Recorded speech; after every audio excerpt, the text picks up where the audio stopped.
This video is sponsored by ExpressVPN. Sending data over an encrypted internet connection is like sending a postcard that everybody can see. When you're connected to an unencrypted network, whether that's your phone, your computer, your tablet, your TV, etc., you're sending countless of pieces of really precious data that can be seen or intercepted by all sort of parties before it reaches its intended destination. But a VPN, or a virtual private network, creates a secure tunnel between your device and the internet. In other words, it puts an envelope around your postcard so they can't sneak a peek at your private correspondence. The ExpressVPN protects you from spies who use your data for their own nefarious purposes. ExpressVPN prevents your ISP from seeing your private browsing activity. It also stops governments and large corporations and websites that constantly surveil you and harvest your data for their own agendas. ExpressVPN gives you unrestricted access to all parts of the internet, so you can watch shows in other countries and even get certain discounts. So to get ExpressVPN, just click the link below. When you use the Pelican Postgame Report, you get 3 months free of ExpressVPN. Hit the link now and get connected.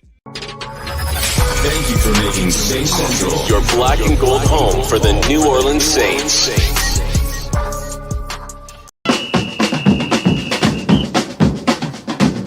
Who that say they gonna beat them Saints? Who that? Who that? Who that say they gonna beat them Saints? Who that? Who that? Who that say they gonna beat them Saints? Who that?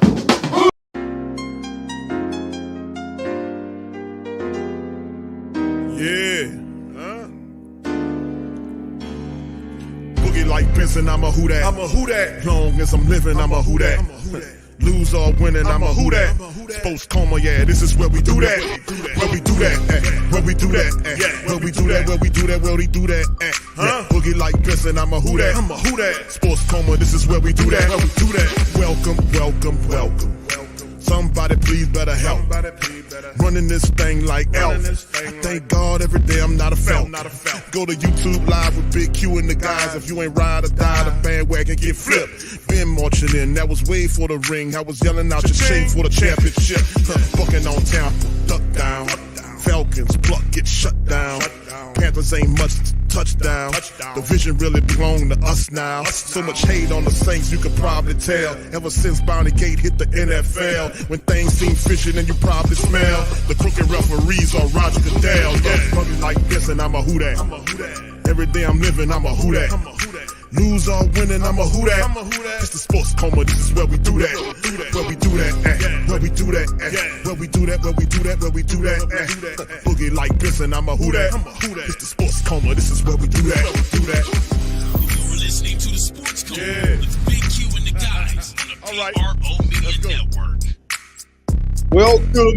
Welcome. You're now rocking with the Sports Coma with Big Q and the guys, where we have intense, entertaining, educating, and enlightening sport talk from your favorite sports fan. We up in this thing. Shout out to the Who That Nation, man. It's draft day. We up in this thing. DC is popping in and chiming up in the chat with me today in this one. So shout out to the fam. We appreciate each and every last one of y'all for being in the stream. Please feel free to hit the like button, hit the subscribe button, and by all means, feel free to share the show on your social media feed. We up in this thing for this draft episode of the Coma Draft Day 1. DC is about to go down. So how's everybody doing on the island, bro? Everybody good? You know, everybody good? I don't know. I'm here. I'm not on the island today doing the show. So I don't know. We'll have to call home live. Man. Everything was fine flying in, though, right? Everything was good? Cute.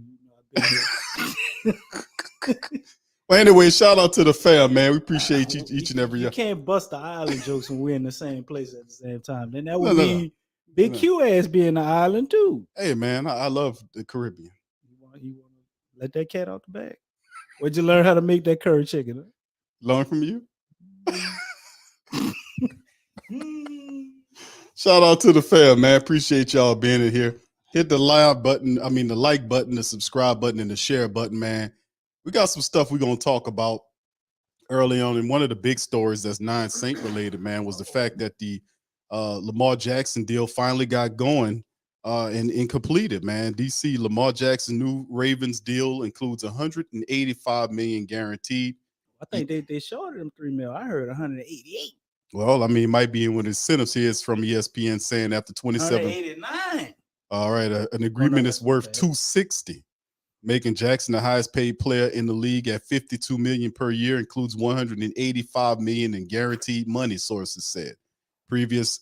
Sources previously said that Jackson was seeking 230 in guaranteed money that Deshaun Watson got from Cleveland last year. Kyler Murray received 189. Never happen again. Probably not. Time. Patrick Mahomes probably be next one to get there. Yeah, 89.5 from the Cardinals. Man, it's ridiculous. 5 years, 230.5 million. And so shout out to Lamar Jackson. He held out and finally got his paper. Jalen Hurts signed a 5-year extension for 255 that included $180 million guaranteed. What planet do we live on where we pay these people to throw a football that much money, man? And they got, I mean, I don't want to get in the spiel about it, but it can't be this real money anymore at this point. 185 million, right? Dude, man, that's just like zeros in the computer. But shout out to Lamar Jackson, man, for getting that done. That was big, man. Finally getting his bread. And I just wanted to shout him out in the thing. So shout out to the fam. Appreciate each and every last one of y'all. Joe Wiley, Elite, BJ9, Dog the Writer, L Dub, JT, Derek Cropper. Shout out to you, Farouk's in the building, Brother Lewis, Trav 504, Poppy 504, Josh Goat 23, Chris Rooks, King Morrison, Queen Cheryl, OG to the third degree, Beverly, shout out to you, St. Doug, everybody, Nola Gang, Dana, shout out to the Queen. Much love to y'all. Mr. Who That is in this thing. Big Boo, Hoffa, Riggaroo. Shout out to you as well. Trinity, shout out to you as well. Big ups to TC1 Majestic P. Long tag, shout out to you, fam. Appreciate you. Booker, shout out to you, brother. Appreciate you. Nolans 504 student. That's a good one. Aloha to you too, my friend. Appreciate y'all. What's up, brother Matt? OG Jerry's in the building as well. So shout out to everybody in this thing. As we prepping, man, getting ready. DC for the first round of the draft that's getting ready to start. But before, you know, let's get some thoughts and, you know, from you, who you think. I know mostly you just pay attention to the Pelicans and soccer. So, you know, different type of football. You know, that's what your cousin, you know, your relatives, Bob Marlin, and played. But tell me who you think the Saints get. Who you think the Saints get this time around, brother? Man, I think the Saints gonna pull off a trade as usual, but depending on who they get, I think will depend on who's on the board. I believe they have maybe 3, possibly 4 guys going in the first round that the Saints probably really in love with. You know how they are. Preferably, we've heard a lot about Kalijah Cansey, right? Yeah, Cansey. You've heard a little whispers about Carter, but he may not fall out of the top 10. I don't think there's any way they'll be able to move into the top 10. So I think they possibly move up and get Cansey, man. That's what I think. Could be wrong because there's a lot of smoke with that and a lot of stories about that happening. The Saints burning up the phone lines like you talked about. Yeah. And I don't know if that's accurate because a lot of times we make our moves in silence. But there were a lot of connections with us to Chris Olave last year and who we wind up getting. Yeah, that was a lot more transparent though, DC, what happened with Chris Olave yesterday last year. Thing. Yeah, that was real. That was pretty transparent. We kind of knew that eventually they were looking for him to fall, and then they just said, you know what, let's just go up and get him, man. And that's what they did. They went up and got the man. So it was pretty cool. Gundam, shout out to you, Quavadas. Good to see y'all. Big Bull Hopper, thank you, fam, for becoming a YouTube member. Nora Origin said, shout out to you, bro. Appreciate you. Zoidy says, who that? Shout out to you, Zoidy. All right, no injury prone, please. All right. So no Brian Breesy, right? Breesy, yeah. Yeah, shout out to the fam. What's up, Tasha? Shout out to you, Clarence. I see you, fam. Tasha? JT says center. JT said that a couple years ago. They're gonna take an offensive lineman. Watch Q. They gonna take off, and they did take one. I don't think they would take a center though. I mean, I could see them drafting maybe a guard with Andrew Pete probably being out of here. I could see that happening. But a center, I don't know, brother. They got McCoy locked up. I don't think they would take a center. And then they probably still want to keep Ruiz too. I don't know. Well, now they hadn't picked up his 5th-year option yet. So Sean Payton ain't here no more. So I don't know if we into converting players. You know, Sean Payton get parts like you get for a car, and then he gonna customize them. That's how you do with his players. He buy the wrong shit, and then he just gonna make it fit. You know what I mean? Yeah, I don't have him no I'm sick more, of. so I don't know if we Right, gonna be doing I'm it. sick of Sean Payton with that crap. I'm not gonna lie to you about it. But anyway, fam, before we get going with the draft discussion, man, you know we still got a little time. I wanted to play some of this interview from Mickey Loomis. The family members probably seen some of this stuff. Let's hear a little Mickey Loomis here, fam, to get going about some of his thoughts about yesterday. You know, we all love Mickey, so let's hear a little bit about Mickey before we Mickey get was going. trolling his ass off. I know. I think Funky with you know it. we're still trying to wait and see how this transfer rules and the NIL and all that have changed. I know, I think it was either last year, the year before last, we felt like the undrafted free agent market was really thin, and I think that was definitely due to COVID. I think we're kind of getting out of those effects for the most part, but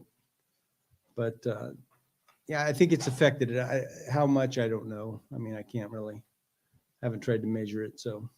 You talked about musts before. Do you have a couple of musts out there from a positional standpoint? I think there's some things that we'd like to have. I don't know that I would call any of them musts. I think we've done a pretty good job in this offseason of taking a lot of those musts and turning them into wants or needs in our vernacular. Yeah, well, hold on. Let me stop right here. Let me tell you something. Hold on now. Hold on now. I don't see any must. Do y'all agree with Say, Mickey? Mickey, are you musty? Must. But I'm just saying, man. Do we agree with Mickey Loomis here? Mickey He doesn't said see we any not must. musty, bro. We are not musty. Do we see any must though, DC? Do we any must? It's not a must, says Mickey.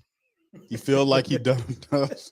Well, last time I checked, I think we only got like 5 defensive linemen. So I would think it's a must Well, that it's you definitely. get at least 1 or 2 defensive linemen. I would think. Well, that's what I'm saying though. You know, Mickey's saying it's not one of the, it's not a situation that involves a must. We don't have a must need here. Do you agree with that? That's all. Hell no, Mickey. Hold on now, DC. Let me tell you something now. Now, Mickey, you and I both know it's all about in the trenches, right? You know, that's always been the Saints thing, man. We're always gonna find a way. It's a must that we get some big guys, you know, some offensive line guys, defensive line guys in the draft. We do this every year. So and this year, especially on the defensive line side, we down some bodies, Mickey. So I would think it's a must. And we don't really have a lot of guys that are proven. Although I like the 2 guys we got in free agency, we don't have a lot of guys that are proven. So I would think it is a must that we draft Kalijah Kancey. If he's there, DC, that's the whole thing. I like him a lot, man. I don't know if he'll be there. I mean, his only negative is he's small. That's it. Nah, I think Great at everything else. People say in the run game. I mean, the dude plays good in the run game. I mean, he ain't gonna be dominant in the run game. That's small. But your other interior defensive lineman is a short lineman.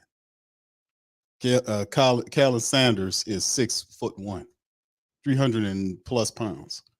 So all he's of a sudden, athletic too. He got a kind of similar. But we got you 2. could say he's the guy that could be like a Kalijah Kancey or No, pass I'm rushing D tackle, not actually your nose tackle. I think that if Kancey's the pick, he's the defensive tackle next to the nose tackle. Even though you won't consider him that, but currently constructed, Shepard is the guy next to Shepard would be Kancey. the nose tackle. Shepard would be the tackle. Right. So if you have Kancey there, then Kancey would obviously they would kind of rotate. Well, that's what we've done. Even though that might not be his skill set. Going back to Nick Farley, I remember we had Nick Farley and the guy who was my cousin, right? What was his name, man? I can't remember the brother's name. Tyler Davison. Tyler Davison. You don't know your people now? And we had shout out Scoob. The brother we got from the Jets. I mean, the brother the Jets got from us that we drafted in 2016. You don't remember? Well, I can't remember his name, man. Damn, the brother we got. I got all Jets. Pelicans players on my mind. Yeah, it's been a DC. while since I did a. Y'all know who DC's podcast. saying, man? Throw it in the chat for us, fam. We drafted him, man. From the Jets? No, the Jets just signed him, and then he went to the Texans this offseason. But he left us, went to the Jets, and Now I it's with don't the know. Texans. The family probably know who you're talking about. They'll throw it in the chat. Rankings. Rankings. Yeah, it was like we Thank you, always Nola Origin. keep. Shout out, bro. We always keep like that rotation of like 3D tackles, and Thank you, they Booker. all play major minutes. So Right. I don't think there's not enough room. You know what I'm saying? But Shepard is the undercard. I think the one a lot of people are not thinking about, and that's probably going to be our starting nose tackle. And when you go back and look at him, Shepard was good, man. Like, you know, it's an underrated signing a lot of people don't think about. But as far as a nose tackle, he was good, and he actually got some pressure on the quarterback too. I want to see what direction the Saints go with here, but they look at it. But Mickey talking like this make you wonder. Let's finish out a few minutes of Mickey's press conference, fam. Which is more than you've had in recent years. Right now, we have 8 picks. Right now, subject to change. But along those lines, Yeah. what kind of latitude does that give you, not only in possibly trading, but also in not having to necessarily focus on a particular position? I mean, you have a lot more flexibility. don't you? Yeah, I think, it does give us some flexibility. You know, I always feel like if you have picks in the latter part of the draft, it gives you the opportunity to bump up. If you have, you know, a lot of picks in the top half of the draft, then it allows you to move way up if you want to. I wouldn't say we have the ammunition to move way up. We don't. But I think we do have, if we decide to bump up a little bit, that, you know, that opportunity, we'd have enough resources to do that. All right, bump up, fam. What y'all think about that? Thoughts on the comments of it, DC? About 10 Bump up. spots. He's referring to maybe 10 to 12 spots, like a mid-round jump, which won't take as much compensation. Maybe we could get away without having to give up our first round pick for next year, like we seem to do. Or maybe we are, but that's the only trades that are on the table for like a 15 pick, say like we did for Davenport. So, a slight bump, you know, like slight bump, not the full thing. Well, I mean, they did this last year. You know, when we went after Chris Olave, we got him in the fold. We was able to take care of business and grab him and bring him here, you know, giving up the extra picks, and turned out to be pretty good. The Saints are known to move around in the draft for players that you like. I just showed the article from Canal Street Chronicles, and they basically wrote about the tweet that was put out by Nick Underhill, and he kind of basically retweeted another fellow's tweet, the fact that the Saints were working the phone lines to get even more information pertaining to Kalijah Kancey, the Pitt defensive tackle who's being trained by Aaron Donald. So, I mean, this is pretty good, but if I really do not anticipate him falling, DC, way down to 29. Where do you see him going? Somewhere between I mean, Kalijah Kancey, to me, I see him going anywhere between 10 and 20. Wow, so you see him real high. I see him going that way because it's right after Carter. When Carter goes off the board, and Kalijah Kancey is next. Carter's going inside the top 10. Okay. Bottom line. So it could be a possibility that I don't think he goes. I think it's to be conservative on the conservative side. I say it's between 10 and 20. I don't see him falling to 29 at the back of the first round. No. That's too much. I don't either. If they do decide, I think if he falls into those middle rounds, like middle picks, like around 15, 16, 17 or something, I think they would jump up and get him. Yeah, and Mickey's in the chat right now. What's up, Mickey? That's a very old picture. That's a young picture of Mickey back in the day. That's before he got the spot in the back of his head. Oh, hold on now. Don't tell me nothing there like that. See, sorry, we get some coconut oil and rub on that, man. Hold on now. Let me tell bring you them something. follicles back, Mickey. Oh, listen, let me tell you something. I'm definitely moving up in the draft.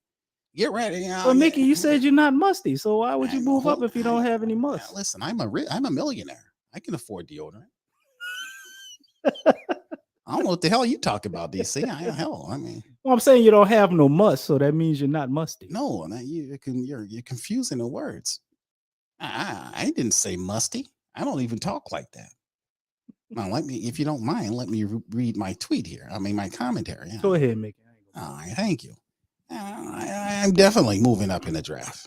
Get ready for the show tonight. Who that nation? All right, thank you. So who you moving up for, Mickey? I'm not going to tell you that. But it's just me. It's here. It's the family. It's the Great Saints Think Tank. I'm not going to do that. I'm not going to tell you. I don't know you. I'm not going to tell you that. Mickey, this is a safe place. It's not. I don't want anybody to know the plans. So, tell you something. Thank you, Mickey. Mickey, shout out to you, Mickey. All right, big ups to the fam, man. We up in this thing. DC Rod Shotgun, man, with your boy tonight. Much love, brother Tory.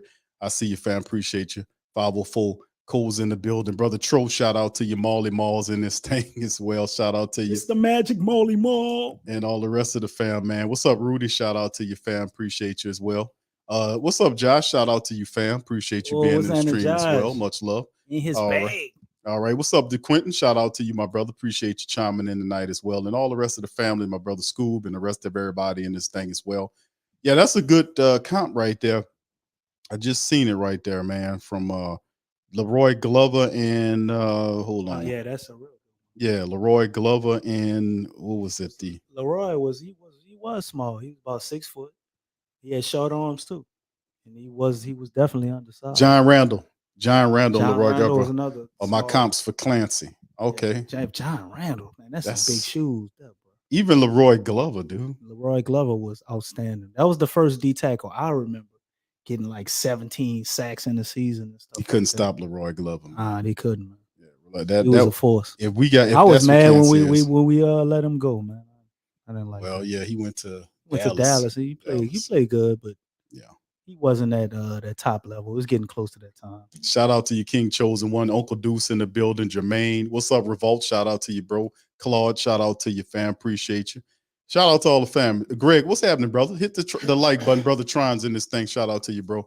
Hit the like button, family, for your boy. Hit the like button and the subscribe button and the share button. Share the show on your social media feed. A few more minutes from Mickey, man, before we keep going. Where the quarterbacks go change the value if you're trying to trade up? Like if they're all gone, is the 10th pick cheaper? Shout out, Neville. If there's one or two still Yeah, maybe. Although I think, yeah, maybe. I always feel like the value is determined by the number of teams that are looking to back up, as opposed to the position. You know, I think the position comes into effect when somebody's trying to trade up to get a quarterback. Then I think that obviously affects the value. But for the most part, I think it's just dependent upon the number of teams that want to collect picks. Do you have any feel on how many teams want to back up? I don't right now. I really haven't talked to many GMs in the last couple of days. I'll do that this afternoon and tomorrow morning. When you're picking toward the back end of the first round, how difficult is that just to come up with like maybe who you think might? Oh, Mickey, man, let me tell you something, man. Mickey doing this thing, man, as we keep it going, man. But yeah, it's looking interesting as the draft. As we hear Roger Goodell to the podium talking. In the 2023 NFL Draft, we welcome to the NFL family Deshaun Perry, Lavelle Davis, and Devin Chandler of the University of Virginia.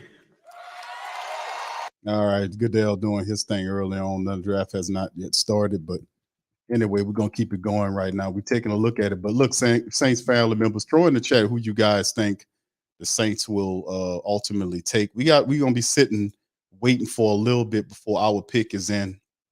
We know Carolina will be on the clock soon. A little bit cute. Well, yeah, coming up here in about 10 minutes. No, before our pick.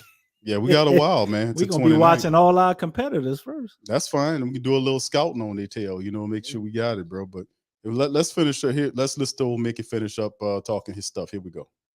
Never failed.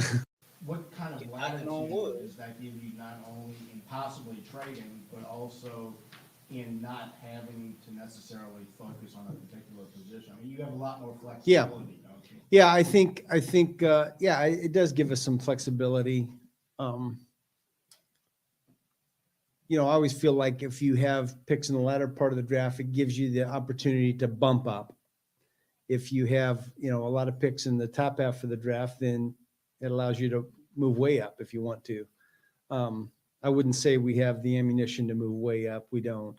But I think we do have, if we decide to bump up a little bit, that, that opportunity, we'd have enough resources to do that. Where the quarterbacks go change the value if you're trying to trade up? Like if they're all gone, is the 10th pick cheaper than maybe if there's one or two still? Yeah, maybe. Although I think, yeah, maybe. I always feel like the value is determined by the number of teams that are looking to back up as opposed to the position. I think the position comes into effect when somebody's trying to trade up to get a quarterback. Then I think that obviously affects the value. But for the most part, I think it's just dependent upon the number of teams that want to collect picks. Do you have any feel on how many teams want to back up? I don't right now. I really haven't talked to many GMs in the last couple of days. I'll do that this afternoon and tomorrow morning. When you're picking toward the back end of the first round, how difficult is that just to come up with like maybe who you think might be there? I don't know that it's difficult. I mean, we have a group of players that we think have a good chance to be available. Hopefully we're right. Jeff's got a formula that it's never failed us in terms of the number of guys we have to have in order to get one of our players. And that's been pretty accurate over the years. So we have those numbers of players and I feel good about where, the player we might get at 29 and 40, for example. After that, it's a little more of a little more random after that.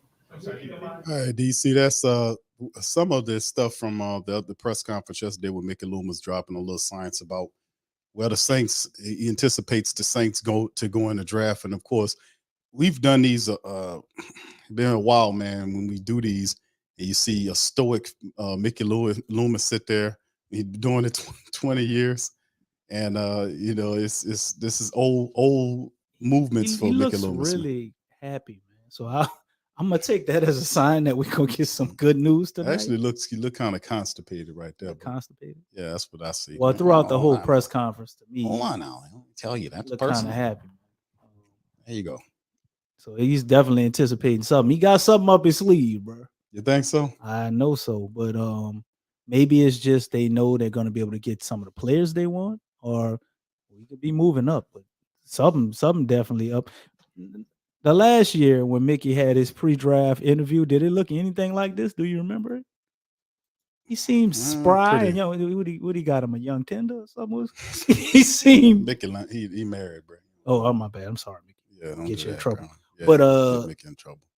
He just seems real upbeat about the draft, man. I mean, and then he come out, he telling us he trading up, and then we might not. It's just not the typical Mickey normally to me. He seems like a very excited guy about the draft. Seems happy-go-lucky, like he knows something, bro. Like no matter what, something falling in our lap the way we wanted to go. Well, let me tell you, we might be trading the whole goddamn pick for all we know. I'm Slick Mickey. Tell you something, man. Slick Mickey. And with the 29th pick, the Saints select no one. They've traded that pick to the Washington Redskins for Chase Young. Marlon Ball said Mickey on mushrooms he got from DC. Mushrooms he got from me. What type they is? I'd love to know. Molly gonna have them people knocking on my door, man. I wasn't aware of DC's activities. I ain't know I was messing with mushrooms. Well, I learned something new about myself. Well, your goal, your job is to play like you don't know what you're talking about. I don't know what you're talking. There you go. All right, so shout out to the fam, man. What's up, Arnold? Shout out to everybody. We should not be moving up. Thank you.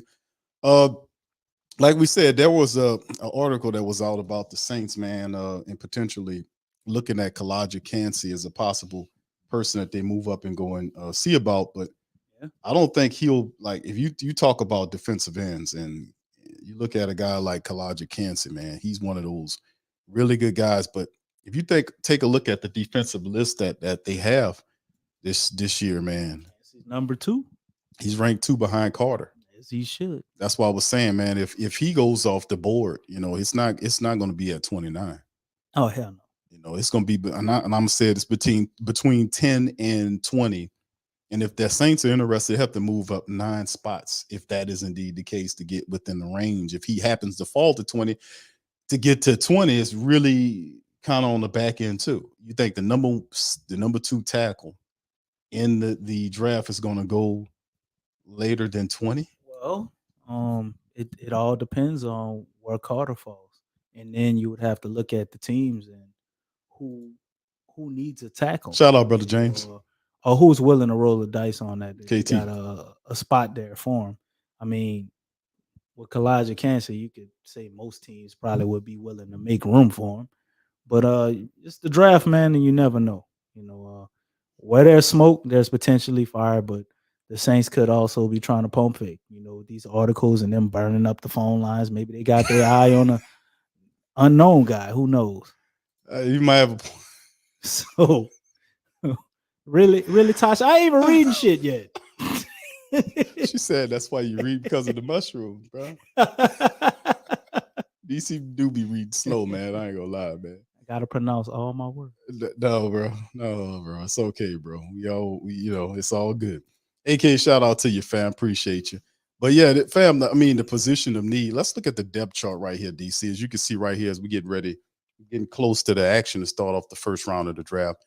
You look at the Saints depth chart here, and you talk about the things that the team needs. Obviously, we look at the fact the Saints added the quarterback. Derek Carr should help the offense. We added Jamal Williams for Alvin Kamara's legal issues. We still could use a third running back until Kamara could be anywhere between 6 to 8 weeks out, depending on what it is. We can use some more help in the wide receiver room. The Saints did add Brian Edwards behind Chris Olave. A healthy Michael Thomas is supposedly be ready to come back on the 1-year prove-it deal. Rashid Shaheed stepping up.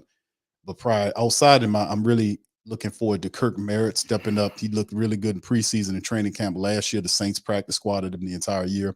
Quan Baker showed praise prior to last year, and he was then caught up with the suspension for the PEDs. He got to make himself right.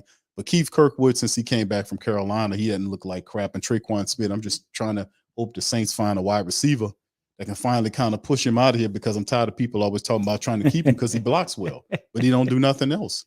Well, we're gonna find out if Traquan was truly a product of Sean Payton, or maybe he was one of the Mickey Loomis guys. This is true. This is true. KT, shout out, bros. He's undersized DT. He's talking about Cansey, who is suspect against the run. That's what you're talking about. KT says Mozzie Smith at 29. KT wants a traditional nose tackle with some push. EMAC, what's up? My brother says pass rusher should be a priority. But DC, I played Mickey just a few minutes ago. Mickey said there are no musts in this draft. Yeah, the draft is no must. Right. And I'm like, no must. But if you look at the depth chart, obviously that's not the truth, bro. Look at the depth chart here. I mean, you got 3 new starters on the defensive line with Cam. Yeah, we definitely got to do something with D-line because nothing is proven other than Cam. Are you good with Carl? That's the only guy that's proven on the D-line is Cam. Yeah, that's a lot of question marks. A lot of questions. I mean, these guys can be good. I like Colin Sanders a lot, but I like Shepard too. I don't know what the hell Peyton Turner's going to give because he always gets hurt. Even Cam Jordan's children call him Baby Davenport. That's what they call him at the house. So it's like, that's not good, bro. I know. He says his children was calling him Davenport Jr. Man, that's not good, so man. We don't know what we got with Peyton Turner. Carl Granderson he's above serviceable. I like Carl Granderson. There you go with that serviceable junk. I said he's above serviceable. Oh, well. You always say that. You always say the man got 5.5 sacks. Like, that's beyond. But is that enough to make you? I mean, 14.5 sacks since he's been in with the Saints. 14.5 sacks for his career with the black and gold. That's not enough to make me have him locked down a number 1 position. A starting job. Right. Unless we're seeing something behind the scenes that maybe we don't see, and there's a reason for his contributions being slightly limited. But I think that's enough to have some type of faith in him to be a contributor. But I don't see him as our starting DN, so we could also go DN too.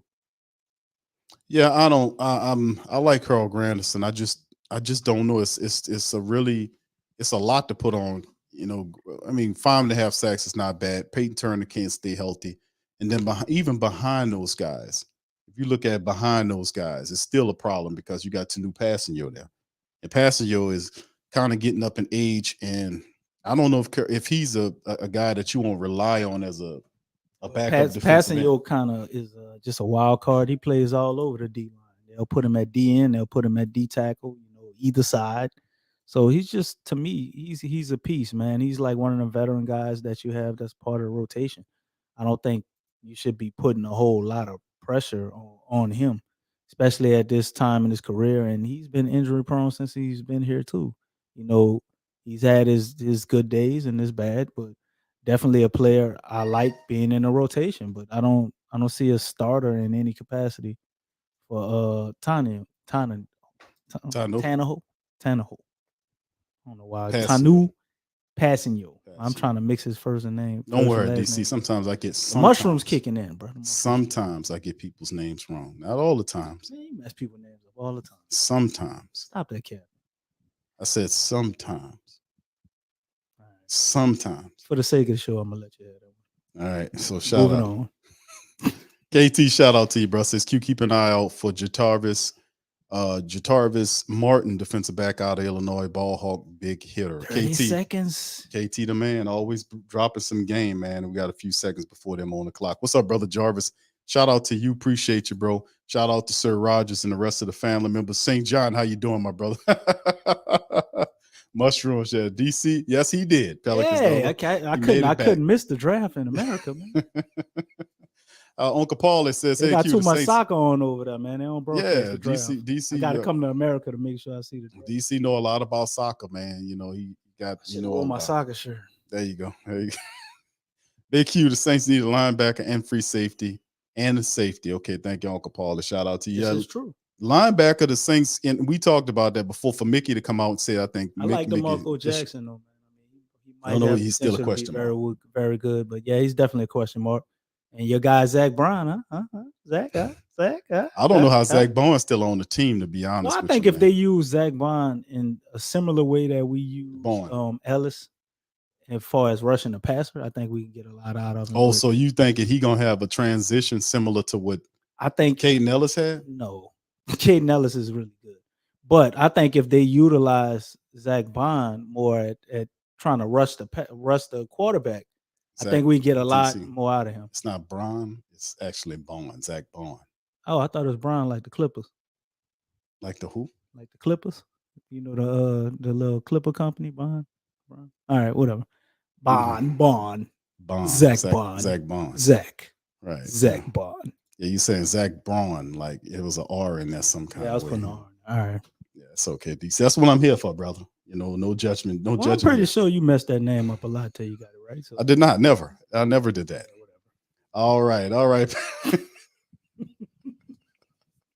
Damn, y'all can't. Right. All right, dog. What's up? Says I like Smoke Monday. Yeah. I think you like got Smoke Monday too, bro. All right, Jermaine says Q. What about Will Anderson out of Alabama? Yeah, they mentioned it like that's a great wish. Man, you're talking about a top 4, top 5 pick right there. Yeah, bro. That dude gonna be going way up there. Ain't no way. If he was available to us, I'm pretty sure the Saints would not hesitate. But I don't think there's any way we can get him. Yeah, I think Anderson. That's gonna be kind of tough, man. They anticipating him. Who's your favorite guy, Big Q, for us to get? I said Kancey. Who do you really want if you can almost get anybody within reason? In reason, I don't think Kancey's an option unless we move and get him. I think he's the best we probably could get. The highest pick we probably get if we moved up.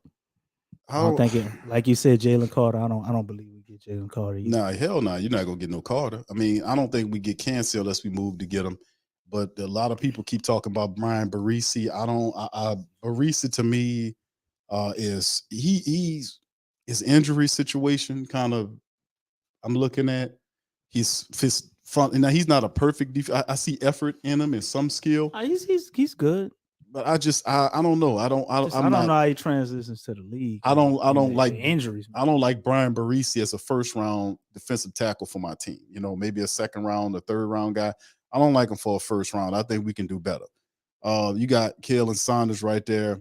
I mean, a guy like I go for need. So if I'm thinking Mozzie Smith, I'm saying somebody like that. I think Sayaka. So you would want Mozzie Smith? I would like Mozzie Smith, bro. You know, Maz is good. I would want a Mozzie Smith. I would be real with you, man. I don't think you don't have to go. Do you want Mozzie because of your affinity for our good brother Maserati? Is that why you want Mozzie? No. It's the things because Mozzie fits with what we doing, man. To be honest with you, I mean, you want a big guy that can defend the run and also provide a push, and then you have Kalen Saunders, who also is a little guy with a big guy's heart, who also provides a push. So you have So two. what do we do with Shepard and that nice amount of money we paying him? You going those guys will be in the rotation right there, and that's what I was saying about Nate Shepard. I'm like, you got two Nate guys. Shepard can play nose tackle or he can play 3 technique too. I just think that it's good for the rotation. I think that they need to just think about it. Mozzie Smith will be a good pickup for the Saints at 29. We don't have to move any draft picks to go and get them. We can keep the 40th pick, turn around and use that. Would you want if we got our D tackle out the way, you want a running back at 40? At the 40th, safety, I'm looking at defensive end. Defensive end. I'm looking at Isaiah Foskey from Notre Dame. Okay. I like Isaiah Foskey. I think that would be good. Now, what if the other Notre Dame cat is still? What if Mayer's still there at 40? Who? Tight end. That's tight end in the No. draft, Mayer at 40. No. Because I'm saying it because I don't think the Saints have given up on Adam Troutman. They have really because they haven't given up on Zach Bond. I mean, how you give up on Troutman? I don't know. His flippers, they look they got water right.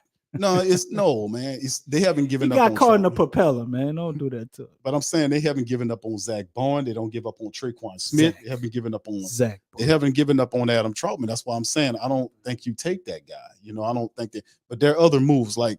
They got other linemen the Saints can look at, but at 40, I'm thinking a guy like Luka Van Ness and all them. When you get to where the Saints picking 40, Luka Van Ness is gonna make it all the way to 40. He's going to be gone. I don't think Miles Murphy might not be there either. Keon White could be there. It depends, bro. You got a couple of guys. The big defensive end from Northwestern, he could be there.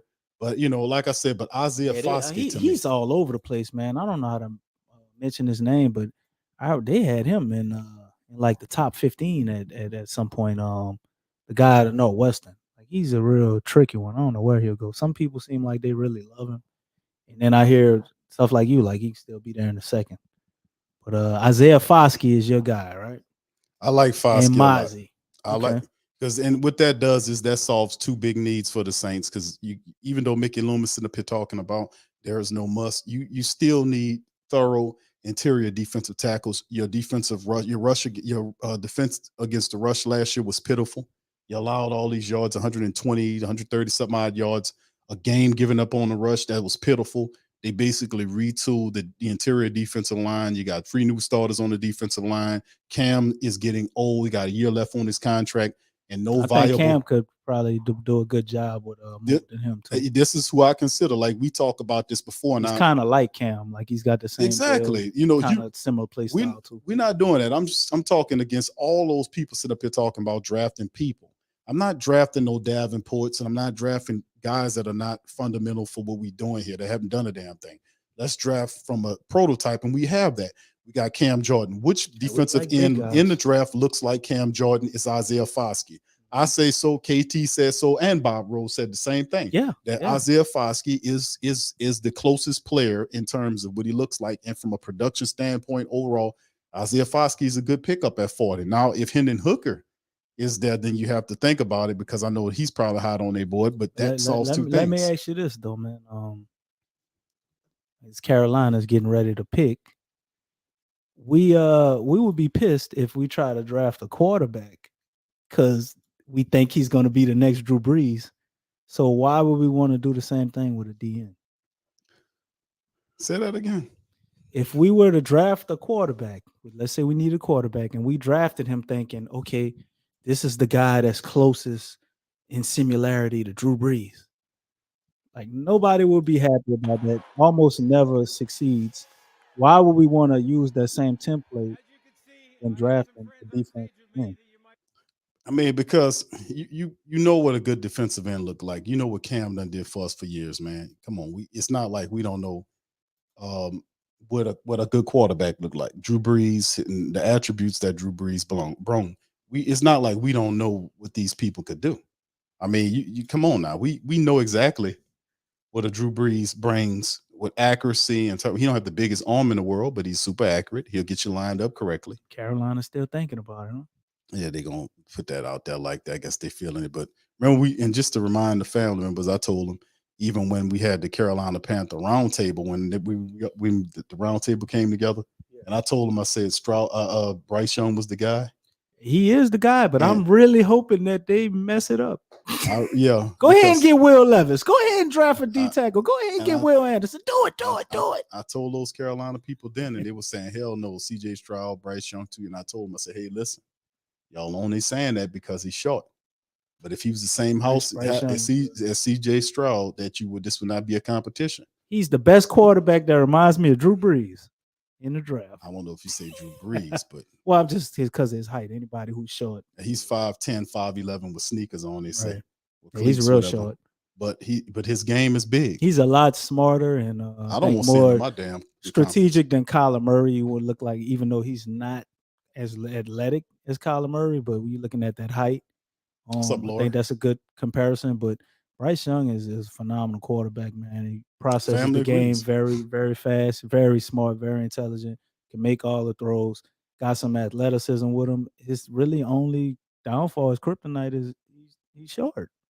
Yeah, that's the big thing. I think he's probably going to be the best quarterback in the draft out of all of these guys. So if Carolina wants to pass on that, I would be more than happy for them. Yeah, I mean, dude, listen, this kid here, man, and we talked about glad not to have to see him for the next 10 to 15 years, possibly. Yeah, and that's the thing about him, knowing where to put the ball at. He's really intelligent. When he played against LSU last year, he had a lot of great stuff. So I told those people I said, listen, man, Bryce Young is the dude, and maybe they listened. They were talking about a taller quarterback, and now it's talk that CJ Stroud could slide deeper down. Man, say he don't test. He play football. You ain't worry about no damn test. They hold that test in high regard now. They probably gonna slide him out the first round. Even talking because he said that shit too. That cost him a lot of money. Don't say nothing, bro. You shouldn't have said that. He came out confident, man. He said, I ain't taking no tests in the NFL. I'm gonna be playing football. Okay. I hear you on that, brother. All right. Talk that big stuff. Hopefully, I hope he still goes in the top 10 because he's a pretty good quarterback too. But he's not Bryce Young. We all know that. All right, shout out to the family. What about Will Levis? You think there's any chance that they could take Will Levis? Hell no. Zero chance on Will Levis, bro. It would be funny though. But he got in a lot of shape, Q, and then they drug testing him, and he passed. No, absolutely not. No, the Carolina Panthers people is not going to be doing that. He graded out well on that test. At the highest grade under Bryce Young. Right. He has the complexion to go higher. Will Levis is not going to the Panthers, DC. Might as well forget that. Saints for Life says Osiris Torrance, another big man. That would be an excellent pick. Yeah, Osiris Torrance. He's from down here. Brother James says the NFC South about to change. Big Q, Carolina, Atlanta made solid moves with our players on both sides of the ball. And in general, I don't think it's going to be a walk for us to be on top. And you know what, bro? That's true. A great commentary on that. But listen, I'm happy for that. I'm going to be honest with you because remember last year, all of the pundits and the big head people on television were sitting around talking about the NFC South is a dumpster fire. It's a weak conference and all of this. Well, the teams in the NFC South took that really personal. The Carolina Panthers went out, they did their thing and handled business. And I don't know. Did they draft him? I don't know. They're looking at it. The clock's still ticking. So they're looking at it. I mean, this is just a no-brainer pick, but how many times have we seen no-brainer picks get messed up? I'm just saying, man, if you talk about Bryce Young as a quarterback and you look at the statistics, he took some punishment at Alabama, but it's the fact that he sees the field. He's a smaller quarterback. He sees the field differently. And, and I think they'll be smart to go with the guy. And I'm pretty sure the stronger, bigger, faster in the NFL. When he's moving, his eyes always stays downfield, ultimate awareness of where the ball goes, the placement, anticipation, knowing whether he don't throw to the wide receiver, he throws to a place almost like Drew Brees, like the smaller template quarterback, accurate with the big hands. Talking to Drew too. Drew talked to him a lot. Big hands, and big hands. He has the big hands. He has a tight spiral, can push the ball down the field. They talking height, man. If you could protect this kid, I'm telling you, This dude will be very special. Question for you. Let's compare him to the most recent successful Alabama QBs. Do you think Bryce Young has the potential to be better than Tua Tagovailoa or Jalen Hurts? In the pros, hell yeah. Okay. Well, Jalen Hurts. Jalen Hurts was damn near MVP last year. Well, he went to Oklahoma, so I mean, I guess you could see But he didn't finish with off Alabama. at Alabama. He did. And he won championships. He won one championship there as a starter, and then he lost the job to Tua. He still got another championship. Well, I ain't gonna let you do that to him. No, hold on. Let me finish. He played that season too. Now he came back in when Tua, what happened with Tua in the game, and he was able to help them win that second championship. Hey, so then the next year he transferred to Oklahoma. Put them asterisks on there? I had to finish my thought, brother. You're trying to speed up the trip. treadmill. You hating a little bit, Q. You stirring the pot real hard, that DC. Shout out to you, Tragic. What's up, bro? KT says Q. Continue to school DC on Foskey. I know, bro. Nah, I like Foskey, KT. I like him. I just was asking a general question about a lot of times when not just the Saints, but when teams try to pick a quarterback and they go with the template of a successful quarterback that they have. Shout out Donovan. And people talk against that, but when we do it with every other position, like it's never opposed. So that's all. Tragic says Big Q was able to get Jesus, Yasus here, to co-host with Movie. No. What's Carmelo Anthony's son name? Joshua. Huh? Now you feed into it. Now you feed into it. Now you feed into it. All right, so shout out to the fam, man. Appreciate y'all like for being Jesus. Here. 95 Live. What's up, bro? Shout out to you, bro. Appreciate you being here, man. Yeah, they're still on the clock. It's still ticking right now. Nothing official right now. The pick is in according to what the website is saying. They thinking hard, huh? Yeah, it could. Now, this is kind of strange, man. I don't know. I think the pick is going to be Bryce Young.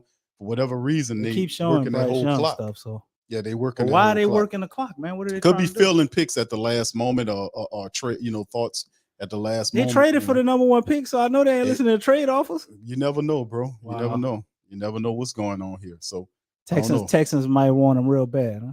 I don't know what's going on here. So they got 5 minutes, and you're supposed to already know this, but I guess they wait until the usually the first pick. It don't take that long. Yeah. So anyway, yeah. So with DC now, I think the needs that we have moving forward, we need to just keep doing what we're doing. But yeah, the NFC South, to get back to what was comment on that when the family, Brother James, Paul said they're gonna take CJ Stroud, Brother Paul. when Brother James was saying it's like an NFC South was a dumpster fire, according to what we seen last year. A lot of pundits were saying that it was a weak division. And now ultimately you seen what Carolina do. They came out, they made all of these fantastic moves. They got a really good coaching staff. They were able to sign some key people there. And you can see right here, look like the pick is in and it's changing. Bryce Young is the pick, Bryce Young is the pick. Number one overall. There you go. Carolina is Bryce Young. I told them people that. So we need a 6'7" we got him to passing you. We need another one. Yeah. Man, you got to get to him now. So we got to make moves and get to him. And Carolina people, we knew this the whole time. I told them that, man. Before this, like, no, CJ Stroud. Like, man, I told y'all, Bryce Young's the dude. Texans on the clock right now. So Bryce Young is the quarterback for the Carolina Panthers. We knew that. So Houston's on the clock. Do Houston go they quarterback still haven't too? Reported it though. They're saying it on the internet, but I guess maybe we're on a delay. Yeah, this feed is obviously on delay, DC. 3 minutes. They do that. Might have to reload it. I don't think that's it, DC. I just think that's how they actually delay it. They do that stuff. All right. Yeah, it might be different on the island. Y'all might get stuff real time sometimes, but here in America, sometimes they delay stuff. I don't know if you knew that or not. I'm just letting you know. Nah, I'm all in, bro. You can tell me more about this island life that you seem to know all about. No, I'm just saying, that's just common logic. It ain't common logic. You schooling everybody here. I just think you be just let us know a little more about the island. I just think you pretending like you don't know what I'm talking about. What type of cooking spices they got over there on the island? You tell me. You cook curry every week. I don't. No, I don't. You just get the sugar that you put in the curry from America. I'm gonna put sugar in the curry. You know a lot about sugar and curry, DC. I don't know what you're talking about. I learned that from you. That was shout out, brother Joe. What's up, bro? Shout out to you. Ramsey, what's up, my friend? Appreciate you. Yep.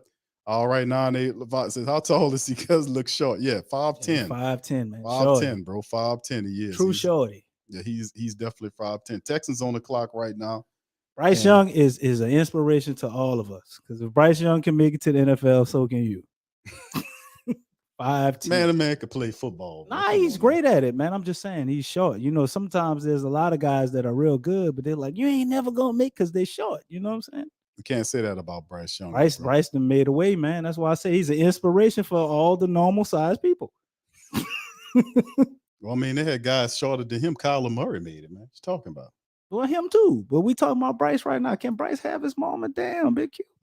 I'm just saying he ain't the Man, only I try short to quarterback. do some to flowers, something. bro. I know he going to Carolina and everything, bro. But damn, be happy for the man, for Bryce, not the Panthers. I'm happy for Bryce. You got to be happy for both of them because they both going. They both. He chose them, so it's all good. DC. Wait, what? He chose him? What are you talking about? It's all good, brother. It was already done prior to the draft. Is what I'm trying to tell you. Well, Will Levis said he was going to be the number one pick, so I didn't know what to believe. Yeah, we're on the Jamaican broadcast right here with DC. Yeah, man. Bryce Young goes number one, man. DC, say for the people, celebrating Bryce Young being taken the first, the quarterback. Yeah. Could you sing for the family members, "No Woman, No Cry"? No. Come on, bro. Not Buffalo because Soldiers. not because it makes no sense. It don't even go with the thing. Okay. Bad for the podcast. Okay. Buffalo Soldiers. Why are you only picking Bob Marley songs? I don't know. I'm just inspired to ask you. Not a little bit of Sean Paul or nothing in there. Just only bro. Bob Marley. Huh? Just Bob. Nope. How about the Whalers? The Whalers. Ziggy. How about Ziggy? No. Red wine. No. Oh man. They would be highly upset. They love soccer. If you sing, I can't sing that on a show about American football. That's disrespectful. I think you're making all this. You trying to get the I told you heard him, huh? All right, so shout out to the fam. Appreciate y'all being here, man. Much love to the fam. All right, Brandon, what's up? Says Big Q. You need, DC, DC. Take your dread hat off. Let me borrow it for a second. He's stuck it won't in there. come out. It's glued in, so I can't get it out do it, fam. nowhere. I'm gonna have to go ask DJ for his roster hat. DJ popped up on the stream. He had a roster hat. Was it DC? That was for the Pelicans draft. Yeah, DJ had a roster hat on, man, for the Pelicans. DC asked him where you get that hat from, man. He wanted the actual hat. I mean, that was pretty funny. Man, he folded so quick. I thought he was supposed to keep it going, man. Act like it was real. This ain't real. This a hat, DC.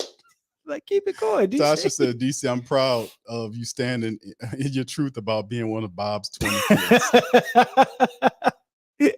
Yeah, there you go. Could you be loved? Yeah, sing that, DC. Could you be loved? That Billy Ocean? Man, none of this ain't got nothing to do with football in the draft. It's about vibe. Vibing. Vibe the magazine? What you talking about? You sound like you got it. Hold on. I got a mic. Could you be loved? Come on, DC. Lift every voice and sing. Come on, man. And DC, yeah. Shati, talk to your boy over here, bro. Talk to him, Shati. What's up, Troy? Shout out. What's up, brother Troy? Shout out to you, man. Much love to the fam, man. All right. He got a pearl necklace on? Is that what's going on now? Man, ain't got no pearl necklace on, right? God damn, Q. Can we congratulate the brother? We did, bro. For 5 minutes before we try to tear him down for the rest of his career while he's playing DC. with the Panthers. Okay, DC. We're going to tear him down when he get to the Panthers. They're going to tear his ass up before. Yeah, we're going to make sure. Oh, that's out the window. All right. Tosh says, well, he don't I got have love for him today. Once he suit up on the Panthers, Nah. I hope he fail. Yeah. Queen B, shout out to you, Queen. What's up, Queen? How you doing there? Shout out to Sean, man. Much love to Sean. Appreciate you. Yeah. All right, Troy says, what it do?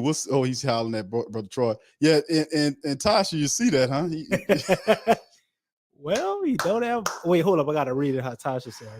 Well, he don't have Bob's vocals at all. Bro, that don't work for you. You gotta Rolling. say it for real. It's just you gotta say it for real, bro.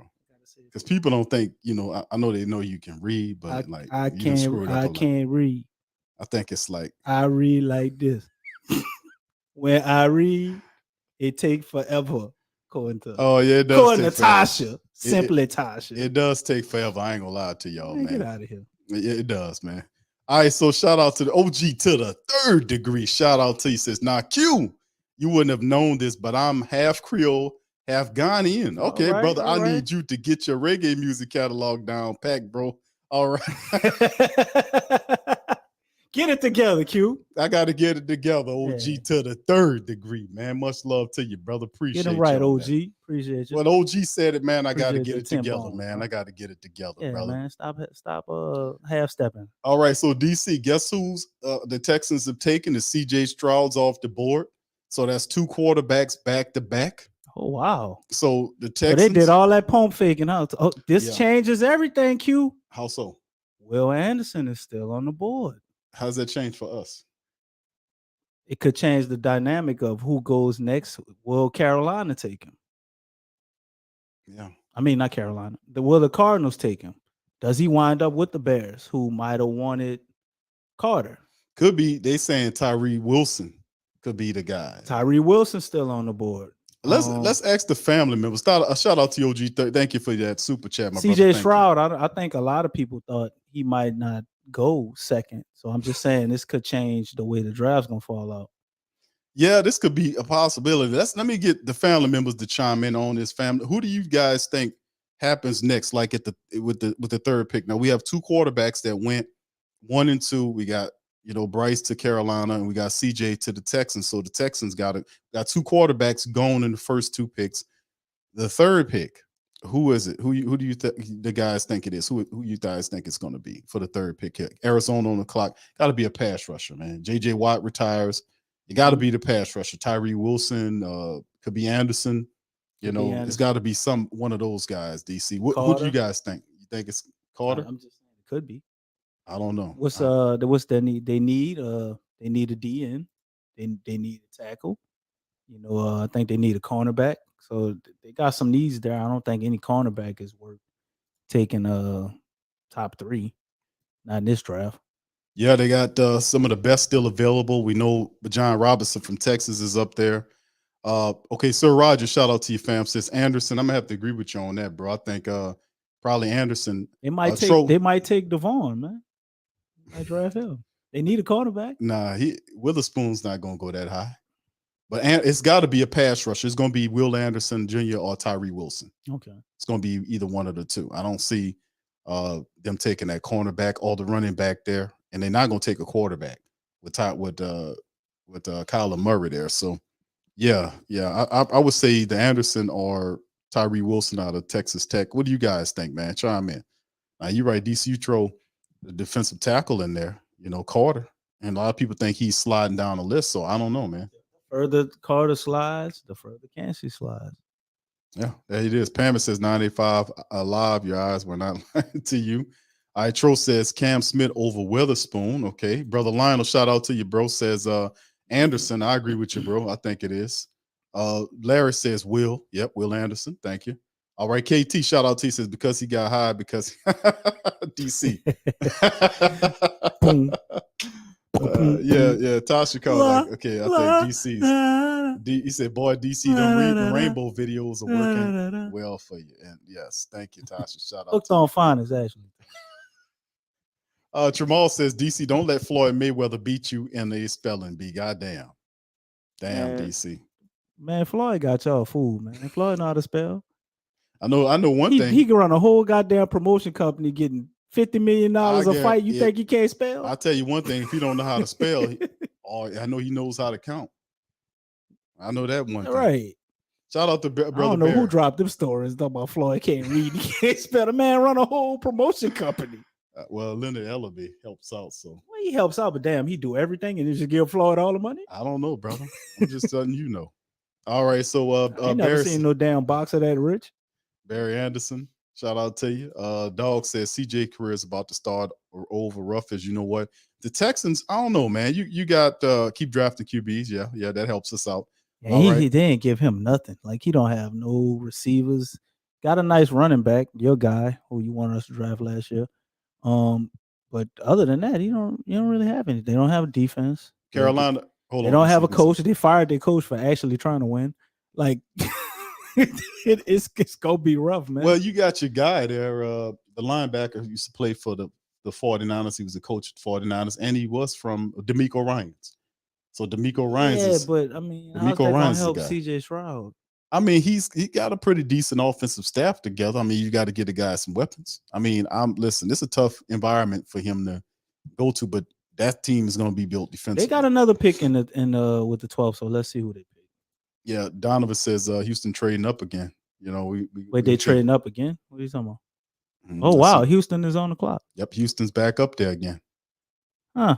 Let me see what they gave. So they're gonna take Will Anderson too? They're gonna get somebody else. Wow. Probably that running back. No, it ain't gonna be that. Nah, They got they the ain't other gonna guy. take him third. They man. got the other guy up there. Nah, they ain't going no third to Hold get no on. running back. Yeah, the Houston They Texans. could have just jumped up to in front of Atlanta and probably still get Benji. Yeah, this is Or maybe the Bears might take him. Yeah, they traded back up, man, to snatch that and they definitely know who is it going to be. It's going to be a pick pass is rusher. in. Boy, they ain't wasting no time. They running up to the podium. Right, it's going to definitely be a Let's hurry up and get them before they change their mind. Try to rescind this trade. Yeah, this is really interesting for them to pull that off, man. So that's a bold move. Yeah, but there's been links to the Cardinals moving out of that pick forever, man. So all of those rumors were actually true. Yeah, it is, man. So the pick is already in. So who is it going to be? For them, Jalen Carter. A lot of people think Will Anderson, Jalen Carter, Probably Will gonna Anderson. be Will here. Anderson. Will Anderson, they just been linked to them like a lot, so much so that we thought they would pass up on CJ Stroud to get Will Anderson. Then they end up getting the ones that they want. But what's the trade? What did the Texans give up to go and get them? A lot. They selected, Sham Sharania saying that Cardinals are selecting Will Anderson with the third pick. So they took Stroud and went back up to the third pick to go ahead on and see about getting them. But what did they give up to get them? So trying to get that information for the family members to see exactly what they gave up. Okay. All right. Okay, here it is right here. It's from the rap sheet. You're gonna be tuning in, but this is what we got right here, family. Just to kind of told you. It's number 3 and 105 for the Texans for the 12, 33, and 2004 1 and 2024 third for them to jump back up into that thing to go and get them. That's a pretty steep price there, but I ain't mad at him, man. You get two hopefully transcendent players. They're hoping. You can't say it's a bad deal if that happens, but what if one of those guys are bust and one is good? Are we still looking at that deal as a success? Well, and there it is. Will Anderson is the guy. I mean, but they get Will Anderson, who's arguably one of the best, Some one of people the say better he's pass the rushers. best player in this draft. Some people consider him. Yeah, I've heard that before, but this he's arguably one of the better pass rushers in the draft. And the Texans go back, they give up and they get him who they really wanted, and then they get the quarterback of the future. Who D'Amico really wanted. Right. So they appeased the offense with a quarterback, a future franchise cornerstone there, and then they turn around and get the premier pass rusher that they're looking for. So not bad moves by these two teams moving my in. only Man. thing with the Texans, if I was them as a franchise, are you really considering like having a winning season this year? So that pick next year. I ain't been doing that though, DC. It's time to go, man. When do you I guess you just swing for it, right? You got to, at some point, you got to push all of your chips to the table. It's like you get tired. But you push all your chips to the table after you like trade the best receiver you had. You got an okay offensive line, I guess. You no D line, not really a lot of defensive players. No look at the last couple of years. In the last 3 years, the team has had 3 head coaches. You had David Culley. Then you had last year was Lovie Smith, and now you have D'Amico Ryans, and D'Amico Ryans has a 5 or 6 year contract with these people. So they give him a lot more stability than his previous guys had. So what he does when he first comes in, he's like, man, let's get 2 really stalwarts for both sides, both teams. My offense, quarterback of the future, boom. My defense, premier pass rusher, boom. And then everything else, and we'll just fill it in and move forward. So they're trying to put this stuff together right now because Texans haven't won anything, and it's been a long time since they did anything. They have to become relevant again. Sounds good, man. We're gonna have to see how it plays out. But Saints for Life agrees with me. Says Texans hit a home run. You go back into the see, and that's the what? How does it go? Destiny And I like them favors getting the a bold. quarterback in Will Anderson. I'm just saying, Destiny does favor the bold, but Destiny favors the we bold. got to Say it see with me, how we DC. got to see how it Hold on, plays DC. out. You can't Jamaican bobsled through that. I just Well, hold on, just slow down. I'm an American electric slide through it because we No. got to talk about the Colts. I'm saying we they still on the clock right now, so you can't get up here and Jamaican bobsled your way through that point. I'm a Cupid shuffle on through that I'm shit. saying that you got to stay on the bobsled, Jamaican. Now listen, I ain't never seen a bobsled, let alone got on one. You seen the movie though, right? It's bobsled time. That's the only line I remember. I said, say it with me, DC. Fortune favors the bold. Come on, Fortune favors the favors wisdom of the bold. old. Favors the bold. So the Texans went there. They got 2 playmakers for the offense. One that's a 10-year starter in CJ Stroud. You got for them. Now they had Davis Mills last year. So they got a franchise quarterback, and then they go back in the draft and get arguably the best pass rusher there. That's a win.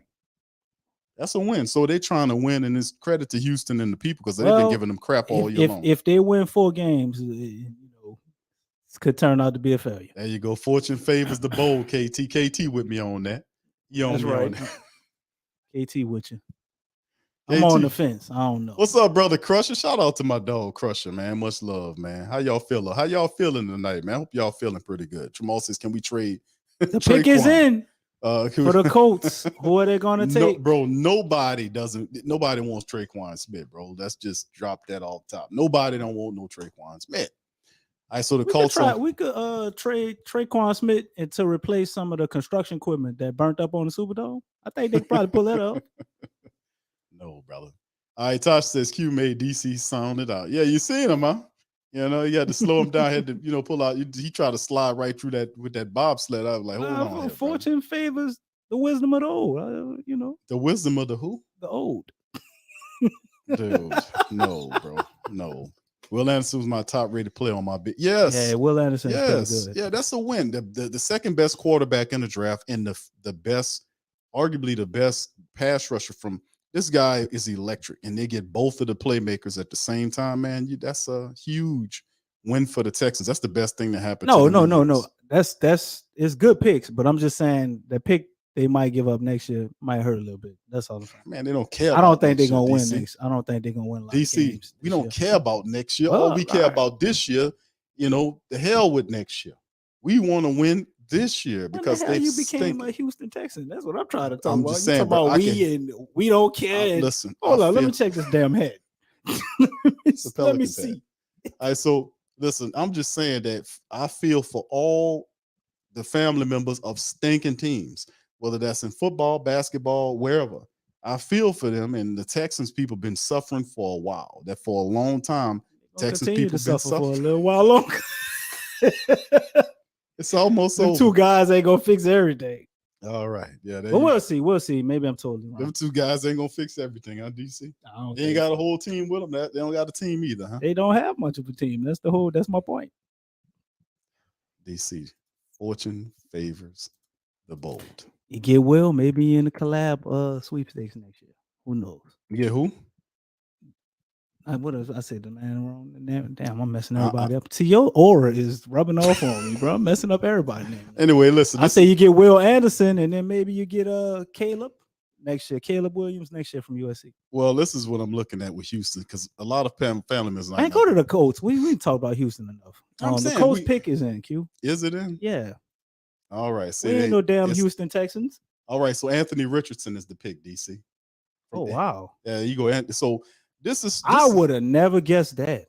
How about that? That is a shocker. So it's 3. Anthony Richardson at number 4. I thought a lot of that could be smoke, man. Dude, went further down the draft board. It's 3 quarterbacks. Well, actually, it's actually 3 quarterbacks in the first 4 picks. I'm not gonna lie. I watched Anthony Richardson tape, and I didn't like any of it. He didn't look like a very good quarterback, dude. I thought you was gonna go in a different direction with that. I thought you was gonna go in a different direction with that. All right, so anyway, let's keep it going, fam.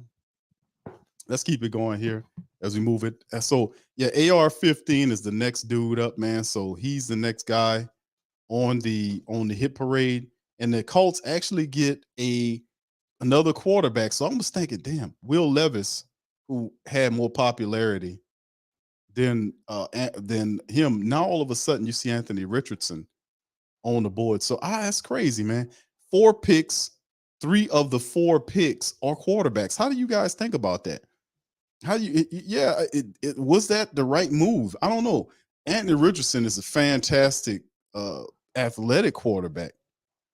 But when you talk about a complete quarterback, I don't know if he is the guy that you would want to put right there. Wouldn't Will Levis be a better choice at the quarterback position right there?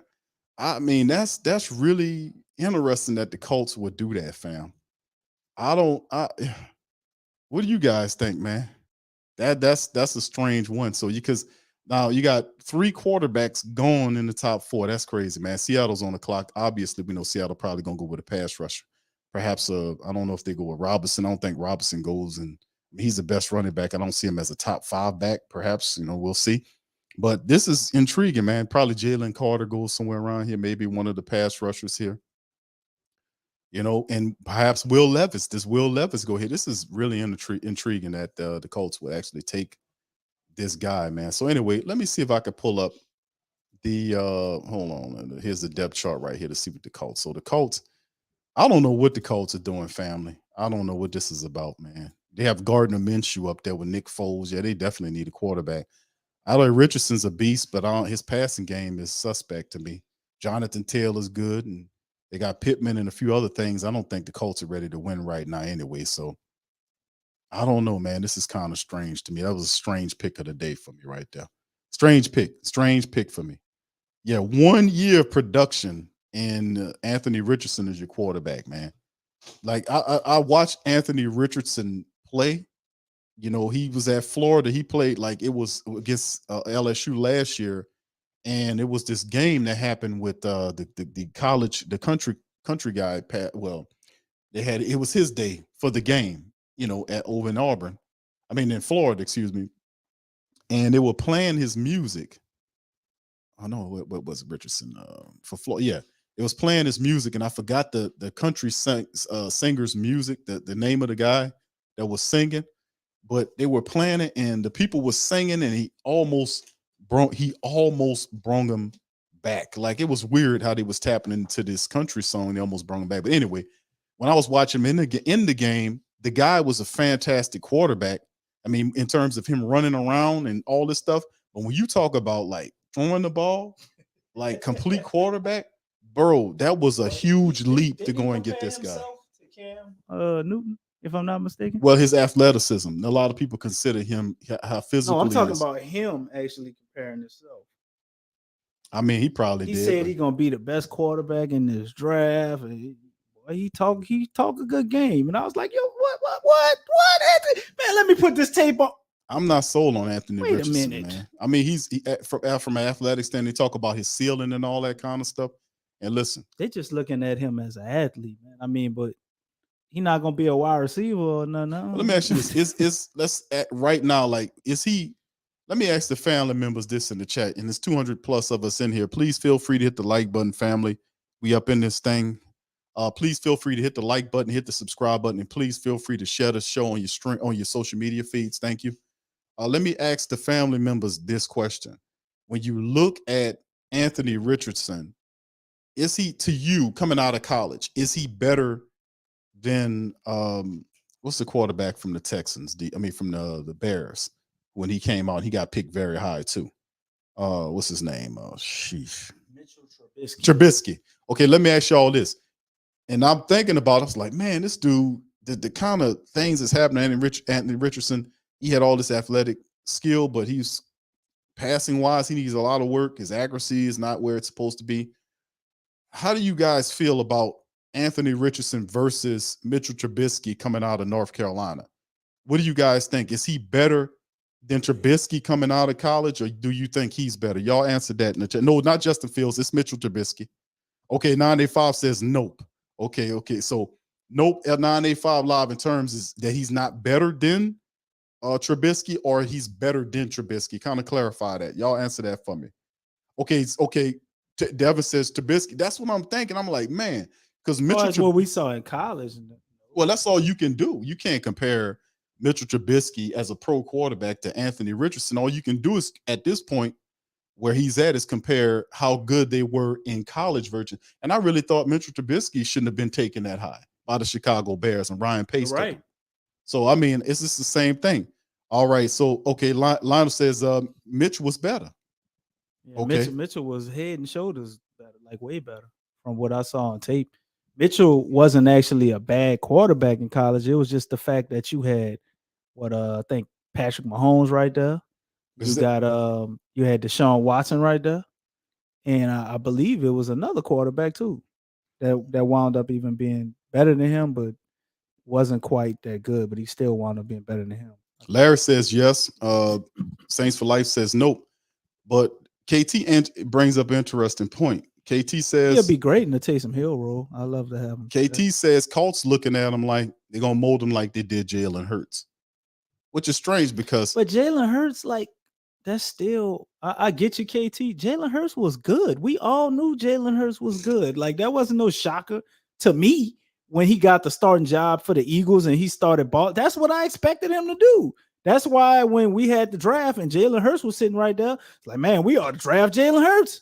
Thank you. We should get Jalen Hurts, you know. Okay, but that's Pat says Richardson's ceiling is McNabb or McNair. He could also be Vince Young.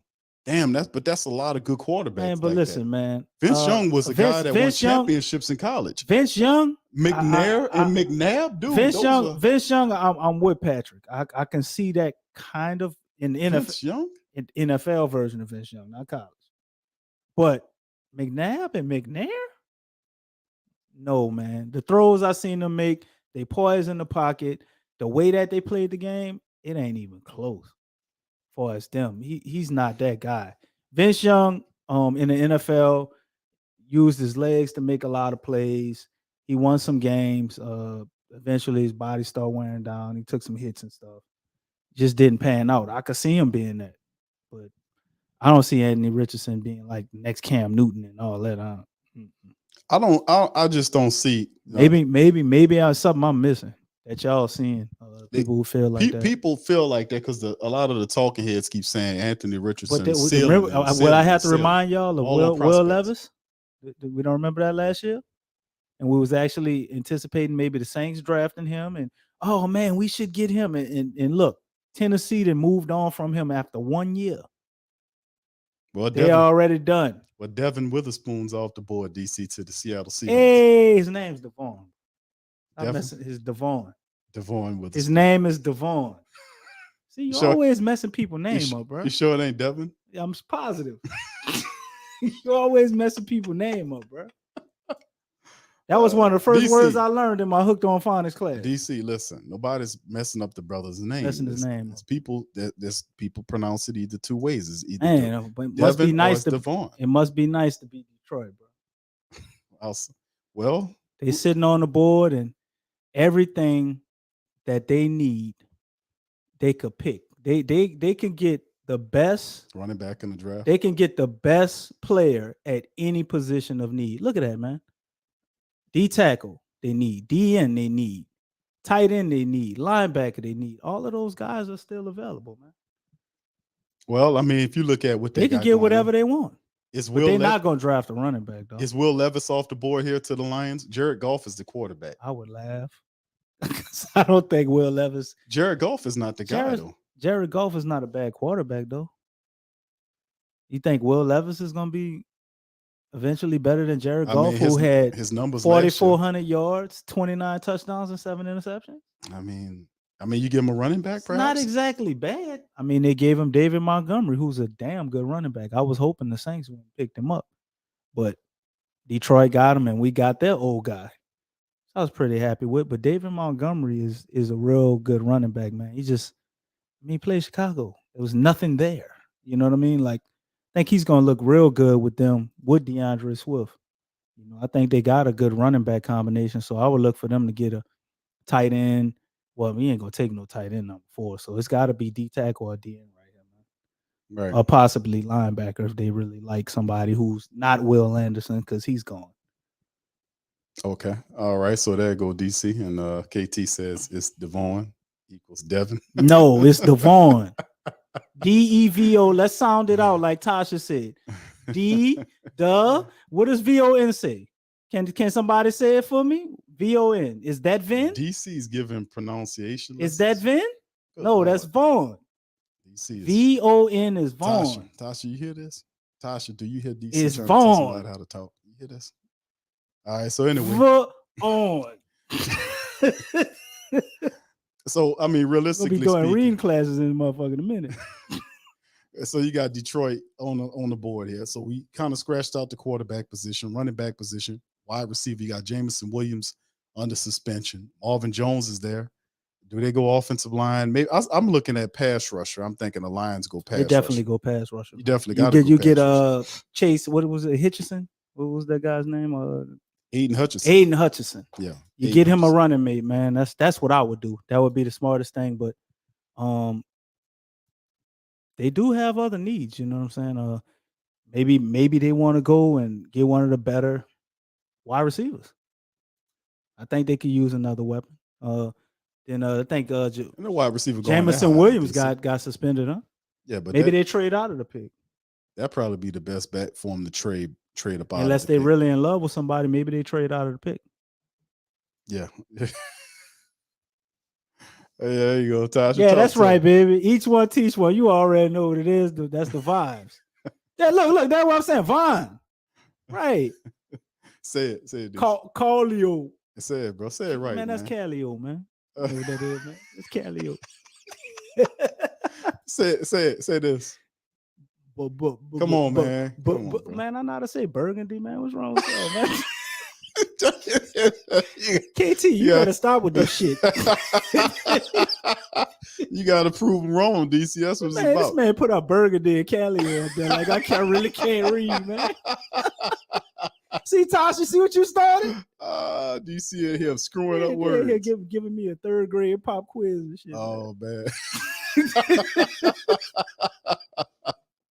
All right. So anyway, there it is, DC.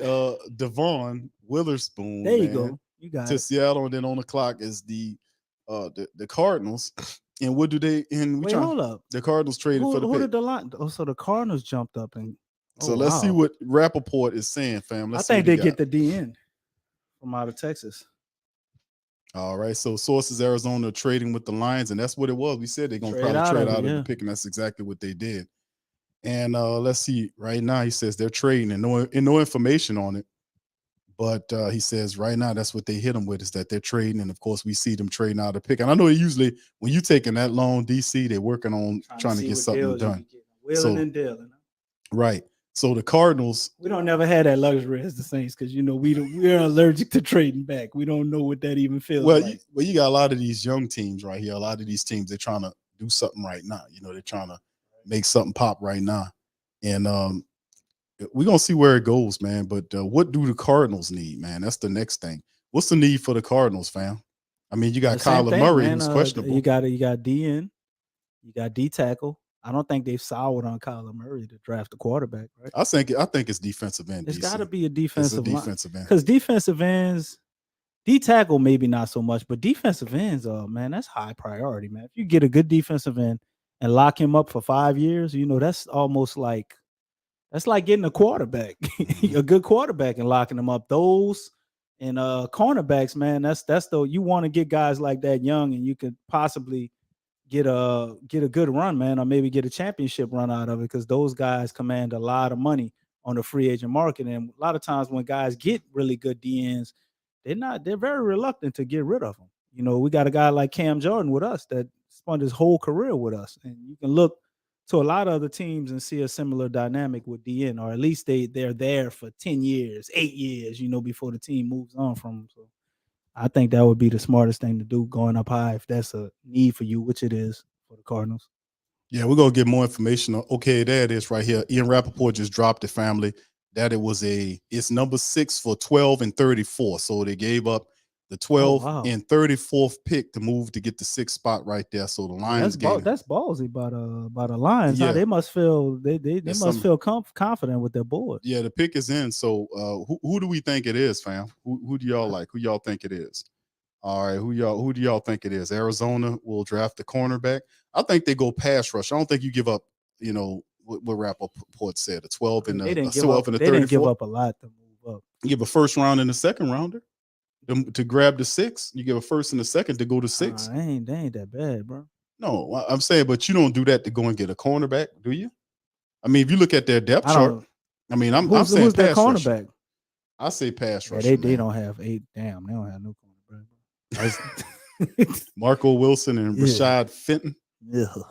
Yeah, that might. Well, they defense needs some help. Maybe they are drafting a cornerback, bro. The cornerbacks are pretty don't look all that good. They could use a running back too. You know, maybe Benji goes. Maybe they moved up for him. I wouldn't advocate doing that for a running back, but maybe the Cardinals really like him. But I say DN, man. It's definitely got to be a DN or defensive line. Ian I Rappaport think. says the Cardinals select offensive Paris tackle. Johnson. Wow. You know, the consensus top tackle. So they go He's pretty offensive good. line there. Paris is pretty good. I wouldn't have thought that. And that's not even listed as a need for them. Wow. Well, they're going offensive line to protect the quarterback once Kyler Murray comes back. It don't matter. He's just gonna run outside the pocket and get hit. That's strange, man. But this is turned into a very interesting draft early on, family. You had 3 quarterbacks that's already gone in the draft. Isn't that something? The top 3 quarterbacks, well, you know, 3 quarterbacks have all been taken in the draft so far. So this is really interesting, to be honest with you. Yeah. How it's all falling out. So we down to the 7th pick, man. No D line, no D tackle. Q. Maybe this is why Mr. Loomis was up in there smiling. You're gonna see a run on them. You're gonna see a run on them at some point. You're gonna see defensive ends come up off that board on the next few picks rolling up. I promise you that. That's not gonna stay the same, DC. I promise you that. Well, brother. the Falcons have been linked to Benji for a very long time, and aren't they next after the Raiders? Maybe the Raiders take a DN or D tackle, but what do they need? They need a little bit of everything. Shout out Devon. Shout out to you, brother, in the building. Much love. Appreciate you being here. Devon? Big Sean, shout out to your fam. Appreciate you. And Tasha being in the stream, brother Travis. Shout out to you. Sean in here. Much love. Sean in here Quavatus, I being see nice, you, fam. huh? It's weird to see Sean not hating. I'm so used to him over there on the Pelicans post-game report with all that hate, man. He in here on one accord tonight. Yeah, well, he a Saints man, bro. You know he ain't a Pelicans man. He a Saints man. It's been a while since I've been, so it's weird to hear Sean saying actual positive. Yeah, he stuff. with you. both him and Tosh be talking. They're a dynamic duo. Them two. Yeah, that's black love there, baby. All right, so anyway, man, shout out, man. Space Ghost, appreciate you. Shout out to you. What's up, brother Devin? All the Devins is in the house, DC. The Devons. Yeah, the man's name is clearly Devon. All the Devons are in the building. Shout out to the Devons. Can you tell him your name, bro? He keeps trying to call you Devin and stuff, bro. I stand corrected, okay? It's Devon, okay? I got you, brother. All right, okay. All right. Now, the reason why I know Big Sean, brother. You ain't got to be calling me out like I'm a busy man, bro. I'm here tonight. All right. All right, what position you want to draft, Q? Shout out GM Kev. What's up, my brother? It's good to see you in the chat. I say defense. Well, in terms of the Saints, bro, that's you saying what positions you want to draft, Q? I mean, defensive tackle, number 1 for the Saints, defensive end. We need a running back, linebacker, and somewhere in there, probably a quarterback, depending on how the board look. So I mean, it's intriguing and interesting, bro. The Raiders gonna take an offensive lineman too. Offensive lineman, the Raiders. Yeah. Okay. Well, let's see what the family. See, the offensive lineman about to start running off the board. They're gonna start getting nervous now because they took the first one. Dancing bad 20 at 20. No, KT, he ain't a more first like rounder, 40, bro. More like 40, bro. Yeah. 40 or the third round. Nah, KT messing with me, bro. He know I like Ika the dancer. I like Ika too, man. But no, I don't think you just like his name. No, I like his game. No, you're a one-trick pony. You're not a dancing bear. You're a one-trick pony. Now he's a big guy. You know he came from LSU, right? You know that right before he went out there to Baylor, he was with LSU.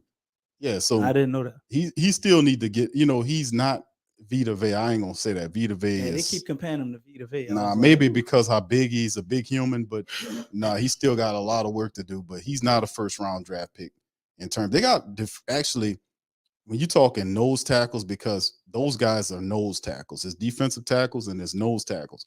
Guys like Mozzie Smith and Ika, those guys are nose tackles.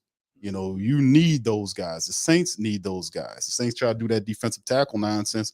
They got ate up last year. You can't always kind of say, oh, we defensive tackles all the same and have this guy playing three technique, this other guy doing this.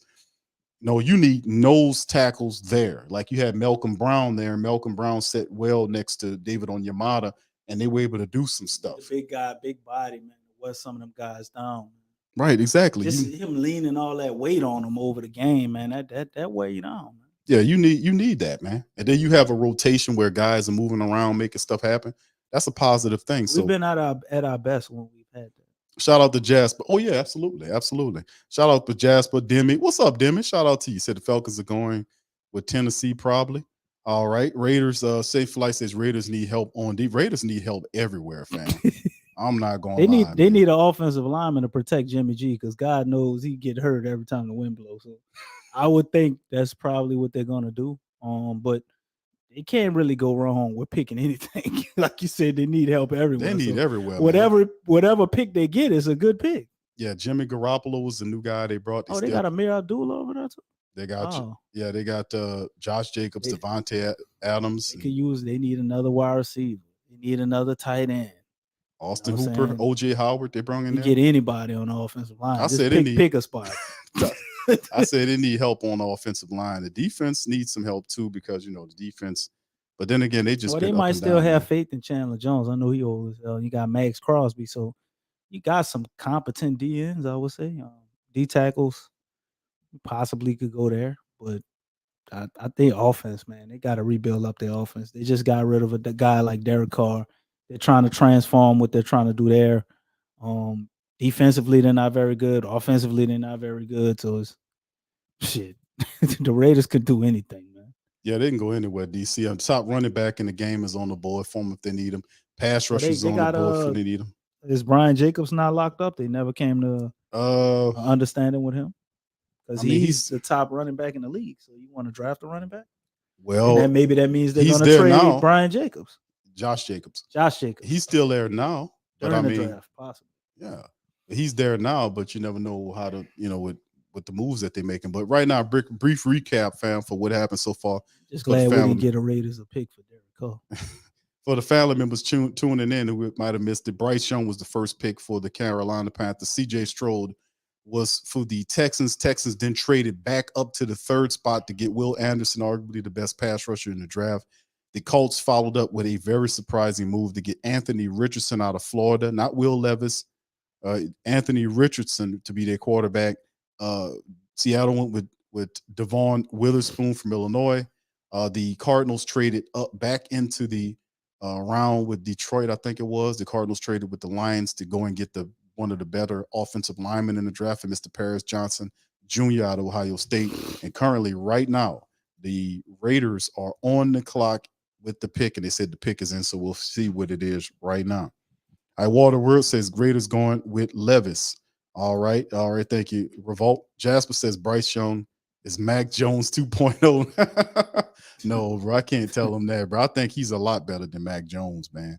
It's just his talent level, how he sees things. He's different than any other quarterback you see now at Alabama, like Jalen Hurts. How Jalen Hurts came out, he developed this game in Alabama, went to Oklahoma, and showed you he was the complete package, because they kept saying that he was just a guy that was a throw it guy. And remember, DC, I was pushing for the Saints to draft that guy. I kept saying, man, listen, don't pass on this guy. And now all of a sudden, this guy doing all this fantastic stuff. They get a defensive lineman. They take Tyree Wilson, man. Great pick. There you go, Tyree Great Wilson. Pick by the Raiders, but if you want to win, you got to do a little bit more than that. They got a long way to go, DC, no doubt about it. But that's a good pick, because they're looking for a guy that can be that can help them pass. They got somebody on to put on side of Max Crosby. There you go. That would be a lot of pressure taken off of him. He just go out there, do his thing as a rookie. It's a real great pick, man. Yeah, that was a good move. Now they still got Chandler Jones right there, but he dealing with injury. But yeah, You're absolutely right, man. Crosby with 12.5 sacks last year, and you're gonna bring David Tyree in there. Crosby, the man, he's gonna be a guy that's probably good for what next 5-6 years at least. Not bad for the Raiders trying to tool up that pass rush, man. No doubt about it. And also, they probably gonna have to get real funky with the offensive side too, DC, to tune up because they're gonna need to help out that offensive line to keep Jimmy Garoppolo. If you can keep Jimmy Garoppolo upright and healthy, he can win your games. As long as they got that damn coach they got, I don't think they're gonna win shit. Oh, you talking about what's his face? Yeah, McDaniels. Until they get rid of McDaniels, they just got him. What you talking about? You just got him. They got a new coach. They fired McDaniels. No. Oh, McDaniels is still there. Well, they should. Anyway. Just got him not too long ago, DC. Not a very good coach. Tro says, Q. Never been a good coach. Do you think the Saints drafting Steve Avila at 29 would be a reach? A lot of people give him the Avila out of TCU. A lot of people think he carries like a second round grade. Like they consider him the second best offensive guard in the draft. You know, Osiris Torrance out of Florida is considered the best offensive, guard in the draft. So, I've seen a lot of the pundits like him a lot. I don't know. I wouldn't take him with no first round draft pick. I'll tell you that much. I think he should be available for you in the second round. But if you're hungry for a guard like that, I don't even think that we should be even looking at offensive guards right now. I hear what people saying about Q, where they didn't pick up Cesar Ruiz 5th option yet, and Andrews Pete is sitting up on his final year. I'm like, okay, and if Q, Andrews Pete, your boy Andrews gets hurt. That's true, but that's what you got James Hurst for, who plays better inside than outside. He's your swing offensive lineman. I like James Hurst. Right. So if we needed, we could possibly look at giving him a starting spot. I think he's good enough to be a starter on the line. Well, I mean, once we get away from Pete, or if we don't. This is true. This is true. So that's why I was like to myself, like, well, okay, what about Cesar Ruiz? Well, I mean, you got to look at the money and see what happens. But I would not, like say the Saints wouldn't consider doing that. So like for us to worry about getting Osiris Torrance or a guy like, if he falls to you, you got to think about it. Right. If he falls to the Saints at 29 and some of these other guys are not available, you got to think about it. No doubt about it. You got to think about it. But I'm not trading to reach none of these guys. I'm just going to go and fill my needs out. Now, Mickey Loomis got up there and we played it, but at the start of the broadcast, when Mickey was sitting up there talking about, well, there's no must situations, like ain't no must needs that we need to draft. That's not true. You have a need, you have big needs in the interior defensive line, and you need for a pass rusher. And both of those things you need to have if other teams in the NFL and in the NFC or in the NFC South in particular are bringing these young quarterbacks. You're going to need guys to go and get them. You're going to have to go and get these guys, chase these guys around. And remember, the Saints still need to still need to do something about the fact that you got athletic quarterbacks coming into the league, and the Saints still haven't solved the conundrum of how to stop the mobile quarterback threat. We still hadn't done that. So we still need to figure that out. So I wouldn't draft him at 29, Tro, just to, you asked the question. Thank you for the question. I wouldn't take him there, bro. I think he'd probably be somewhere in there. Okay, so the Falcons on the clock, DC. Falcons don't jump their asses up there, man. Let's jump back to this. Low, I'm gonna have to see Low. What the hell y'all doing over there, brother? Shout out to my brother Low. But here's another move, DC. Another move that's happened as Atlanta jumping up there. All right, so they're saying now the hold on here. Yeah, the Falcons on the clock now. So the Falcons, the pick is in. Is it Robinson? A lot of people thinking it. Now, you know what, family? Where we at right now is probably, and I told Low on the show, I said, you know who it's probably going to be? We're going to see what it is. But I did tell him, I said, hey. Jalen Carter? Now, I thought it might be, yeah, that's what I was saying, Ro. I was saying, man, it could be Bijan Robinson. That would be the smart pick. But you got 1,000-yard rusher already over there. We couldn't stop that guy last year, Tyler Algieri. Could you imagine if they have Robinson and Tyler Algieri? Yeah, that'd be a real problem. And that's Arthur Smith to the core, because he's a running game hungry, addict. And it's like a 60-40 type deal. Like they run the ball 60% of the time and throw it 40% of the time. You have Robinson and Tyler Algieri. That's awesome. That's special. So let's see where they fall at, because they address, it can't be anything defensive. And you're talking about Jalen Carter. I don't think it's Carter. We'll see what it is. They got what Calais Campbell. They who they get from us. Well, they got Calais Campbell. They got Who else David. they got? They got David. I can pull up this stuff right now. They got David They Onyemata, got Grady. Caden Ellis. They got Grady too. Yeah. Yeah, I don't know if they take Carter. There's no But, need to take Carter. Look at this. You got Onyemata and Jarrett in the middle, and then they brought Eddie Goldman back. They got Calais Campbell there. You know. Then they got Caden Ellis. They added what's his name? Bud Dupree. You know, they added some people, Jesse Bates. They traded for Jeff Okuda, and they added some They're teams. putting together a defense. You know, it wouldn't surprise me if that be the move of the Falcons, because they're really hungry with the run. Or could they take Will Levis, shock everybody, and take a quarterback? Because All I right, don't think Ritter is the guy, man. All right, Jimmy says Q9. He says none of our players on the line can stay healthy. I hear you on that, but I just don't. Do you? Because listen, the Saints are not done adding depth, right? And I understand a lot of people say, you know, offensive lineman there. Listen, We need another offensive lineman. Yeah, but I you think don't we take just him in the need top we of the just need draft. one. If you only way you take Just need one other guy in case somebody gets hurt. Another competent guy like Hurst. But you're gonna take another guy on No. top of a need? I mean, if you mean to tell me you're gonna take an offensive lineman on top of a defensive lineman? Huh? What's Defensive line. Well, let me ask the family members this. Let me ask the family this. What's a bigger need? What's a bigger need? What's the bigger need? Is the bigger need an offensive lineman or a defensive lineman? What's the biggest need? The pick is in. The pick been in for a while, DC. The pick is in. My man Matthew said they took Benji. Makes the most sense, man. Said Smoke Goose. Yeah, but that was in that. Remember, Ryan Nielsen is over there. He can fix a lot of that stuff that they was doing wrong over there. Yeah, You defensive think Ryan tackle. Nielsen gonna fix everything. Look, Ryan Nielsen, look what he gave him, DC. Look what he gave him. They spent a lot of money on the defensive line, on the defensive side of the ball. Calais Campbell, David Onyemata, Caden Ellis. They brought in all these guys. They got Bud Dupree. It's gonna be hard to run on them. Bud With Dupree. those three guys right there. Jesse Bates at the start of free agency spent a lot of money on him. Jeff Okuda in the trade.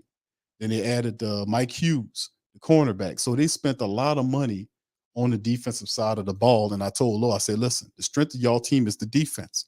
And they doing that because they don't want to put the pressure on Ritter. Now, Tyler Algieri was a guy last year. We could not stop this guy. And I was saying for the Saints, I said, man, the Saints need to go and get that guy. I kept talking about Tyler Algieri out of BYU. Look what he did for them people. Put up 1,000 yards, averaged 5 yards a run. You know, kind of reminds me of who could be this year. That's bully ball game. Tyler Algieri. I like the dude Charbonnet from UCLA. Yeah, I like Zach Charbonnet. Yeah, he kind of reminds me. He'd be like a guy like Algieri. And look, DC Robinson's the pick. I told Lo that. Yeah. I told Lo that. I said, Lo, y'all gonna hear say Lo. I said, Lo, y'all gonna take Robinson. You collecting all your receipts, huh? I told him that the last show. I said, Lo, listen, I'm gonna tell y'all who y'all gonna pick. It's gonna be Robinson. You think so cute? I said it's gonna be Robinson. I said because Arthur Smith is a running game. He's a running game obsessed coach. He's a former offensive lineman that is like old school guy. He's a 60-40 guy, meaning 60% running, 40% passing. You got Tyler Algieri. Said, but Q, Tyler Algieri, 1,000-yard running back. That's one dude. But if you have Robinson and Tyler Algieri together as a combo back, that's problems. And that takes pressure off of Desmond Ritter. They can operate the play action game. They can allow the defense to activate and play. So what the Falcons are turning into is run the ball and stop the run. That's what they're doing. Right. So, hey, how about that? I know he damn good. Best running back in the draft, and the Atlanta Falcons got him, family. How y'all feel about that? That's actually pretty smart, too, because if you wanna run the ball, right, it would make sense for you to have a damn good run defense to basically sharpen your running back, right? Yes. And vice versa. So if you want to stop the run and you got a really good running back, when they face that guy in practice, and when they face, some regular guy, they just shutting all that down. And same thing with the running back. They go against a defense that ain't as good as you running through your ass. Dude. So it's a smart strategy, man. It really is. Bro. And Robinson is probably one of the better running backs I've seen in a while, to be honest. Yeah, Saquon Barkley is like the last guy I can remember. But I know that's what they said. Yeah, he's the last guy I remember being like this good coming out of draft. And like you say, that's his comp. But this dude here, man, like you need two people to bring him down. And he's fast. He catch the ball out of backfield. He got all the moves. Like he's really like he's one of them do it all running backs, man. It ain't nothing he can't do. The only thing I haven't really paid attention to him doing was blocking, and that's because they ain't had no goddamn offense. So the offense was giving him the ball. He never had time to block. Oh, block! Oh no, we got to give you the ball, son. Block. Don't worry about that. You asked me about blocking play, dude. Man. He was the offense, man. I don't know why he didn't go to a different team other than Texas. Now, DC, let me throw this in here. It's been nice to see him with the Manning kid, though. Yeah, that would have been pretty dope. Yeah, that's gonna be different once they move from out of where they at to the SEC. But listen, oh wait, they had a trade happen, man. I know I wasn't tripping. So Chicago traded with the Eagles. Mm-hmm. So I guess the Eagles might be going after Carter, man.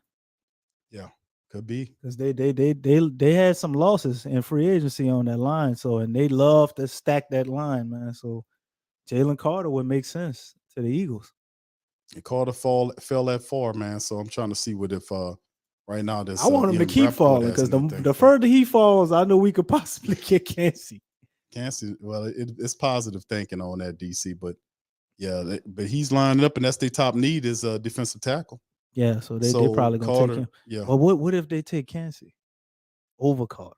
That would be something. The Carter would slide. That would be even, but Carter wouldn't. Well, I mean, you still got a team like Chicago that needs a D tackle too. Then after that, I think it starts to lighten up. Yeah, you because once those two slide off the board, there's no first anymore. Somebody's gonna take a shot at a DN. It's just too valuable a position. So they still got Luke Van Ness is gonna go first round grade. He's gonna go within 10 to 16. Somebody's gonna try to snatch him, I think. Philly's pick is in. We know this is going to be Jalen. We're going to start seeing some more offensive linemen go off the board. We ain't seen enough of them yet. Yeah, you know what, fam? Let me and going back to the Bajan Robinson. Still got some of them receivers that's going to have to go in the teams. Yeah, Zay Flowers and Quentin Johnson, is it? And which was your boy from Ohio State? Smith Najigba. Yeah, Jackson. The Jets seem to like him a lot. Yeah. So I mean, but the thing is, the Bajan Robinson pick back to that to our family members out there. For the family members that were saying, "Hey Q, we need offensive linemen." Now, do you see how pivotal this is now? With them adding Robinson to their offense, that tells you they already have Tyler Algieri there. We had the worst run defense we've had in probably the last 6-7 years. Now, do you see how this goes? We have to drastically improve our run defense. Right. You see how this goes? And not only that, we have to drastically improve our pass rush. When you're looking at a team like Carolina Panthers. Dude, all I can say is all D-line, man. All I could tell you is at the end of the day, DC, is the fact that the Atlanta Falcons got the best running back in this draft. He's no chump. The Carolina Panthers got the best quarterback. They coming. So at one point, you're going to have to get guys that can go chase those guys. And I'm going to say this again because a lot of people are not saying this. The Saints' Achilles heel of not being able to defend or contain a mobile quarterback threat hadn't gone away. It's still here. We have not fixed that. And you had Peyton Turner. And we had a long ass time to try to fix it. So we never did anything to address it. You haven't addressed it. You had the only guys you bring in this run stuff is that you had to bring in because the two starters left to Atlanta and Carolina. We never played a whole bunch of running. Davenport left and he was a bust already. But even when Davenport was healthy, he didn't do anything. And the Eagles take Jalen Carter. Yeah, it is. As we all suspected. Fortune favors the bold. That's going to be the what did it take for them to move up, man? Probably not much though, because they just swapped one pick. So they probably just gave him like a third rounder. Fortune favors the bold, DC. I'm gonna keep saying that because some of these teams are showing that gumption, man. They're showing that. Now, this is what the Eagles. Rappaport says the Eagles gave up a 4th rounder next year and move up to number 9 to take Georgia defensive tackle Jalen Carter, an incredible talent with plenty of questions. So they gave up a 4th rounder next year to move up to 9. So that trade. So there you go. So what's intriguing and interesting about all this at the same time is like fortune favors the bold. We said that several times, and you've seen teams that are really doing that. DC that's getting it done. We've seen what Carolina did when they started this all off by securing the first overall draft pick in the draft, climbing up there and getting and swapping it from who was it, Chicago at the time, taking them, and then the Texans then getting CJ Stroud, then trading back up to the third to get Anderson, two playmakers to help set their franchise, where it needs to be. You've seen Arizona doing the same thing, getting the best offensive lineman prospect there to help protect Kyler Murray when he gets healthy. And then you see the Eagles, and the Eagles haven't stopped. The Eagles have been moving around for the last couple of years. That's their strategy. Their strategy is the strength of their team is their defensive line. It's it. And they're gonna live and die with that. And it's been working for them. Even when they won a Super Bowl, they followed that same strategy. Even though, yeah, Carson Wentz much of that year playing like out of his mind and never reached that level of play again. But their defensive line, man, they shuffle in guys in and out, and they get as many good ones as they can get, and they probably still gonna sign a vet or somebody who's probably really good, but on the back end of his career, they just want to shuffle in 4 and 4 and keep those guys fresh, and it's working for them, man. So very smart pick by the Eagles. You got Jalen Hurts over there and them damn receivers. The only weakness, and they can easily fix that with the rest of the draft, is they still need a running back. So, man, the Eagles, they got them. They got plenty. They got plenty of running backs. Plenty of running backs. The Eagles are setting themselves up, man, to be a force to be reckoned with as usual. So, top dog in the NFC. This is how you win, man. And they did it with our pick, by the way. So we could have had Jalen Carter, but maybe no Chris Olave. I'll take Chris Olave. Yeah, I like Olave. Yeah, I'll take Chris Olave, man, because you have it's more important because you have the Michael Thomas situation and Chris Olave. Imagine what the Saints would be, without Chris Olave last year, even though we were only 7 wins, and really they could have been better than that had Dennis Allen made some moves at quarterback position. Time out here, time out there. Maybe go for it on fourth down sometimes. Let's talk a little bit about that. Let's make mention while we here. I've been highly critical of Dennis Allen. That's an understatement. But does Dennis Allen learn? Does he learn from these wrong-headed decisions? That's honestly that's the biggest question. One question that I can't answer because I really don't know. Me being somebody just like the rest of the family who would hope we would move on for Dennis Allen because it's obviously not going to work. But I mean, he won 7 games, so for a coach with this team and our expectations, that's a massive failure. But looking at that from the outside looking in, most people probably see that as a first-year head coach winning 7 games. He has signs of potential and that he could grow and all of this. I see us being able to win with Dennis Allen, but not because of Dennis Allen, more because of the talent that we have. And I think he's competent enough to be able to do enough with the defense and kind of stay out of the way of the offense and let things operate, especially if you got a guy like David Carr, who's basically an offense within himself. He's a player that can call his own plays, knows the playbook in and out. He can operate the offense if you just unleash him and let him do his thing. And I think we can be good enough to win. So, but does Dennis Allen learn from his mistakes? That I don't know, man, because is he going to continue to be a head coach that spotlights, a defensive coordinator that spotlights as a head coach? Or will he fully move into those duties of being a head coach and learn the game far as situational football, who we all see he's not great at? You know what I'm saying? Just things like that, knowing when to call a timeout, knowing when to put certain guys in, which I actually commend him on that on defense. I thought it was real ballsy, even though he's forced to play Alontae Taylor, and then he played good and he stuck with him. Some of those moves are things I can actually point to as positives with Dennis Allen, but just the X's and O's of football, being a true game manager, man, he's not that. He's got a lot to learn to be that. But with the staff he has, maybe some of those guys that have been head coaches before that we have on our staff can assist him with that. Well, Dog says that he makes the point that Dennis Allen had to work with all Sean's people. I think he would be okay this year with his people. You know what? I would love to say He you're would look wrong, more like a boss. but you're probably right though, dog. Because when you think about it, Can't get no worse, right? every coach that gets a head coaching job, they usually get their own guys. Or if they get their own guys, they're usually better with their own guys than worse. Well, I mean, listen, DC, all I'm saying is, yeah, he got his staff. Those was the guys that he worked with. He brought them back. So, that can be interesting. All right, there go the Okay. Bears. The Bears got an offensive tackle, DC. They needed help to protect Darnell Justin, Wright. Justin. Well, And they got Darnell Wright out of Tennessee, the big offensive lineman, 6 feet, 333 pounds, massive human. And they feel an obvious need. They needed an offensive line to protect Justin. So there they go. So, I mean, the Bears still got a long way to go, man, before they do anything right. positive. But this is still a positive anytime you can get them some help along the offensive line. So Justin Fields Yeah, is they really need it happy, bad, man. I mean, they got a superstar, in my opinion, and Justin Fields. I like him. Still has a lot to learn, but very good player. No offensive line at all. He's got some decent receivers with DJ Moore, Darnell Mooney's pretty decent. Chase Claypool, another good guy.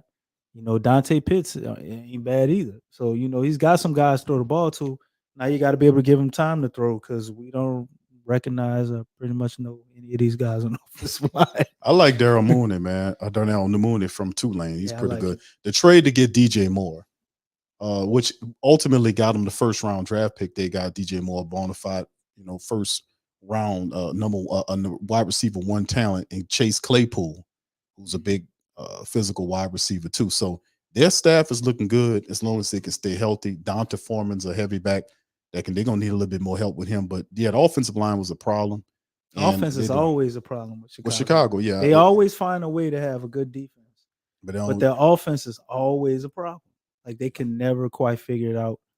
And them taking the offensive tackle, I think, is a step in the right direction. So there you go. So right now, fam, we threw 10 picks already. We still got a lot of stuff to go before we get to where the Saints draft.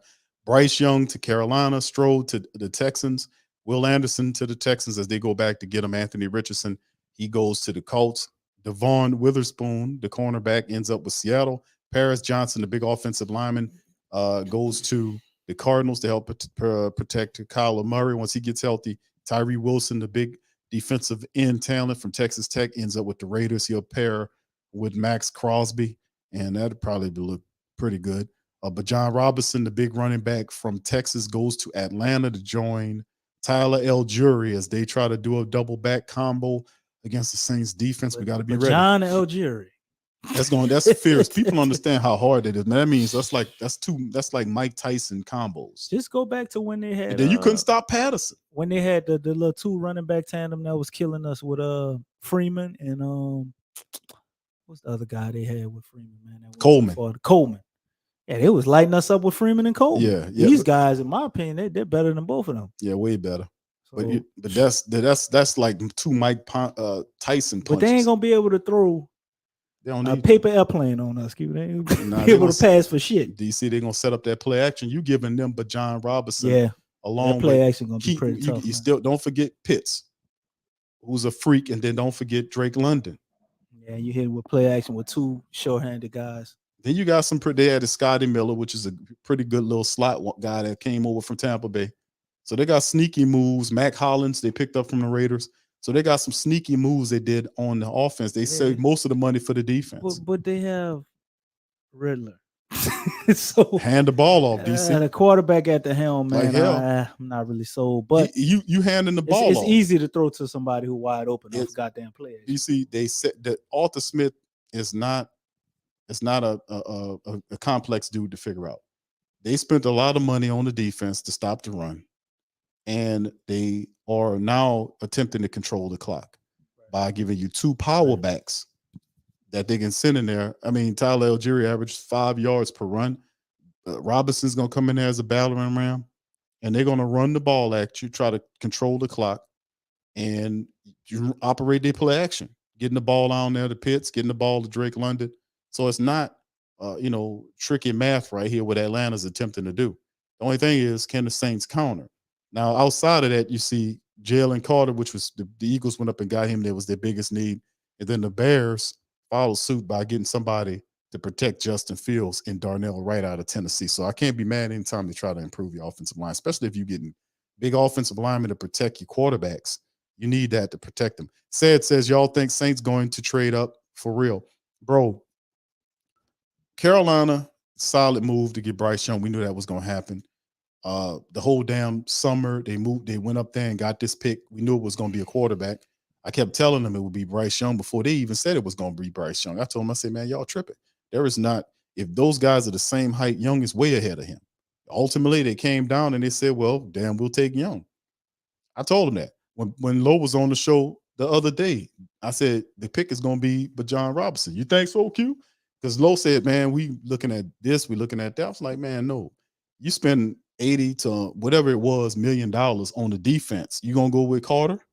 And you got Onyemata and Grady Jarrett in the middle? No. That don't make sense. No. That's too much money. Right. So you whatever you're going to do is going to be an offensive I ain't gonna side lie, of the ball. it would be a scary thing if they did that, but it just wouldn't. No, that don't It make wouldn't no sense. maximize what they could do, especially next year. I know they're That's a looking move that would be like great for down the line. You know what I'm saying?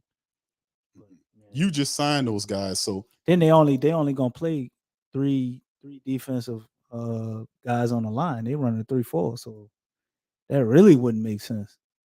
Atlanta's running 3-4. You think? Yeah, they're gonna run a 3-4 base. Look at them. Mm-hmm. I mean, anytime you got Calais Campbell, they got Oyemata and they got Grady Jackson. That's a pretty scary three to put out there. You know what I'm saying? That's a nice building foundation for a 3-4 defense, because those three guys all command a double team. You know what I'm saying? And that's what you want with a 3-4 with your guys on that front line. You know, you want some big guys that are still athletic, that kind of they're tweeners, like, you know, the kind of DN, kind of D tackle guys. That's what you want. You want at least one of them to be a real D tackle. Grady Jackson's. So I mean, you say Oyemata's a D tackle too, but I think Oyemata could fit in there as an N in a 3-4. Now that's the point. You can move them guys around. The Saints have done that Exactly. before. You can move them around. So Oyemata can definitely be a defensive end in a 3-4.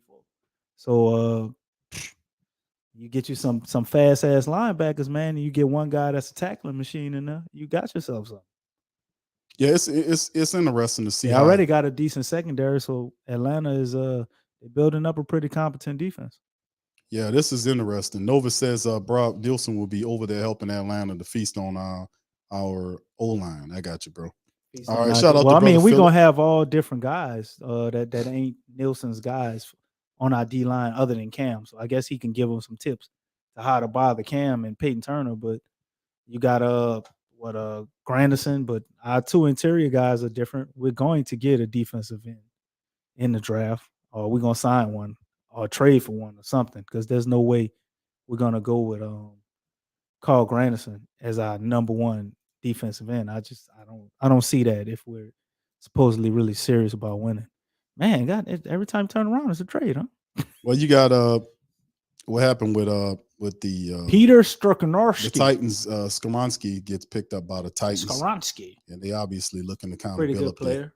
trying to build up their offensive line, man, and yeah, that they to protect Tannehill, you know, and do some stuff that help Derrick Henry run. And you got Dillard and a few other guys there, so they add another offensive lineman there, trying to build up that offensive line. So they put everybody Titans on the off trade block, and I guess they ain't like none of the shit they got back. Yep, huh? everybody was out there. They didn't, you know. So I mean, I think Titans, that mess up your team though, because I don't think the morale a bit. But I Yeah. guess if you professionals, you dial in, you handle your business. All right, so the Detroit Lions, fam, are back up on the board. The Lions are back Well, up on they the traded board. with The Lions didn't back they up pull here. off a trade with Well, the Lions traded for they traded with whatchamacallit. what was that? With the Cardinals. Yeah, they pulled off that trade with the Cardinals, so they finally getting their second pick back at 12, man, and you might see another defensive line pick here. Yeah. Well, we're gonna see, fam. That in the clock, they said the pick is already in, and you got guys up with Detroit. Who is it? Who's gonna be? Is it going to be Christian Gonzalez or Dalton Kincaid? Dalton Kincaid. I'm gonna go with Dalton Kincaid. Go with a tight end. That's what I want him to pick. Go ahead and take Dalton Kincaid. I mean, I don't think he's better than Mayer. I don't even think Mayer is the best tight end in the draft. Well, they definitely got a need for him though, DC. I mean, Yeah, they do. Tight end Brock Wright You, form you that's really there want to now. take a tight end at 12? Usually around 15, 17, 18, you might see a tight end if he's really good. I'm like what you said Unless you earlier got about Pitts, that went at 8, but I think 12 is a little high for a dude who I don't know. I I don't mean, know a it's, lot about Delton but Kincaid, so you're still not solid. You're still not solid they at your definitely defensive need a tackle. cornerback too. You need another end too. They need another defensive end. You need another end. They need a D Van tackle. Ness That's up there. is this Van Ness? Does Van Ness go here? Van Ness could go here. They could definitely take. Cansey? They could take Cansey. I don't know if he fits what they want to do, but they can definitely take him. They can go with a lot of guys here, man. Ain't no telling what. It's Gibbs. And they go with Jamar Gibbs. I didn't see that. Shout out to Roe. Roe called That it. is crazy. So what are they gonna do with? What are they gonna do with I'm surprised by that pick. What are they gonna do with Swift? You got Swift and Montgomery. There's no way you keep all three of those guys. I don't know what's going on with that one. Somebody gonna be going. Yeah, Swift has to go because Gibbs' game to me is more like Swift than Montgomery. I mean, Montgomery's kind of a quasi do it all guy, but Swift is, he's got that athleticism, can catch out of the backfield. Not that that's the only thing that Gibbs does. Is Gibbs is a very good running back, but man, that's a shocker. Yeah, I'm surprised. That's a shocker, man. And especially after they fought in free agency to get David Montgomery, I would think they would be set with I would go with Swift and Montgomery. That's a pretty good tandem. That's a curious. That's in case Nola baby case Gibbs is a good quality back. To me, I think he'll be better than Swift. And they looking at him. He is, but it's like how much he's better. You risk taking him at the 12. Like Swift is not a bad running back. You know what I'm saying? No, he's not. So it's like, is he really that much better to warrant using the 12th pick on him? And you have two competent guys. You have two really good competent guys right there, Swift and I don't get that unless something is wrong. What if Montgomery had they traded for him and they found out he's injured or some shit? I don't know, man. I would have went defensive. I would have went defensive line somewhere along sense. in there, man. I would have gave Aiden Hutchinson a running. But well, Will Levis, Will Levis. Green Bay on the clock. Will Levis. No, Swift. They just got rid of. Will. No, DC. Come on. No, man. No, they're not going to put Will Levis. They just got rid of Aaron Rodgers to give your boy. That's right. They got Mr. Love, so they need to get him a weapon. Then, so we probably see our first wide receiver. I agree. See our first wide receiver. Maybe tight end. Here. You got Romeo Dobbs, who's pretty good too. I like him. What's the other brother's name? Christian Watson. Christian Watson. Where is he on the? I don't see him on the depth chart. Yeah. Okay, fine. They need wide receivers. They can use a wide receiver or a tight end. They need a lot, man. I don't think Green Bay looking to win nothing. They still got an okay line, though. Still got all the framework and structure for protecting Aaron Rodgers. So their line isn't trash. Let's look at the defense. Do they have any holes on defense? Devontae Watt, boy, that's the third Watt. I forgot about him. Huh? TJ Slater, okay. They need some help, man. Jordan Love, this is his squad now, and they don't really have a star. But they haven't taken the Green Bay Packers haven't taken the first round wide receiver in a long time. That's like one of the. I mean, jokes. I would think you have to, man. Well, you got to help Jordan Love out, right? I would think you have to. I mean, you got to help him out. I mean, if you look at what they have now, they got Christian Watson and and Dubs, but you need. I like those guys. I don't know about some more Tory. I don't know a lot about him, but I mean, they need a star at receiver. I like Christian Watson. I think he could grow into that, but he's not there yet. Dobbs is pretty good, but it's just not. I don't see no star. They need a star, man.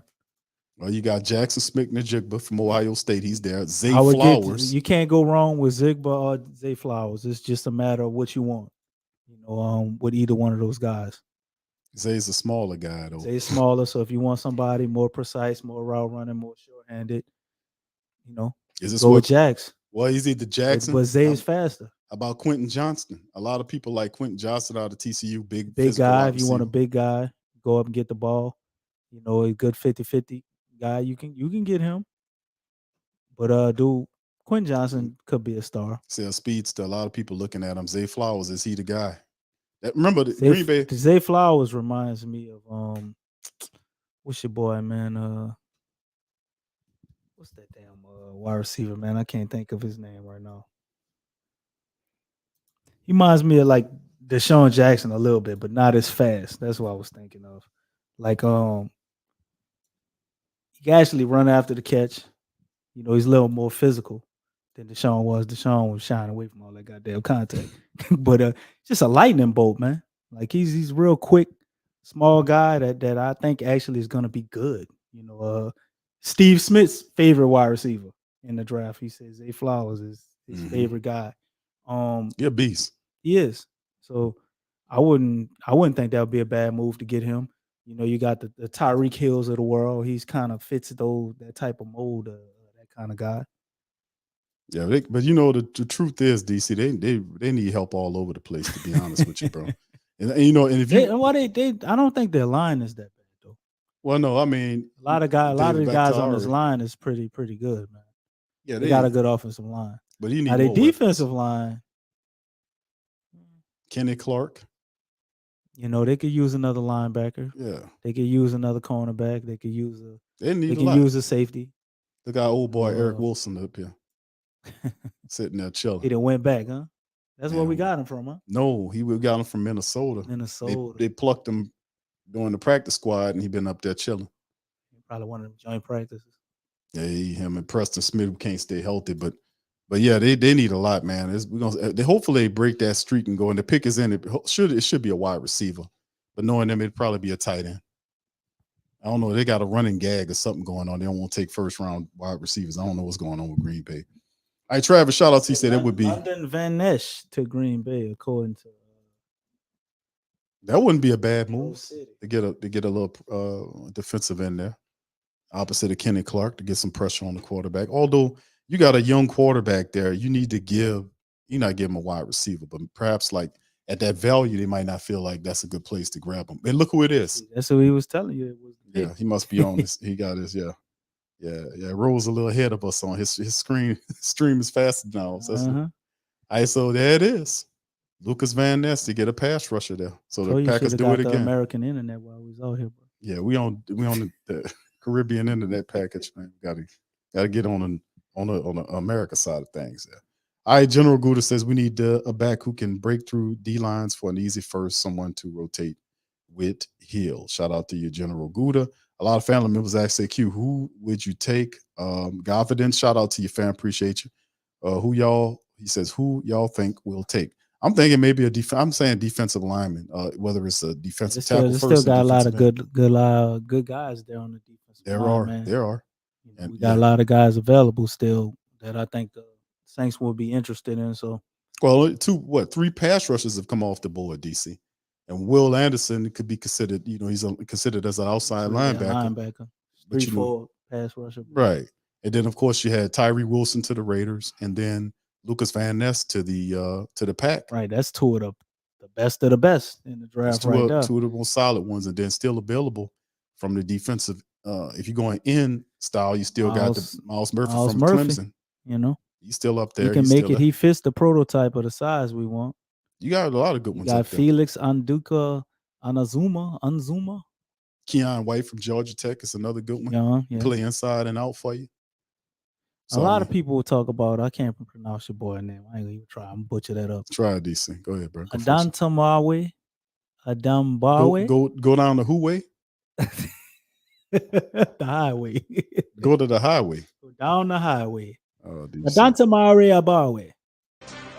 Adambawe. I was trying to see if they would pronounce it from but I'm not gonna even try, DC. We call him Double A. Double A. A lot of people like him though. For some reason, man. He's supposed to be one of the better DNs in the draft. I'm not that big on him. He's fast, man. Yeah, he's a power rusher. Yeah, he's fast. He's a bit undersized. He's 6'2", 282, but he's fast. He's productive.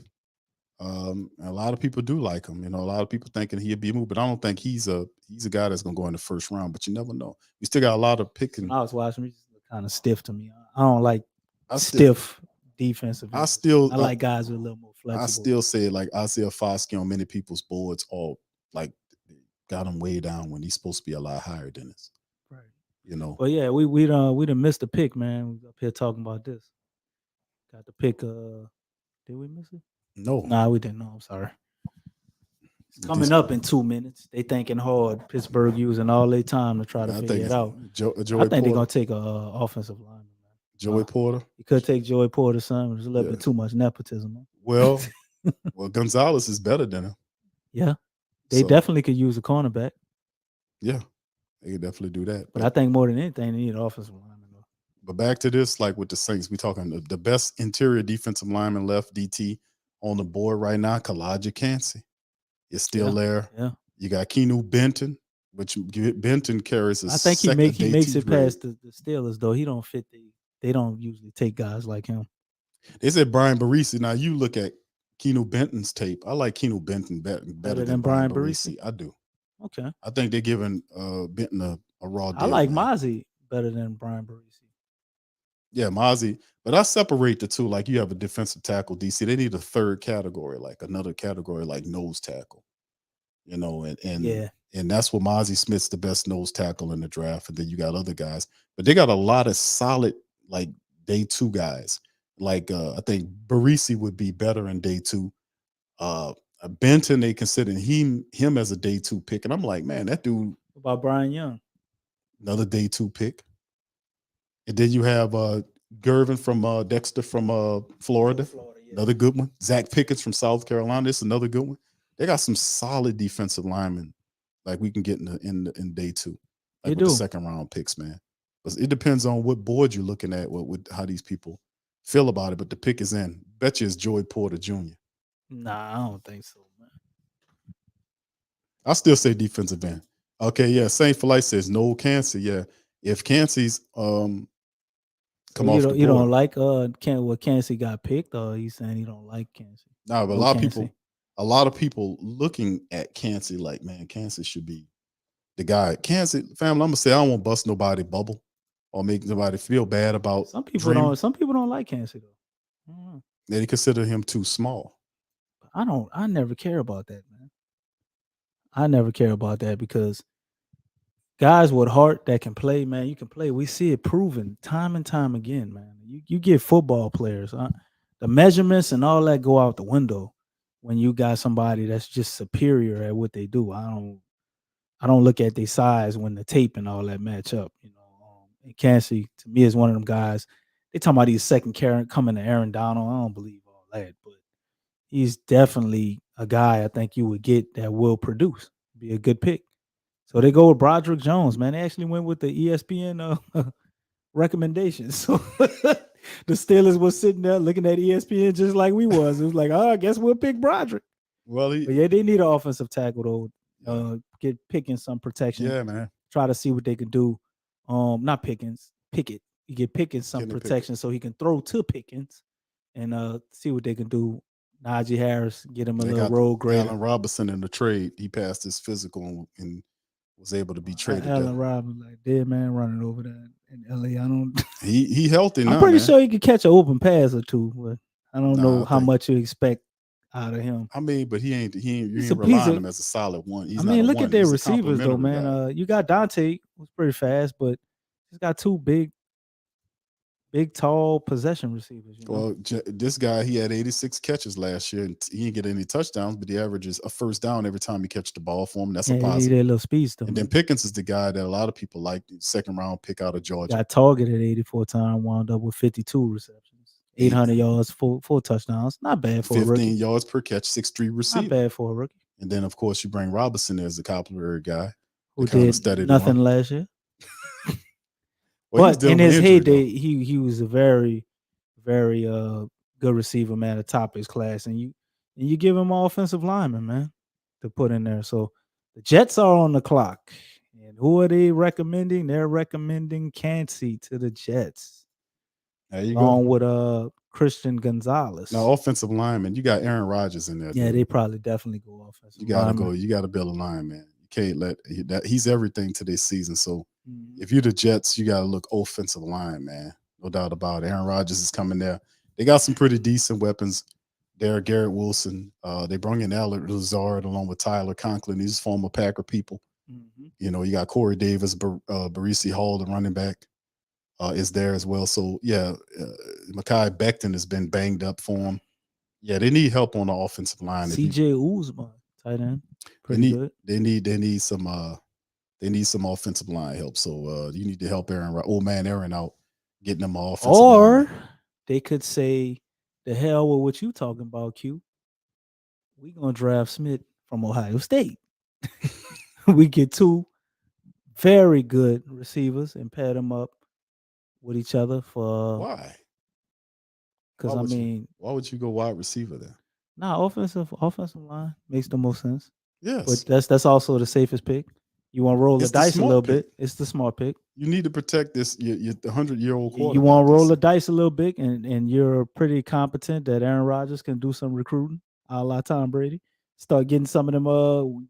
Get you a big guy in there. You can get somebody in free agency to come in and protect Aaron Rodgers. So they could also go that way too. I heard a lot of things about them drafting the Ohio State wide receiver. Yeah, but that was prior to them getting Aaron Rodgers, right? That was after they got Aaron Rodgers. That was just a couple days ago. That's when they started hearing it. But nah, I've heard that as soon as they got Aaron Rodgers, like they kept linking them. But maybe they just take offensive linemen. They are running off the board right now, so they might not be able to get somebody in the second round if they want to do that. So there might not be an offensive line. There might not be an offensive lineman that's on their competent boards. enough to Well, get that's on their boards that carry that high of a grade. You know that too. So I mean, You got a lot of solid guys still there. You got Steve Oliva still there, and my man was asking about at 29. They got him over Osiris Torrance, man. That's bull crap, man. That is bull. But that's offensive lineman inside. I'm pretty sure they're looking at what probably tackle. separating it. Yeah, but there you go. You got that's crazy, man. Torrance is better than him. They're 2 solid guys, but I would go Torrance first. But I mean, they got offensive tackle and center needs on the offensive line, and you're Aaron Rodgers, man. 39-year-old Aaron Rodgers, dude. What you gonna do? Hey, smartest pick. What they should do, also to help Breece Hall, they should definitely get offensive lineman. But yeah, I say offensive lineman, bro. We're gonna have to see, man. As they're still trying to figure it out. They're obviously playing with the idea of doing something else.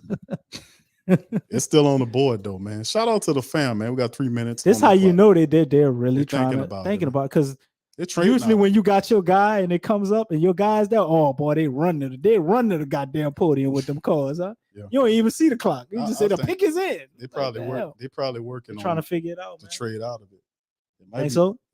It could be. Well, we see they got a lot of offensive linemen that are good, that are still there. So maybe they seeing it as maybe we could trade back, get some more compensation. You know, I think the Jets, didn't they spend a lot of money in free agency? If they didn't spend a lot of money in free agency, they spent the rest of their money getting Aaron Rodgers, right? $50 million. So they probably gonna want to maybe go back, like you said, and collect some more guys. I think it's really interesting, man, that Aaron Rodgers did the same thing Brett Favre did. Both of them quarterbacks left. Man, let's not act like Brett Favre didn't give him the playbook. Come on now. No, I'm saying, bro, that he told him when to leave. He told him why to leave. Brett Favre left Green Bay. He left and went to the same damn. No, he went to the Jets. Minnesota. Brett Favre left Green Bay and went to Minnesota. Went to the Jets, and then from the Jets he went to Minnesota. Put it in the chat, y'all, because Big Q got amnesia. I know what I'm talking about because I remember this shit like yesterday because I was shocked.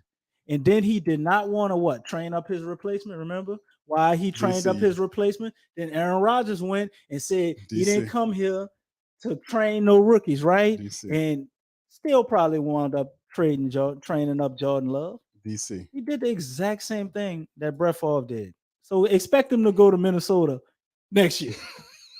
Because Brett Favre went to the Jets. And from the Jets, then he went to Minnesota, bro. Yeah, but why you had to just like throw me out there like I had amnesia, brother? What's that? Because I tried to correct you, and I tried to do it in a polite way, and then you act like, oh, since you're a few years older than me, you know everything. I didn't say that, bro. You didn't have to say it. You was thinking it. I don't know what you're talking about. All right, I was trying to figure As you can see, out, by unanimous decision, everybody else who has a good memory also remembers the Jets too.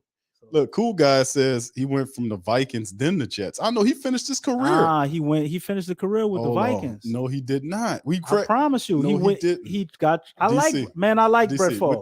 what we Before I knew he was racist, I like Brett Favre. We gonna bet, bro. We gonna bet. What you want to bet? Let's bet $5. $5? You cheap. I'm not trying to break you, Put a 20 on it, brother. I ain't trying to break you, bro. Put a 20 on it, bro. Bro, I'm not trying to break put a 20 you. on it. Okay, $20. $20. He went to the Jets, then he went to the Vikings. Okay, all right, $20. Where he ended his career. Remember? All right, DC, $20. Because we broke him up. I owe DC $20. He did go to. Pay me my money. That's 20 in computer monies. Computer monies. Yeah, that's like 20. Yeah, dollar zeros in the computer. Man, you better not show up with no goddamn $20 worth of curry spice. It's too late, dog. It's over with, bro. It's over. I don't got $20 cash, but I got this 5-pound bag of sugar Q gonna try to give me, man. DC, right, bro. I decided to listen to you and lay off some of that sugar in the curry. So here you go. I'm a fair man, bro. So DC called and said the Jets. So let's put it on screen. As you can see it right here, that he went to the Jets in 2018. Then he finished out his career with Minnesota. So yes. And he sucked with the Jets. Yeah. Just like Aaron Rodgers probably going to do. And then he's going to go to whatever team he really wants to go to. I'm going to bet your ass $20. No, I'm mad. Bet your ass $20. Oh man. I take a payment plan. But you know what? It's probably I take a payment plan $5 today. But it's like worth $10. It's like $5 in DC money. The boy's got his own money. Novice says, say Q been working 2 jobs, haven't been following like I used to. Don't if y'all address this yet, but who's the best available old lineman in free agency? Remaining free agency right now. I'm gonna have to look that up, my brother.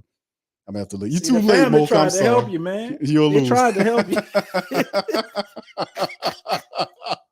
Y'all too late, man.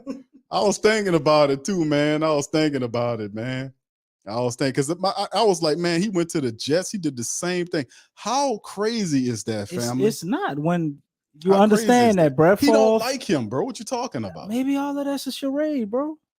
He don't like him. If he don't like him and they don't get along, then how the hell is he doing the same all the way down to when when the season is over?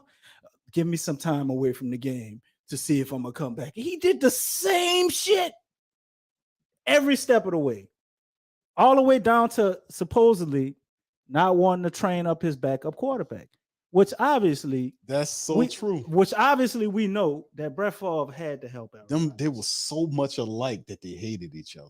But Brett Favre probably really helped him though. But he said all that nasty shit in the media. Maybe that was part of his process for helping him. I don't know. I think you're thinking about this a little too Well, Aaron much. Rodgers did the same thing to the Jordan Love kid. So if he's good, then what you gonna say? So okay, Aaron Rodgers didn't help him at all. He just figured it out, right? I'm saying this about the Brett Favre situation. You're right. He said he didn't help Aaron Rodgers. Aaron Rodgers said that. He said he didn't do a damn thing for me, whatever. Brett Favre said the same thing about Aaron Rodgers. What is Aaron Rodgers going to do for him? Aaron Rodgers was the backup for Favre. But that's what I'm saying. The same shit Brett Favre said about Aaron Rodgers, he spoke the same way about Jordan Love. He was mad about them drafting him, remember? Just like Jordan Love, just like Brett Favre was mad about them drafting Aaron Rodgers. I guess Jordan Love broke the cycle then. How? Because he didn't say anything negative about Aaron Rodgers. Well, he ain't gonna be the next Aaron Rodgers or Brett Favre. The guy's gonna be okay. You give him the weapons. Let's see. They got him an offensive lineman. But listen, I can't and discount the pick is in for the Jets. Now, how they about got that? Will McDonald out of Iowa State. Move. That's a solid move. Good player. Yeah, they got Will very McDonald. good player. Yeah. So that's actually pretty damn That smart is a by the good Jets. But they didn't get an offensive lineman like you said they would do. Damn, I should have bet on that. But now we moving on. Pam said to tell you to tell Q to cash app you. He trying to give me some bullshit ass digital currency they made up some goddamn big Q coin or something. You gonna try to pay me in? Man, that big Q coin worth more than US dollars right now, boy. You better get on that. US dollars ain't worth shit. You think that's bad? You need to look at Caribbean money. Maybe I need to get you to pay me in curry chicken, man. I might be able to turn that into more US dollars. Tron says, do y'all want us to trade up? I do. Yeah, it's getting funky in here, bro. Yeah, we getting to the point, man, Yeah. where we got to start considering some stuff. And is this a good spot for Will Levis? You got Washington on the clock at pick 16. You know, he's not big Q coin. That's right. Them big Q coins worth more than US dollars right now. Let me tell you something. I ain't got big Q coins. Oh shit! The man who has money trucks running around the city. Here he come to talk about finance, huh? Let me tell you something. I got big Q coins. I tell you something. Say Mickey Loomis, can I rent one of the money trucks? No. With the money still in it? Wrong Loomis. Don't try to get me in trouble, man. I'm already packing enough, man. I'm telling you. I got cash trucks running behind me. Wrong name. All right, so shout out to the fam, man. Appreciate y'all being in the stream, man. Hit the like button, family, if y'all enjoying the stream. Much love to the fam. 200 of us in here just chilling. That's right, big Q coins. Yeah, that's right. Yeah, the big Q coins, man. Y'all need to get in on that right now. As soon as I won the bet, he talking about, yeah, I'm gonna pay you. I'm gonna pay you in digital money. I was like, here come the bullshit. I was waiting for the proper time to tell you that. You gonna send me an article and all type of shit tomorrow about, look at the big Q coin and all this shit. Look at this projections for next year. He gonna come with some shit. Oh yeah, I'm looking out for you, DC. You won the bet. Listen. I don't want to give you $20 because this could turn into $2 million. Let me tell you something. You from DC. Listen, been knowing me for a long time. I'm just gonna tell you need to get in on them big Q coins right now. Because I'm telling you, what you doing? Damage control right now? I didn't blew the top off your shit. Remember, listen, you didn't get to launch them how you want, so you're doing damage control 10 right now? plus years ago, people was telling you about digital currency, and they got filthy rich off of it. I'm telling you right now, you better get on them big Q coins right now. They're worth more than US dollars right now. And that's before we transfer it over to the other side. And so let me ask you this. Are big Q coins backed by big Q comeuppance? What is comeuppance? That's what they back by? What are you talking about? What gives your coins their value? I can't talk about the comeuppance of big Q gives the coins their value. I can't talk about all that right now, DC. Still, that's classified information right now, brother. All I can do is tell you, just give you a little game, brother. You got to run with it, brother. That's all. I can't give you all that information right now. Shout out to brother Judah. Much love, fam. Appreciate you chiming in. I'll tell you what, man, the big Q coins worth more than DC's homeland money right now. I promise you that much. I can't say nothing. The American dollar is down right now. I can't say nothing. Bet not. All right. Shout out to the fam. American Saints for Life says, just ask the mayor for some money. She has a lot of things going. Nah, they watching her like a hawk. Eric said, what's up, Eric? Says Hugh, Mickey Loomis. Can't give us nothing. Nah, T need help right now. Eric says, Q, Mickey Loomis needs to pay in that Saints funny money. Yeah, there you go. DC. Would you take Mickey Loomis money, funny money? It depends on where I'm gonna spend it at. So you'll take Loomis's money, but don't take big Q coins? I can actually spend Loomis money somewhere. I gotta wait 10 years before I can use your shit. No. Big Q coin is like it's like buying some Dogecoin or some shit. You gotta sit on it and hope it pay off, Man, that's not true, man. That's real. You could take them big Q coins. Well, I could spend them at. You could take them to the bank. I could pay my rent with them? Yep. Boy, that sounds like some bullshit. You ain't even sound confident when you said it. I said, yep. What I was supposed to say. Shadi says, I can't wait till the Pelicans draft. I know why, but I'm more invested in their draft this year. Which will y'all be? Yeah, we're gonna be live for the Pels draft. We do it every year, man. Have fun with that too, man. We do that. That's probably one of the longest drafts we did on one of them Pelicans drafts, man. We was on here for about 8-9 hours, man. Was it? Yeah, we did a real long one. When they drafted Kyra that year. Oh yeah. We just turned it into a rib session because we were both frustrated, so we had fun with the whole draft. Jamal says Big Lil took his drawers and socks off of Johnny. I know. Come on, man. He got naked. That's a term Lil has. He called it. Wait, what did he say? say he gets naked for. It's just like they go all out for the player. So that's just Lowe's country term for stuff. You know how Lowe goes. General says, I'm gonna pay my light bill with some big. There you go. Some big Q coin. That's right. Then you gonna pay your light bill. They're gonna get your money back. Man, they That's gonna how shut your good they- damn lights on, bro.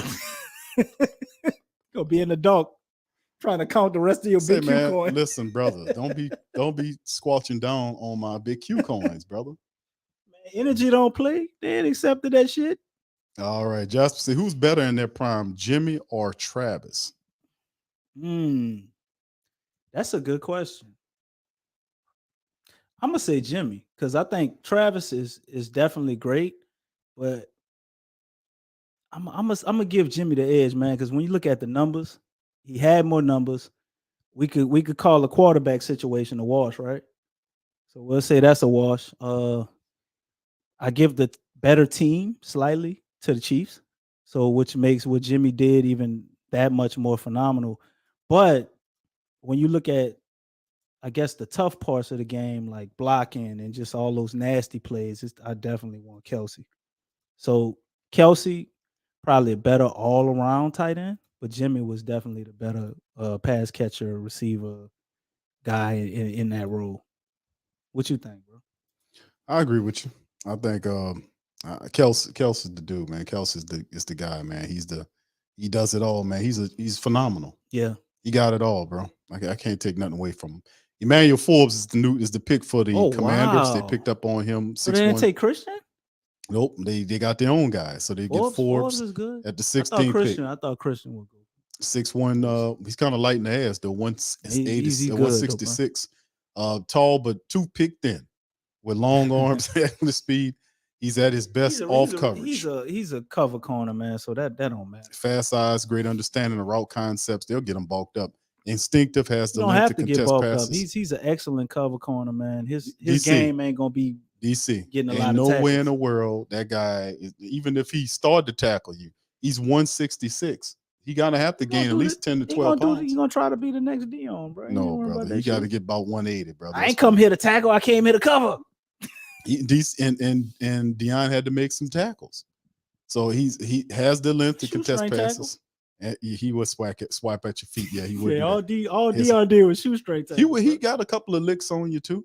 He did did, some stuff. but he wasn't. It wasn't his strong suit. Tackling He wasn't his strong suit. Yeah.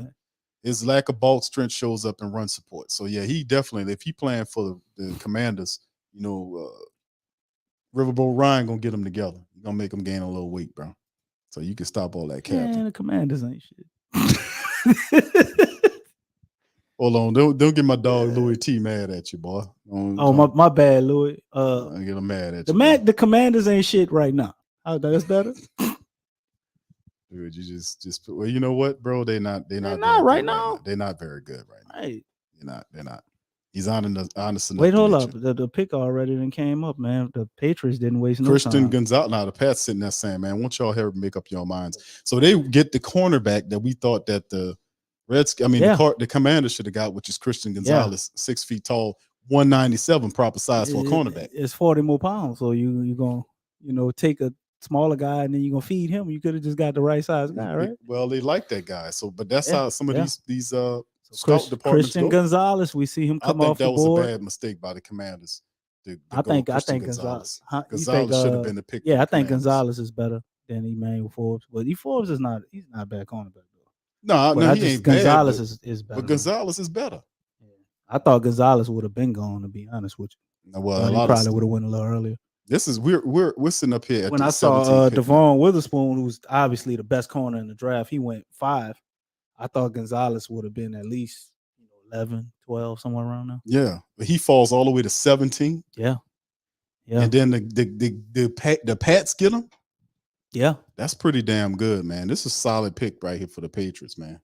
Trying to build themselves up. So we got Detroit back on the clock. Detroit on the clock, DC. They drafted running back already, which is wild to me. That was a stupid pick. I couldn't believe that. I'm not gonna say stupid pick because I like Gibbs.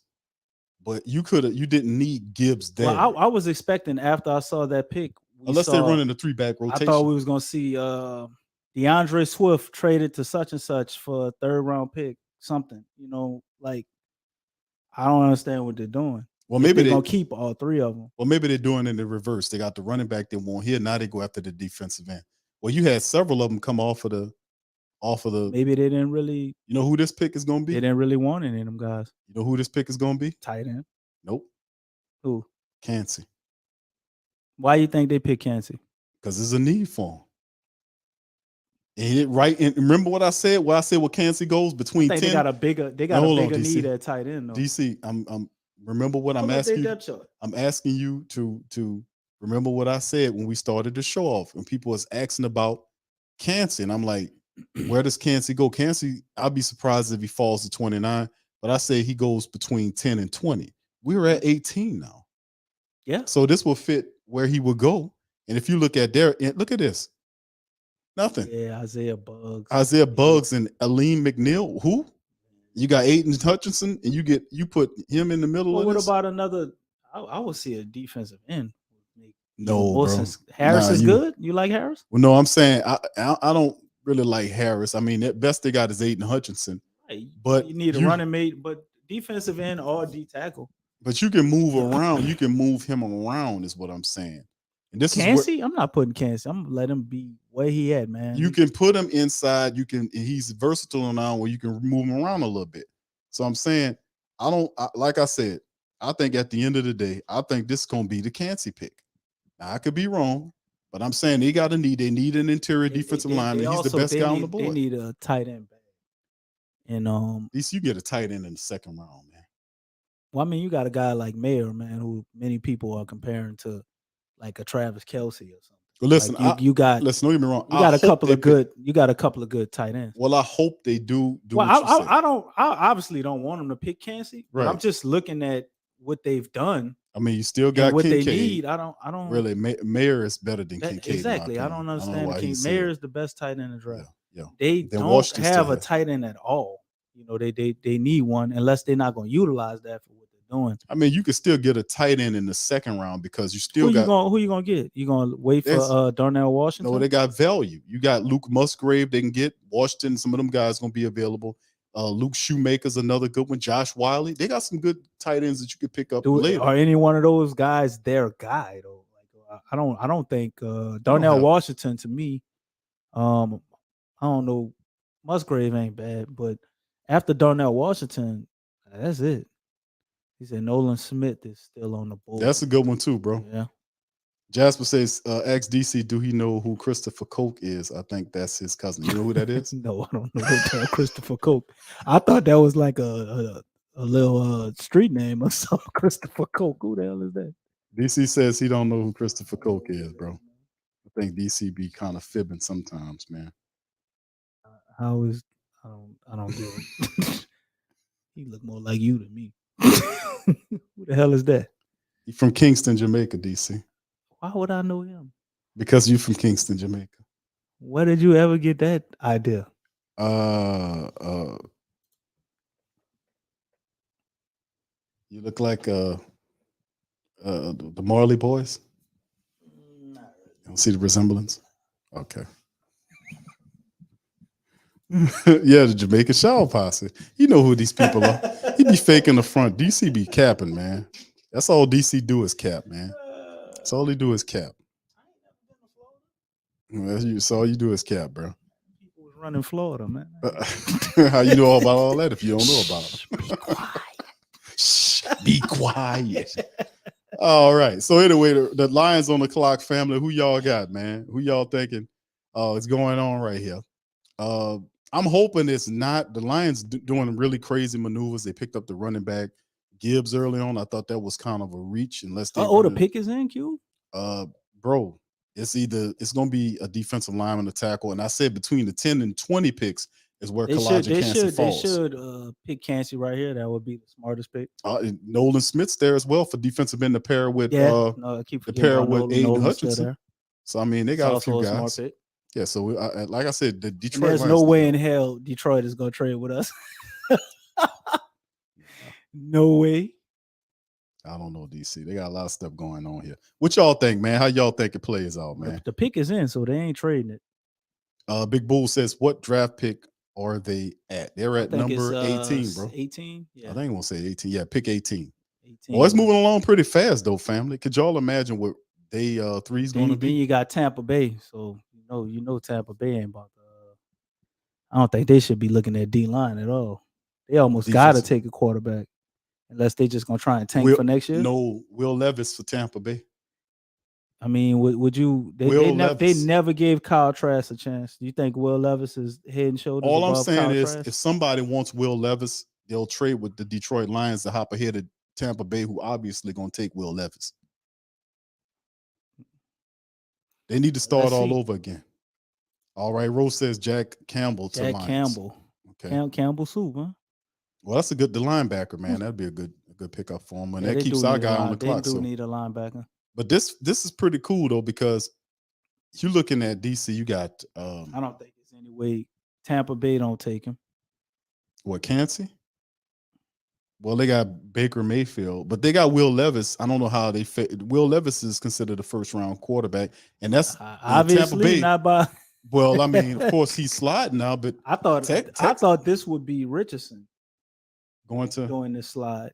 nah, And and Levis is actually Levis is a pretty a competent pretty good quarterback. Yeah, so and he scored high on the cognition all test that scores he got the and all that. size. He throw a has pretty the deep ball. throws, you know, he Mhm.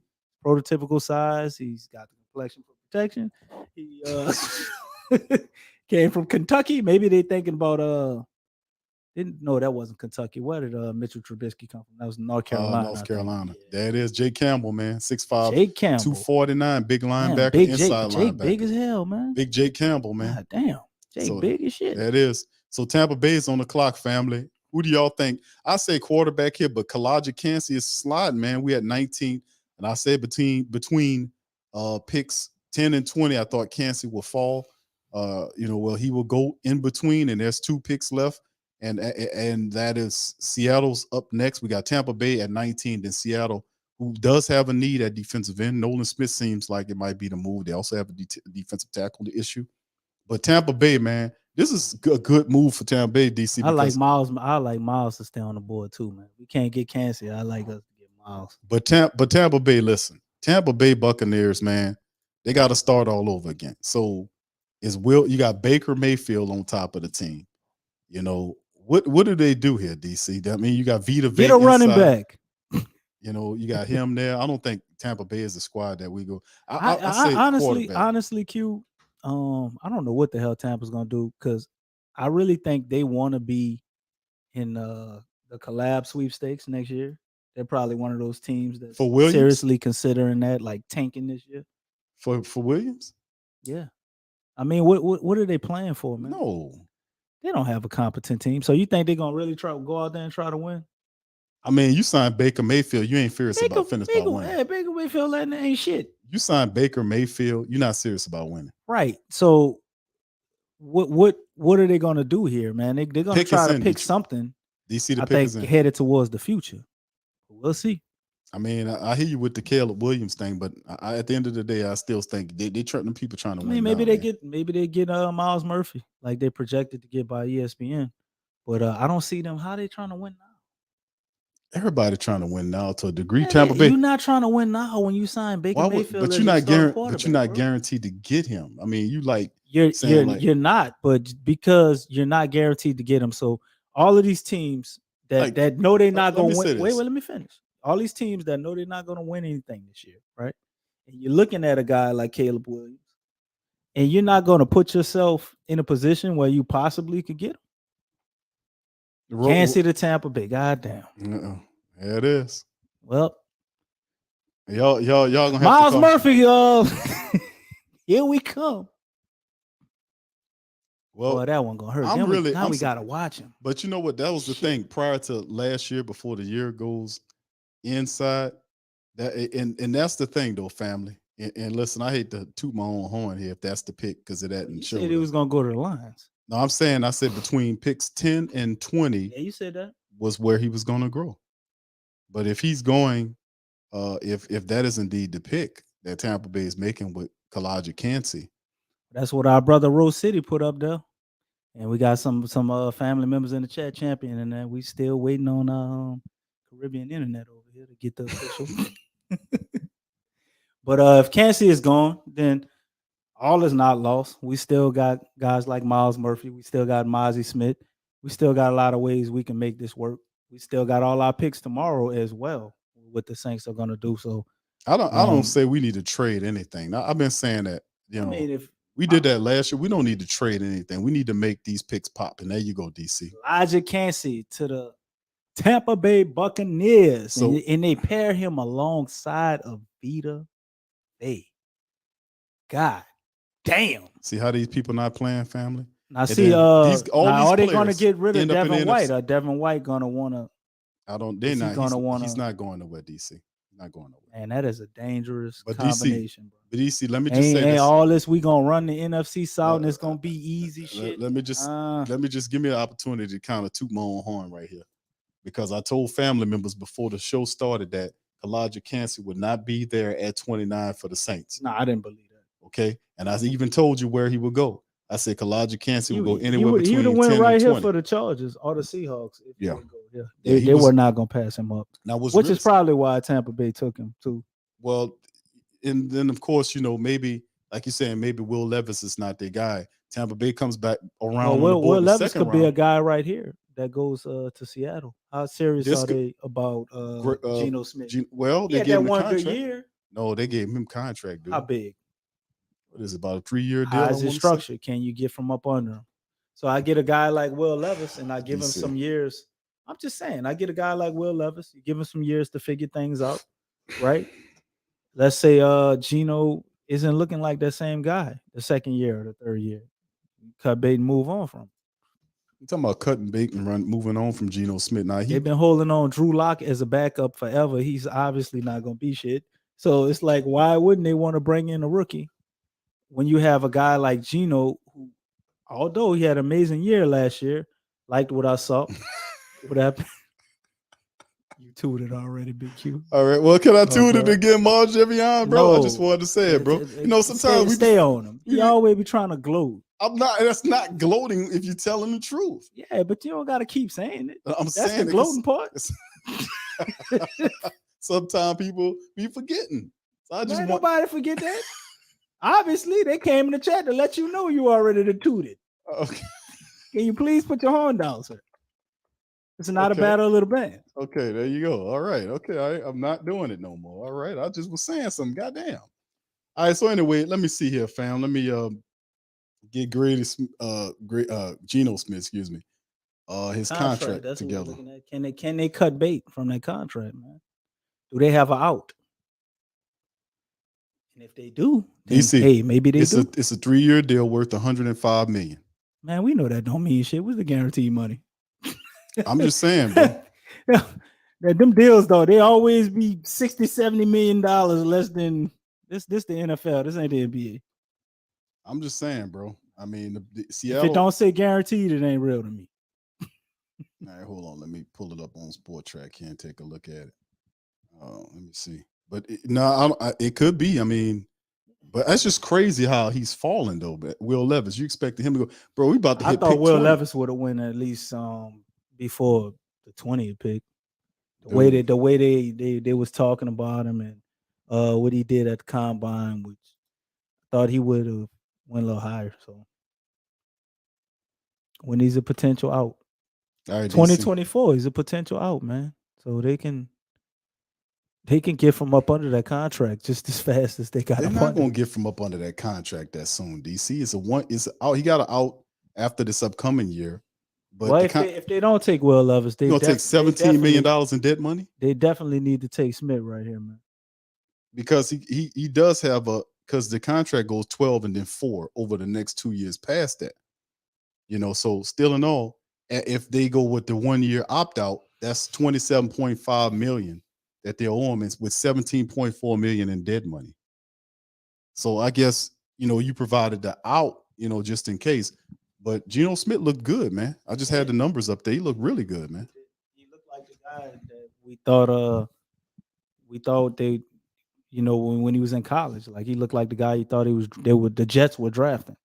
He looked like how he did at West Virginia, man. He looked masterful. You finally found somewhere where they can somebody believed in him. At the tender young age of 32. He finally figured it out. Man, but he balled last year for him, He man. did, man. He balled out for him, man.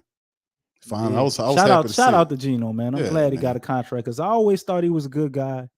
I always saw that he had talent. Like I like Geno. He was a pretty good backup for years. And he finally found a way to make it happen, man. Shout out to him. Yeah, Geno Smith, man. So I like that. Remember that team with Geno in West Virginia, man? That was an exciting college team. Man. Yeah, They were something to watch, man. I loved watching West Virginia when he played there.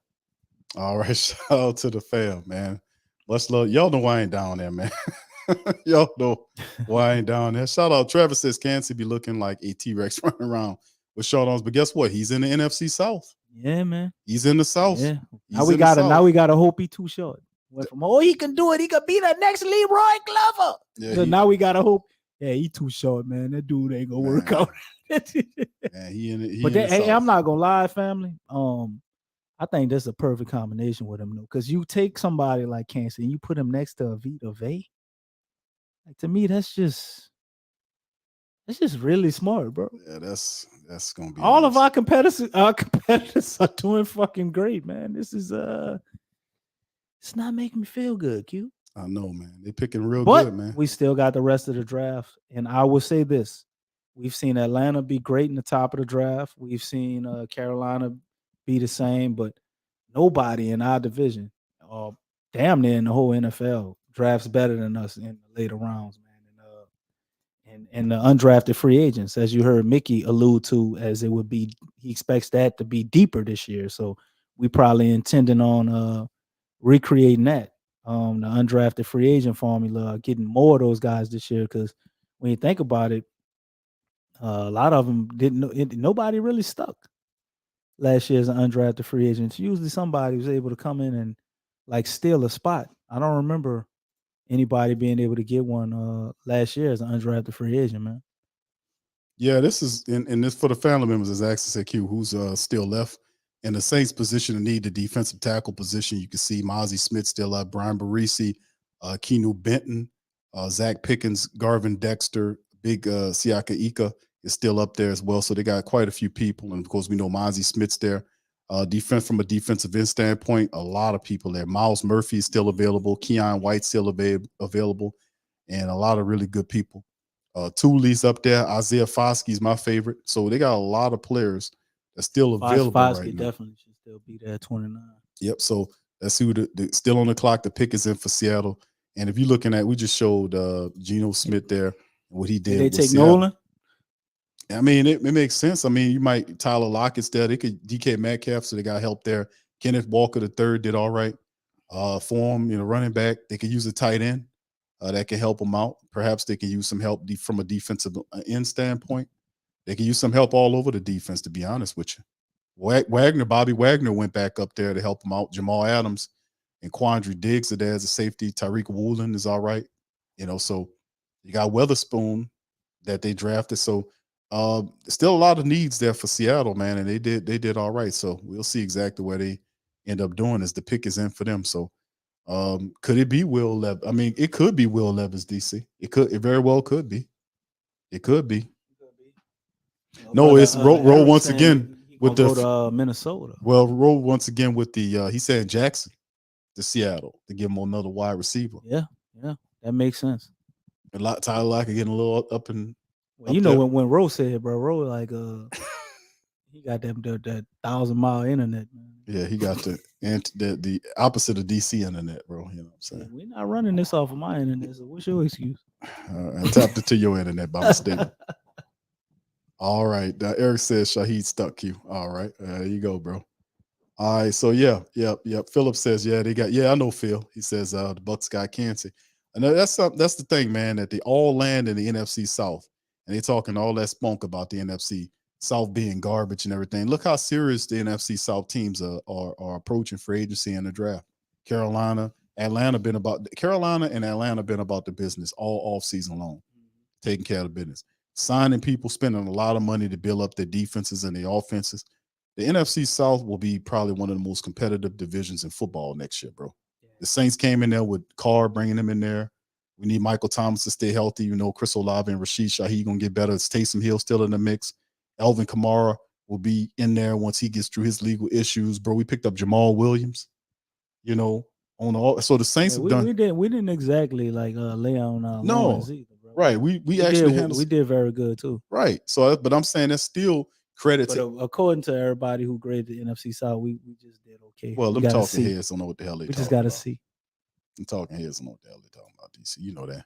You got to. Apparently, Derek Carr is a overpaid Andy Dalton. That's what I heard. That's totally ridiculous, man. Whoever said that needs to be slapped and then kicked in their backside. We should have got Jimmy Garoppolo. He would have been so much better for so much less money. Hey, listen, I'm happy. Well, listen, Carr over Garoppolo, I'm good with that. But Garoppolo's stats in the 8 games that he does play, I'm good with that, bro. I'm straight. I'm Gucci with that. Nola East says, will anyone be left for the Saints? Yeah, they got plenty of talent left, bro.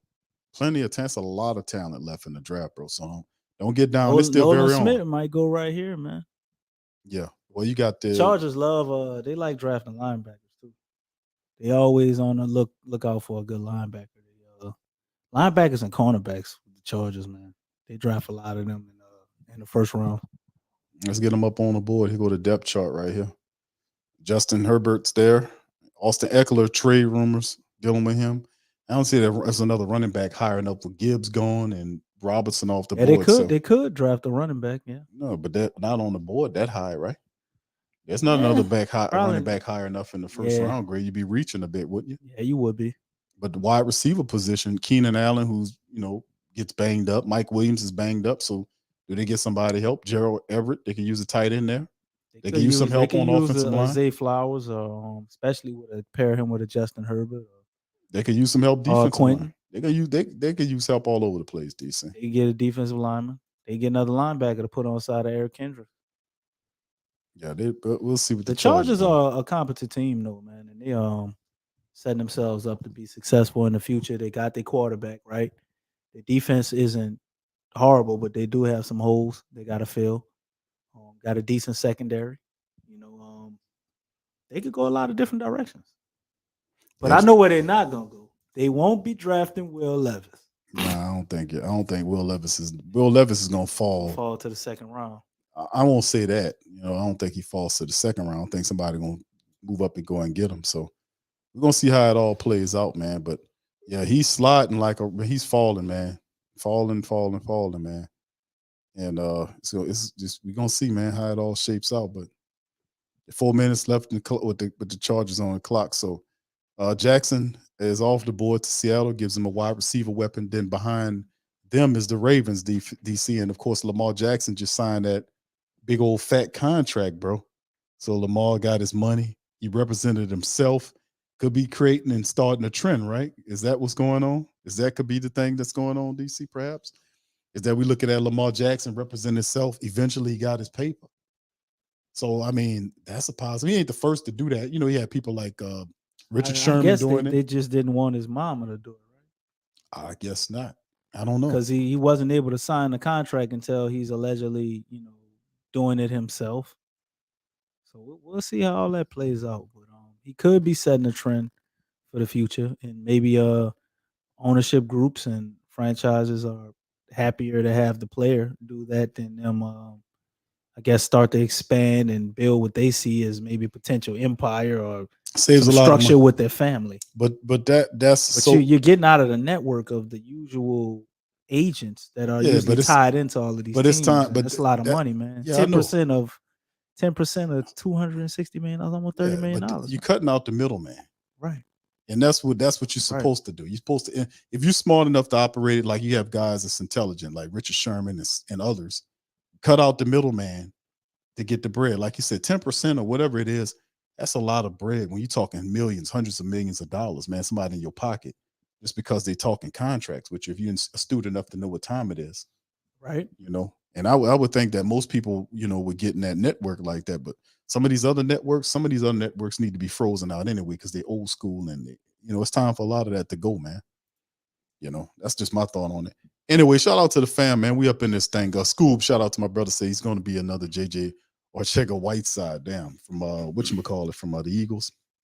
Talking about Jackson. I don't know, bro. I wouldn't say that about him. If you're making mention of Jackson, Travis says Levi and Hooker is going into the second round. Okay. Okay. Probably so, Travis. That seems likely. I honestly I like Hooker more than Levis, but he's probably gonna get picked first due to him being healthy. Still, them concerns about Hooker's age and his injury, but they very well can be second round picks, man. But we looking at all the teams here. Everybody here pretty much has their quarterbacks locked up, so making a lot of sense. The Vikings are the only wild card, so we're gonna see probably a lot of these receivers, good receivers that's still here. They just about to start cherry picking all the good shit, because a lot of these teams might not be drafting particularly for needs unless that's their strategy. Because getting into here, everybody was damn near almost in the playoffs or probably in the playoffs. So Yeah, you look at this. If you look at quarterback, Will Levis definitely going in the second round. None of these quarterbacks, none of these teams have a need for him. Everybody right here got hooked is Like hooked up on big contracts. All Well, of these teams, except Cousins? for probably Cousins. He's the only one who contract is probably going to be up. So there's a chance the Vikings could do something. And they definitely would probably take Levis over Hooker. Well, Hooker's going He's in the like second round. Levis is like 2 years younger. Yeah, but he's definitely going in the Hooker, second you round. almost got to consider like playing him this year or next year if you're going to take him. You can't. You Nah, going to you sit on can't. him till he's 27, 28? You know what I'm saying? He can't sit for too long. I mean, he's not healthy right now. That would have been a smart play for the Texans, man. What if they'd have moved up like that? They'd have got somebody else very move. good, and then went to the second round and drafted a Hendon Hooker. Mm-hmm. That'd have been, man. That probably would put him back on top. We'll see. I mean, Quentin Johnston's the pick from TCU. Okay. All right. Well, damn. Receiver, yeah, they do take a lot of receivers too. I said linebackers and cornerbacks. Big receiver. That's the other ones receiver. they take. They take receivers. Big receivers, man. Yeah, they love physical receivers. Can't never have too many of them. So Quentin Johnston goes. Keenan Allen is he's on the clock. He is, bro. Keenan Allen, man, is he's getting old, man. He's getting up getting there. Banged up his body. Mike Williams the same way. Yeah. Mike Williams ain't even that old, or it feel like he only been around maybe 3 or 4 years. He can't. He just stay like this is Keenan right here. 66 catches, 4 touchdowns last year at 30 years of age. He can't do it anymore, man. He not at the same level. Yes, physical game, but then Mike Williams, his leg, he's just not as fast, man. So you got 6'4" Mike Williams. So yeah, adding Quentin Johnston. It's a definite need. Yeah, that works. Now you got Baltimore on the clock, and of course we know Baltimore, DC, they pull off that move, man. Wait, who's they're gonna get the best tight end? Is that so? They're allergic to drafting a receiver. Zay Flowers would make so much sense, but they got Odell Beckham. They signed Odell Beckham. Man, you know Odell ain't good but for 8 or 9 games. Okay. What they gonna do when he get hurt? It ain't what they gonna do if he get hurt. It's what they gonna do when he get hurt. Would they finally give Lamar Jackson a wide receiver weapon, being that he signed? He got all that money, and Lamar coming out on top. He got the bread. And he is now all the contractual crap is over. Lamar said he wanted him to go get Hopkins. He said OBJ and Hopkins. He said nothing about drafting a receiver. I don't know if you draft a receiver here, man. Looking at what they got here, but where do you go if you the Ravens, man? Defense, offense? Knowing the Ravens, they probably draft a defensive player. Nolan Smith still there? They signed OBJ, so they're like, look, Lamar, we gave you a receiver. Yeah, but now we're going to get back to what we do. He hadn't played in a year. Drafting a defensive player. He hadn't played in a year. And Devin Duvernay was an interesting player, speedster, but he was banged up last year. Yeah, they actually got a pretty good tight end, too. Second tight end. Andrews. And Likely. They're both really good. That ball look like Drake. They both really good, and they can be very big options in the passing game. So I don't know, man. They got OBJ. I don't see them drafting a receiver. It probably would be a smart move, but we talking about Baltimore here. Baltimore was supposed to draft a receiver probably the last 5 years. and they don't really hit on receivers in the draft. So I don't know if they do that again. They definitely shouldn't really need a lot of secondary help. Um, they always getting linebackers and defensive linemen, especially around in the 20s in draft. So do they go there again? Do they take Nolan Smith? I mean, they have They got a I need know for they him. just paid Raekwon all that money, Yeah. right? They love to Roquan. have like 3 really good linebackers. So Roquan yeah, Smith, Pat Queen. they got Roquan. Pat Queen is Nolan Smith the missing piece? They put him on side of them too. Oh, that might be the thing, DC. That's man. We know how Baltimore think, man. They defensive minded, man. They defensive minded. They're gonna let Lamar run that offense, and they're gonna be run heavy with what they do, and they're gonna stockpile defensive players, man. That's what they do. Yeah, they could use a pass rusher too.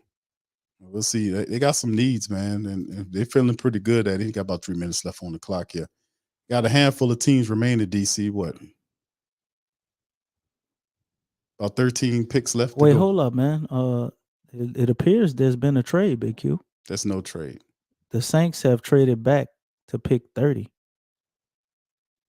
and the Bengals have moved up to pick 29. Hold on, DC.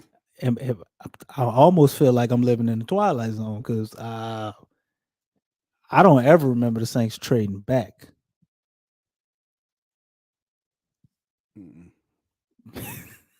It's clear as day on the screen, I man. know. I think something wrong there.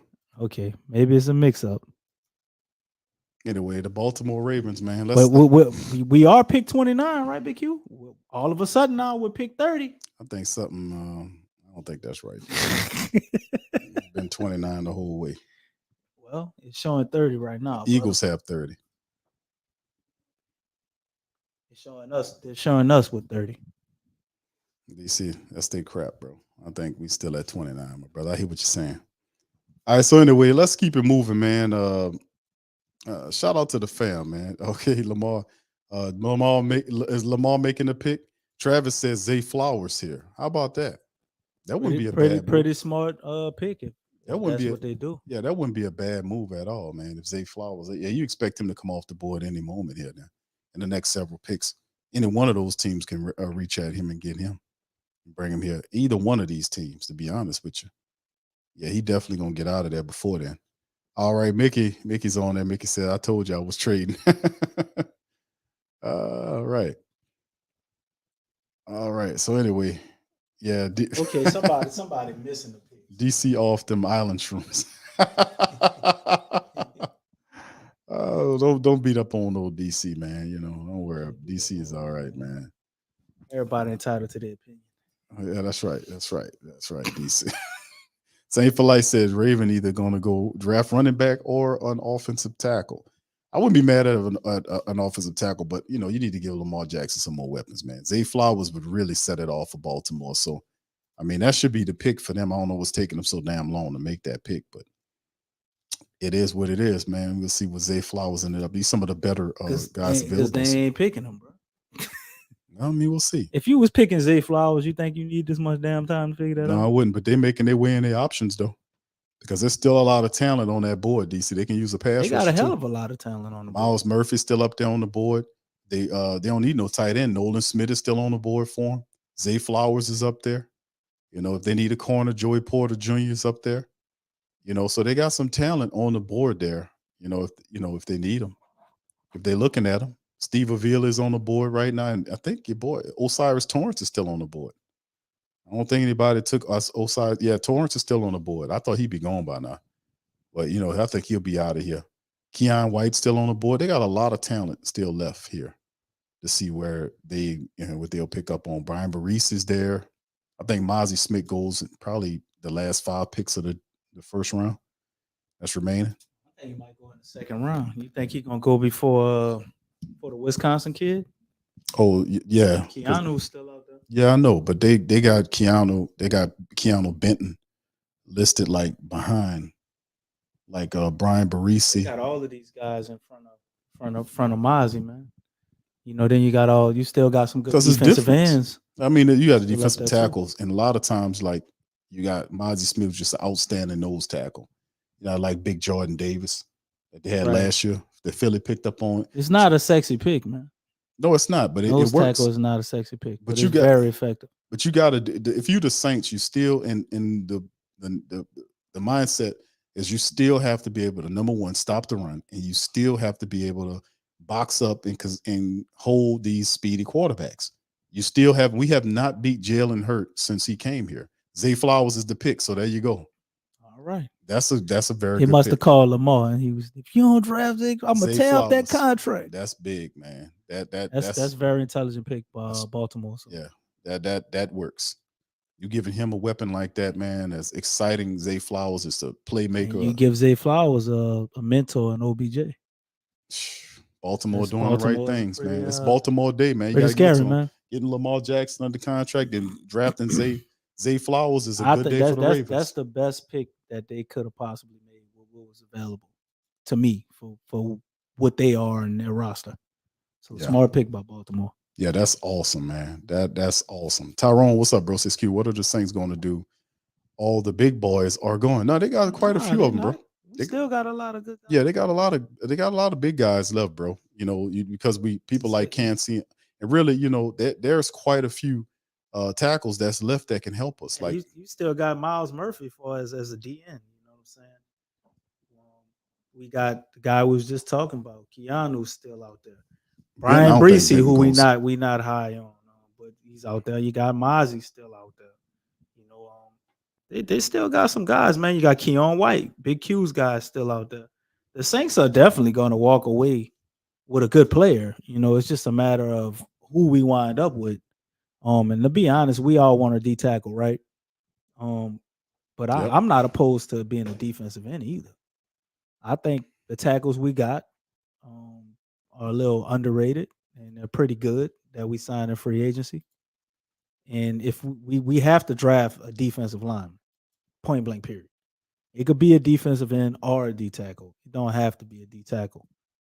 So I think the Saints are going to be just fine when pick 29 rolls up. But it's just a matter of like, who do they really want? Who's their guy? The Saints always get the player that they want based off what's on the board, and sometimes it don't fit, I guess, like the narrative of what everybody think they should get or who might look like the best person. But I like Keanu. You know, I like him more than Brian Breesy, and he's ranked higher than him. I like Mozzie more than Breesy. So I also like I like Miles Murphy too. So I think we can walk away with one of those three guys, and as long as we do, I'd be happy. I think the Saints go ahead and do that, man. So everybody ain't gone. Nah, it's still up there. Still a lot of people on the clock, man. Minnesota's on the clock now. Will Levis up there. They're looking at cornerback Joy Porter. Minnesota might take a D tackle, bro. I mean, yeah. Well, I mean, they picked up Davenport. You know, there. They love to stack their line, man. Let's take a look at the depth chart here. Kirk Cousins is there, and Delvin Cook is there, and they got Alex and Madison, Justin Jefferson. They do need a wide receiver though. They just lost Adam Thielen. Yeah, but yeah, Jalen Reagor ain't it. T.J. Hawkinson is the tight end. Pretty good tight end, but it's not a receiver. Yeah, they could use another weapon at wide receiver. I don't know if you got any first. You need at least two. To me, they don't have two. They just focus on Jefferson. They just got force Jefferson. Everybody else to beat them. Right. So they could go Needs receiver. a compliment. Yeah, but you also could use some help. See, they got Daniil Hunter on this list listed as a weak side linebacker right here. I don't know how true that is, but you got Jordan Addison still out there.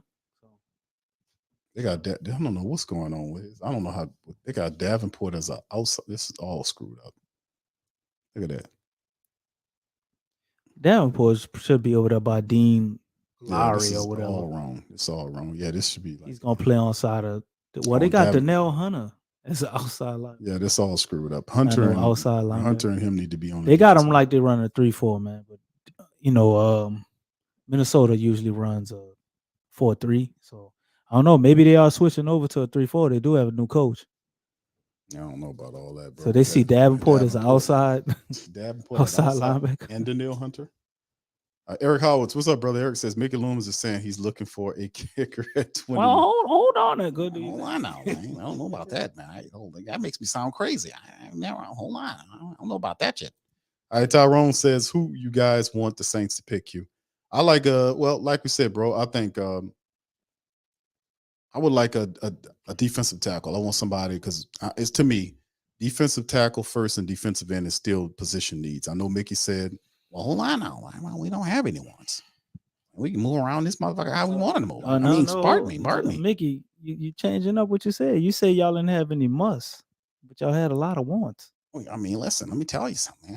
First of all, don't check me like that again. Oh, hey, I'm just trying to find out what you're talking about, Mickey. I'm just saying, I'm an old guy and I get flustered easy. Well, I can see you old. I see that ball spot in the back of your head. I definitely see that. Hold on now. I don't have a ball spot.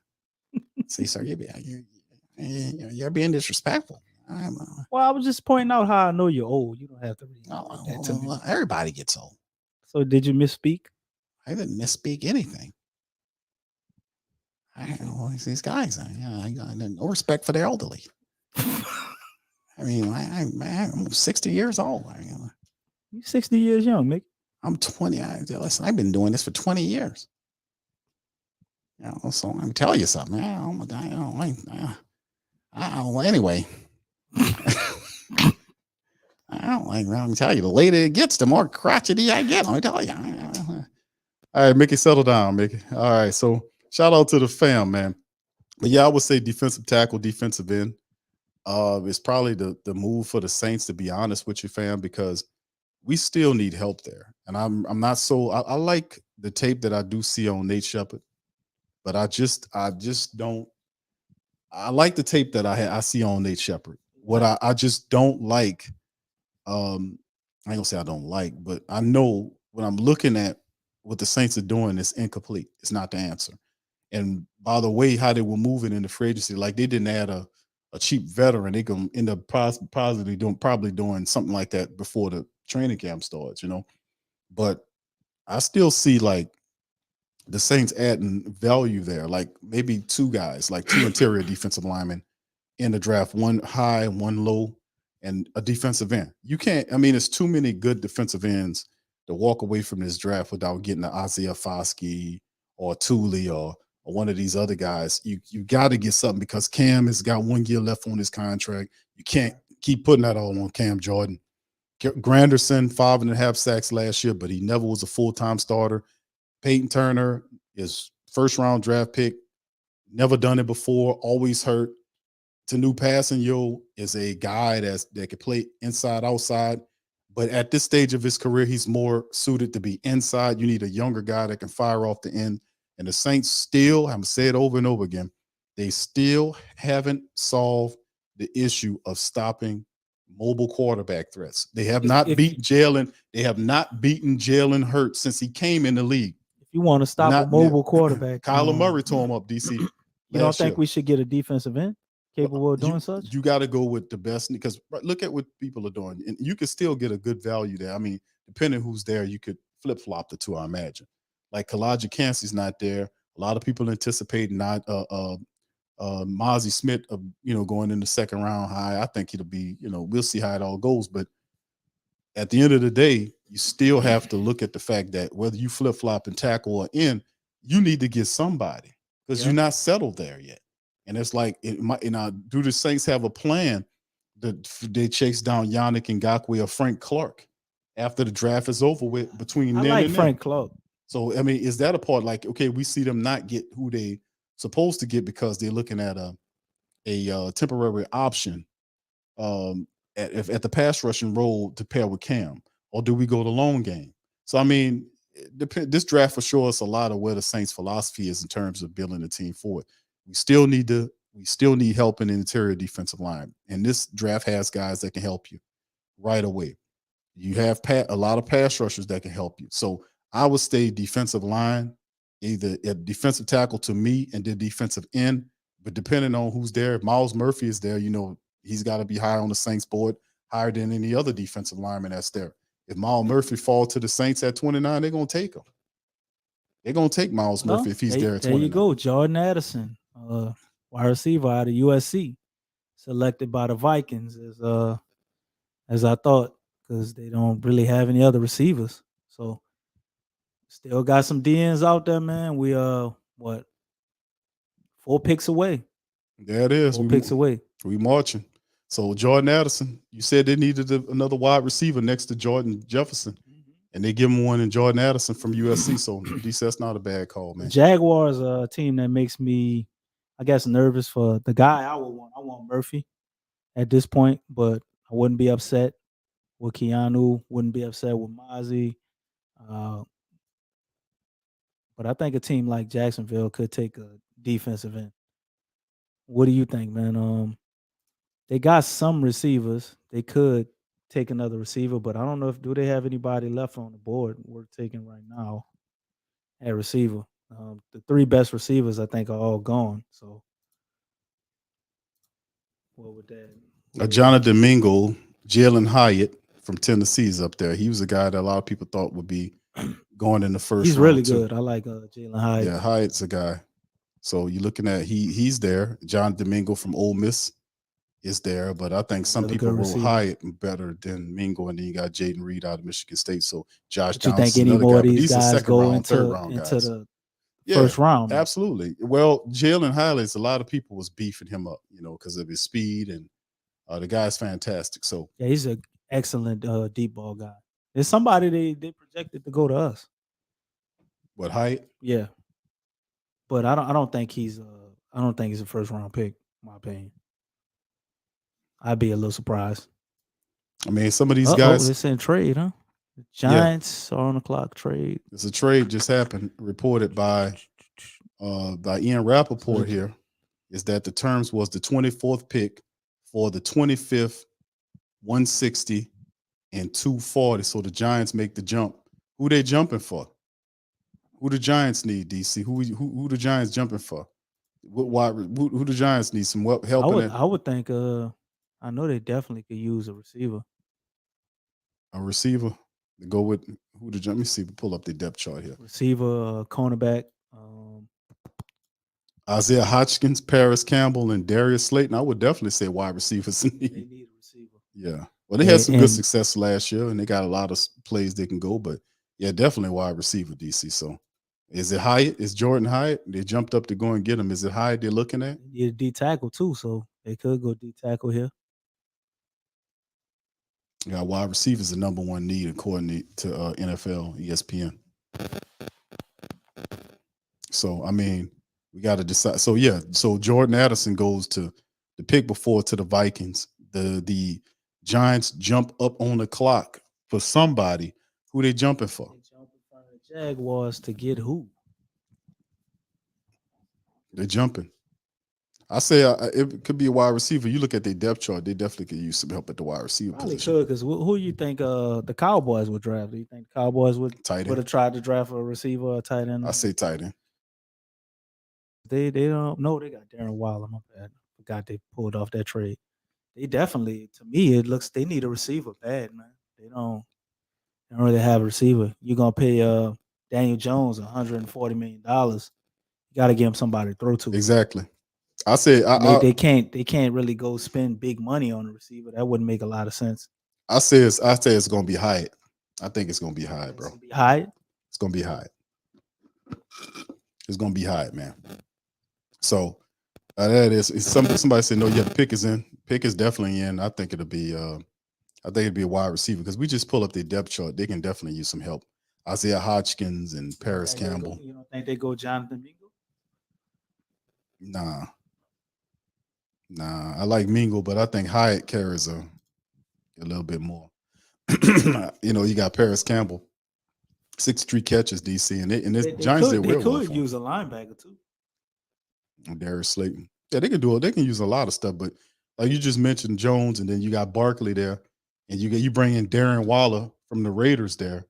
You got to give them another wide receiver to throw them. They don't have any like standout wide receiver right here. And Jalen Hyatt would be a perfect addition to this team. The pick is already in, man. So, okay, my guess is Hyatt, says Richard. Thank you, bro.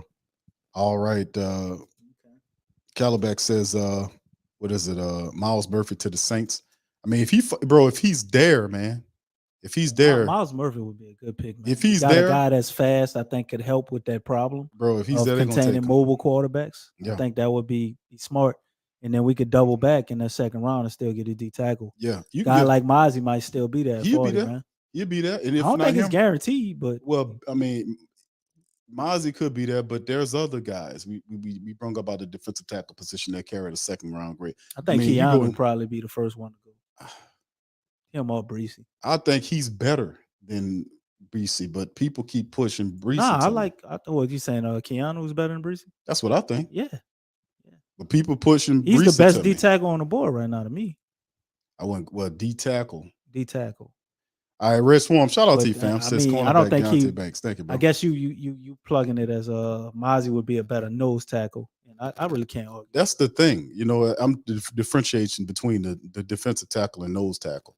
You need a guy. That's what these guys like Mozzie Smith and Ika are. They're bona fide nose tackles, and you got some defensive tackles that these 300+ guys that can do a little bit of both. But the nose tackle, like a Vita Vea or a traditional nose tackles, what the Saints need. They need big guys like that can clog the middle and stop you from running up the middle. Plus, the type of guys the Saints are trying to get are guys that push the center pocket, which is why they were interested in Kalaja Kancey, because he has the ability to not only, he does his thing, but he brings severe pressure from the interior perspective. But if I'm the Saints, I'm looking to kind of plug up that leaky run defense we had, and then still be able to fire off edge rushers to get around and handle business. So one defensive tackle, DC, is not enough. One defensive lineman, interior defensive lineman, enough. Yeah, you need about 6 of them. Well, I'm just saying you get one D tackles and DNs. You get a one rotation of like 6 of them, 6 to 7 of them, bro. You get one high, and then you get one later on. Or if you can get one, I wouldn't be surprised if they got one in the second and then turn around and got one in one with the fifth. Or you need to get at least 2 of them out of this draft. Right. One high and one mid, or one low. So I mean, Marley's saying Clemson D linemen don't translate to the pros well. Yeah, I guess a little bit of shell shock because it's that kid we got we drafted. Different. He was an inside linebacker. Stephon Anthony. He was an inside linebacker, and we drafted him to play outside linebacker in a 4-3. He was an inside linebacker in a 3-4. And yeah, that's probably one of the worst Saints draft picks in a while. Well, come on now, hold on. Let me put a little context on here. Say bro. one of.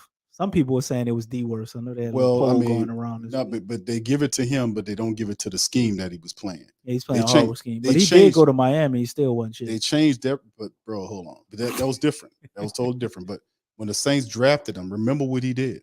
When he came in here the first year, he started and he broke Ricky Jackson's rookie tackle record. So you can't be garbage and trash if you're breaking Ricky Jackson's a Hall of Famer. And the Saints said, you know what we're gonna do? Then they changed it all. We're gonna change the way we use you. They changed everything. Since it works so well, we're just gonna change it up. They changed it all up. Deontay Banks is the guy, the corner from out of Maryland. The Giants move up to go and get Banks, the cornerback, and they add him to the secondary. Okay, so there you go, DC. So they get a little. That's not a bad move. Little secondary action right there. So Adoree Jackson is there, and Cordell Flott. So yeah, they definitely need it. Yeah, they could use some help. I don't know who they gonna pass to though. I guess they're gonna try to double back the second round with that. Yeah, that's probably what you can do. But let me see. Like Hyde is probably still gonna be there unless a team like Kansas City could take him though. I think they would probably take a guy like that. Kansas City, they take high talent guys, bro. They take the guy's name with all the talent and they try to figure it out, bro. Yeah, they took the Tony from the Giants, and he helped them win a Super Bowl. Yep. That touchdown he got was very pivotal. Yep. And I like Tony. I wanted us to try to get Tony. Kadarius Tony, yeah, man, he was fantastic. Like Tony, man. Fantastic. I think he's gonna wind up being something over there in Kansas City, man. They just going through trying to figure it all out and figure out how they're gonna use him, and he's probably gonna be a go-to guy for Mahomes, man. Buffalo's still on the clock, family. Buffalo, 3 minutes left on the clock. We still got about 1, 2, 3, 4, 5 picks before the Saints pick and 7 picks before the first round. So wow, the Jaguars have traded again. Am I tripping? Buffalo was already behind them. I think that already happened, DC. All right. So yeah, so there you go. Bills are now on the clock. Okay. So that's what it is. So the Bills up there. Who did the Bills look to? What did the Bills do? Another weapon, wide receiver wise, fam. Where we go? If I'm the Bills, Stephon Diggs, I would go. I would go running back. Damian Harris, James Cook, running back. Who you talking about running back for the Bills? Let me see who's available. Just thinking about them. I don't remember if they Zach Charbonnet. Charbonnet It's a would first be a round good grade one, though. man. I don't know if Charbonnet carried first round, but it's getting close to the back end of the draft. So Right. but most of these other guys carried a second round grade, but Zach Charbonnet is close up there. But he's a solid running back, man. Form. You look at the wide receivers, Mingo is still there. Jalen Hyatt is still there. Think they So really need a receiver? it wouldn't hurt for them to have a Jalen They got Hyatt. them listed as needing inside linebacker, so they're saying they need a wide receiver, cornerback, guard, offensive tackle. Trying to protect Can't never go wrong with a offensive lineman, especially right here. This is a good spot to grab an offensive lineman. Pick 26.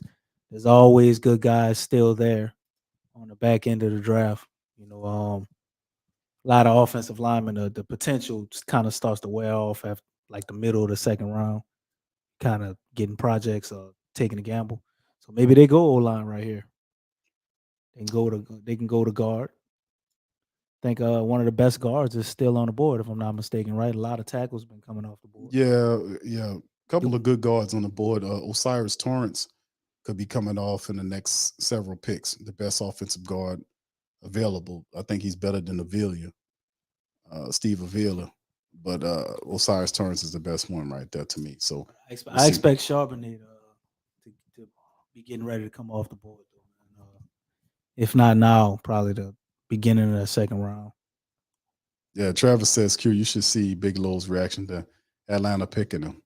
Yeah, I mean, he probably acting, he probably cutting up over there. But I told him that yesterday. I mean, the day before yesterday, whenever it was. I said, man, that was the biggest non-secret in the whole draft, I think. The connection between him and Atlanta, Benji.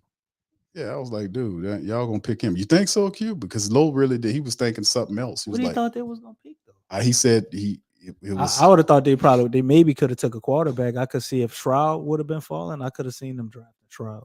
All right, Nola, yeah. Nola boy Ryan 24. Shout out, bro. Nolan Smith for the Saints. Yeah, you go. He's still there too. Good player, man. Good player. I don't know how we would implement him though. What's up, Yakub? Shout out to you, bro. He gonna turn him into a defensive end? Mazia Miles, man. Mazia Miles. Yeah, we won't see who they pick, but I'm saying, man, the Saints, man, and Buffalo has the pick in, so we'll see momentarily. But with the black and gold, man, we just went through some of the guys, the defensive guys are still available. Miles Murphy's still up there, and he's ranked like as a third guy there. He's at this point, I don't know if Miles gonna make it, man, to the Saints. Yeah, I mean, they still you got the positions Jaguars that they didn't trade it back. I'm feeling like the Jags might snatch. It's still Brian Breesy's on the board. A lot of people like him. I hope somebody snatch him. Yeah, to keep the temptation on, because something tell me they're gonna reach at him too. Yeah. And then of course you look at the linebacker. See Nolan Smith right there. He listed under the linebackers. 6'2", 238 right there. Yeah, Nolan Smith is definitely a good player, man. But I don't think he's the one. I mean, what are we gonna do with him though? We got P. Warner. We got Demario. We definitely need to put somebody in the wings, behind Demario. He's getting older. But is this the time to do that at this pick? This year? This year, probably, yeah. But at that pick with the holes we got on the defensive line, I don't know, man. We could get him and have him do some of the stuff we did with Caden Ellis, possibly. But I don't think the Saints do that. But if they did get Nolan Smith, I wouldn't be disappointed. I would be a little confused because he is a good player. But I just would be more curious in seeing how they would implement him or how they would utilize that, because we need a defensive lineman. That is DC. Dalton Kincaid comes I off the can't believe board. they picked him before Mayer, man. And Mayer's up next, so Cowboys on the clock, so he probably end up with Mayer. The Cowboys need a running back though. And put their stuff up. They need a running back. Pollard's They need a still tight there, end. right? They need a wide receiver. They need an inside linebacker and a cornerback. Pollard is still there, but you got to remember, Big Q, Pollard broke his leg. And it could be what 4 to 6 month recovery time. That's true. And they let Zeke walk. Yeah. Right. They got Brandon Cooks. They still bring- got Gallup, and they got Ronald Jones Zeke from Tampa Bay. and they got Ronald Jones. The Cowboys got a nice little squad, man. Yeah, I say it's probably Cooks, tight end, man. Gallup. I It's say tight end. tight end more than receiver. Definitely tight end. But they definitely need a running back, but they could come back and try to do that again later. Then again, they can go defensive end, DC, if they want. Where they got Deontay Fowler there, but they can go defensive end if they need to. They want to, but yeah, definitely tight end. They're paying Lawrence all that money, so they definitely be in their best interest to try to draft another guy if they want another DN. Yeah, I think probably tight end, probably Michael Mayer would probably make sense for them. That'd be a real good pick. Yeah, it'd probably be. A lot of people liked him more than Kincaid. So I mean, it's if that's what they're gonna do. So yeah, running back. But what other running backs are available for them to take a look at? A lot of good running backs. Well, Zach Charbonnet, DC. Charbonnet is the guy. Though. To Yeah. me, man, if you're trying to plug somebody in to actually, be the man. Yeah, imagine Pollard. He's the Charbonnet. guy. He's the guy, bro. We got a lot of other guys. The two other guys I like are kind of, I guess, like complimentary. Like we all like Tajee Spears, right? I would definitely love for him to be a Saint. He's so small, so a lot of people might overlook him, or he go a little later in the second round, third round. But Charbonnet, man, he's like a do-it-all guy. I think he's probably gonna be that next running back to be taken after Gibbs. That's what I thought. But I didn't think Gibbs was gonna go that goddamn high, though, man. That was kind of shocker with the Lions. Yes, indeed, man. So we got less than 4 minutes before the Cowboys are on the clock. Maybe they draft Will Levis. Boy, poor Will. No. Will was running around telling everybody this week he's gonna be the number one pick. And here we are at pick 27. Well, it happened to guys a lot worse than, but a lot better. Number than he one was. to 27. 27. He gonna fall. Well, out yeah, first. that's just what happened to Lamar, because Lamar thought he could have been a number one pick. And I think wasn't it him and Baker Mayfield? Did they draft Baker Mayfield over Lamar? Yeah, when he went first. Boy, that was stupid. DC, it's hindsight's 2020, dude. Hindsight, we knew that. We knew that real time. I know. So some people you can't tell them. Man, we should have a clip of that right now. When we traded still up to 15. We said, "Oh, we getting Lamar. Oh, we getting Lamar." We do. It's on that. It's on the channel. We was covering it, man. No, I was just saying, like right now. Oh yeah, well, you gotta look back in the way back. Right, machine. right. But man, yeah, we knew. We knew. You can see that, bro. You can see it. You got the second coming of Michael Vick here, and you got some guy who picks up a flag and runs around. And I mean, well, Baker Mayfield was pretty good in college, but I just couldn't believe they let Lamar drop all the way down to 31. That's still insane, man. Yeah, there's still a lot of good players remaining, man. It's gonna be interesting when the Saints do come around. It's gonna continue to be a lot of good players, man. This draft is pretty deep, in my opinion. As opposed to a lot of the last years, like we still ain't seen a safety come off the board. You still got Brian Branch sitting there. Yep. What if the Saints did that? Why? What if we got Brian? I mean, because they're the Saints. Dude, we loaded up with safeties. We don't need no safeties. Man, if I know anything about being a goddamn Saints supporter, bro, I know that on draft night, bro, you buckle your goddamn seatbelt. You got to be ready for any and everything with the Saints, bro. Yeah, you're right too. Every time we thought they was gonna do this, they always zigging when we thought they was gonna zag. Yeah, you ain't lying, man. That a lot of drafts, I was like, man, shaking my head, like, why? What are you doing? But I will say this: a lot of them, I say it's about 50-50. Because 50% of the time, it's like, yeah, I told you don't do that. But then the other 50, it was like, well, damn, that kind of worked out. You know what I'm saying? So I mean, but what's it's a crapshoot, man. It is a crapshoot. But listen, you got somebody doing the homework, and Jeff Ireland, and Jeff Ireland's bringing you all the stuff. You know what the needs of your team is based on what you've seen them do from the previous year. You knew that you don't stop in the Well, run. hold on now, Q. Oh, hold on now. We don't have any wants now. Let me tell you We something. don't have any musts. Miss Mickey, you got to stop misspeaking, bro. Now, listen, I say what I want to say. I'm grown. Let me tell you something. I keep that still on me too. I say what I want to See, say. I think that ball spot that took some of your brain cells. Now you're talking crazy. I'm just telling you. You know that's verbal assault, huh, Mickey? You just tried. You talk about you keep No, that no. still on you. What that mean, Mickey? It means I live in New Orleans. I can't dial on my phone and wait 30 minutes. You just do like Miss Benson and tell them you better get out of here, and they go. She had a rifle. So Miss Benson had a rifle when she said Keep that. that on the covers. Don't tell nobody. And she was sitting in her lap, and she held it, and guys ran away. I promised I wasn't going to tell. Why are you telling now on draft night, Mickey? Because I could get this information out of you, but I can't get who we gonna draft. That's years ago. I'll tell you something, man. You guys are crazy. I live in New Orleans. All right, who that for life says Nolan or Miles? Q. I will go with Miles, bro. I think he fits better than what Nolan is, and Nolan's like more of a linebacker type. Somebody just says, Q, how would that look if you had Demario Davis, Pete Werner, and Nolan there? And I'm like, that's interesting, but we only operate majority of the time out of a modified. We are allergic to doing 3 linebackers, though. I mean, that would be amazing for us to run that, because Nolan is a guy I think he could guard some receivers and stuff, man. He's pretty fast, bro. Yeah, I get you that, but I'm saying that you got cheaper options for that. Like, whatever the first round draft pick is for the Saints, it got to be something that's like a stellar need. It has to be something that remedies it's something. not hard to get an outside linebacker. It's not a rare position. Like, look, we found Ellis in the 7th round. 7th round. Yeah, so you got DeMarco Jackson. We invested a 5th round. We having problems looking for these safeties, though. And I threw Brian out there. And I still say you can find a linebacker in the 3rd or 4th round. Dorian Williams out of Tulane. He's a very special commodity. You find him anywhere between the 3rd and 4th round. But I reserve like the 1st, the 2nd, and the 2 top picks that you have. So was it Sean Payton the reason we not drafting in-state guys? Because I mean, it's Tulane, LSU, Louisiana Tech. You can't ignore them this year. I mean, LSU, that's one thing. LSU puts it out all the time. It's just ridiculous. And then Mozzie Smith's off the board to the Cowboys. God damn. So Mozzie's gone.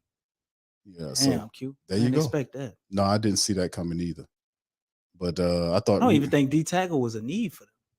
Well, according to this, it's not. But if you look at the depth chart right here, I was like maybe a defensive end or something like that, Nolan for them. And then they add him. And you can look at the interior; they could definitely use some help. Yeah, they could. Yeah. I don't know a lot about Neville Gilmore or Udinganzawe. Double O. Whatever. Double O. Yeah, just initials, brother. Don't. That's more respectable than tearing their name up. But yeah, none of these guys are like known commodities. And you bring a guy like Mozzie Smith there, the stuff to run for the Cowboys. I'm not mad at him for that. There you go, brother. Thought the secret was safe. Jags on the clock. Got one more pick to the Saints, fam. Yeah, I said, going to the Cowboys. Yeah, yep. Yeah, it is. Well, yeah, KT. I know KT. KT upset. His guy's off the board, man. Mozzie's gone, bro. All right, who's next up, man? Donovan, shout out to you, bro. Yeah, I know, fam. We seeing a lot of that. Brother James says, Q, I'm thinking standing still, drafting defensive tackle, defensive end linebacker, then trade to the top of the 2nd round and grab Hooker or vice versa with that. How you feel about that? Do you think it's a good move? Standing still, drafting a defensive tackle, and then getting if I'm understanding your question correct, and Brother James says I'm thinking about standing still, drafting a defensive tackle or a linebacker, then trading to the top of the 2nd round and grabbing Hooker, vice versa. I mean, at 40, do you feel like Hendon Hooker? Do you really need to trade up to go and get Hooker, Brother James? You stand pat, you might be ready at 40, right? I don't get Hooker after we got Jameis as a backup quarterback, right? Because Jameis is a 1-year deal. Hooker is a guy to get you. And then you got Derek Carr, who you paid all of that money. Hooker is a guy that you got to see playing within the next year or so, realistically. So, I mean, he would if somebody gets hurt. Jameis will be going after this year. I don't think we draft Hooker. I don't think it's a shot at all. The fact that we re-signed Jameis, I think, put a nail in that. It was a possibility before that because you could, let's say, if Carr doesn't work out, you can get from up under that contract. And what the second or third year? I'm gonna have to relook at the. I think we on pull the it hook up. with him for 2 years, and we could get from up under him, but I don't know, man. I just don't see the Saints drafting a quarterback at all in the first or second round. Now, if Hooker happened to still be there in the third round, then maybe they do. But I don't see him doing that with the second or the first pick. I listen. I mean, I hear what you're saying, brother James. And listen, I wouldn't be mad. I'm with though. Hendon. I'm with the Hendon Hooker train. Listen, Hendon I Hooker's like a him. first round quarterback in my opinion. Only reason why he's not up there is because he was hurt. Well, the Saints don't need him right now. You know, like if something happens with Carr, and you can see right here, after the year 2025, the Saints can opt out of his deal, according to Sportrack's numbers.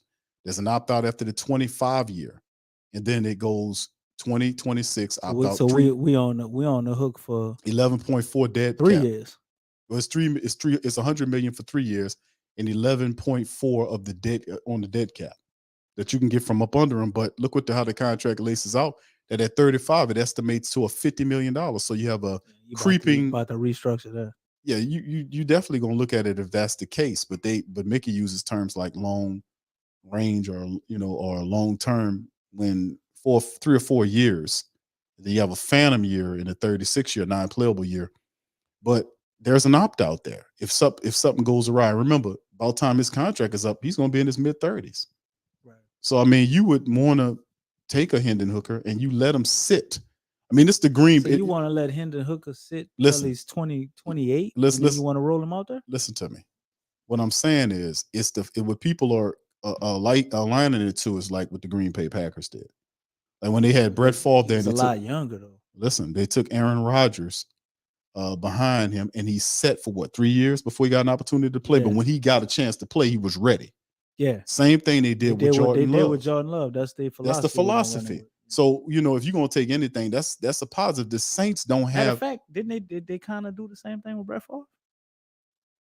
Because Brett Favre was drafted by Atlanta. Did he go immediately to Green Bay and start? Or did he sit for a little while? I think he played a little with that first year, a little bit with Atlanta. Then he played went with Atlanta, but he didn't. Green I Bay. don't remember him starting right away. I don't think he played initially with Green Bay. I think he sat for maybe a year. Right, he sat a little bit. So that's I want to say that's their philosophy, up. and it's always worked. But that's what I'm saying.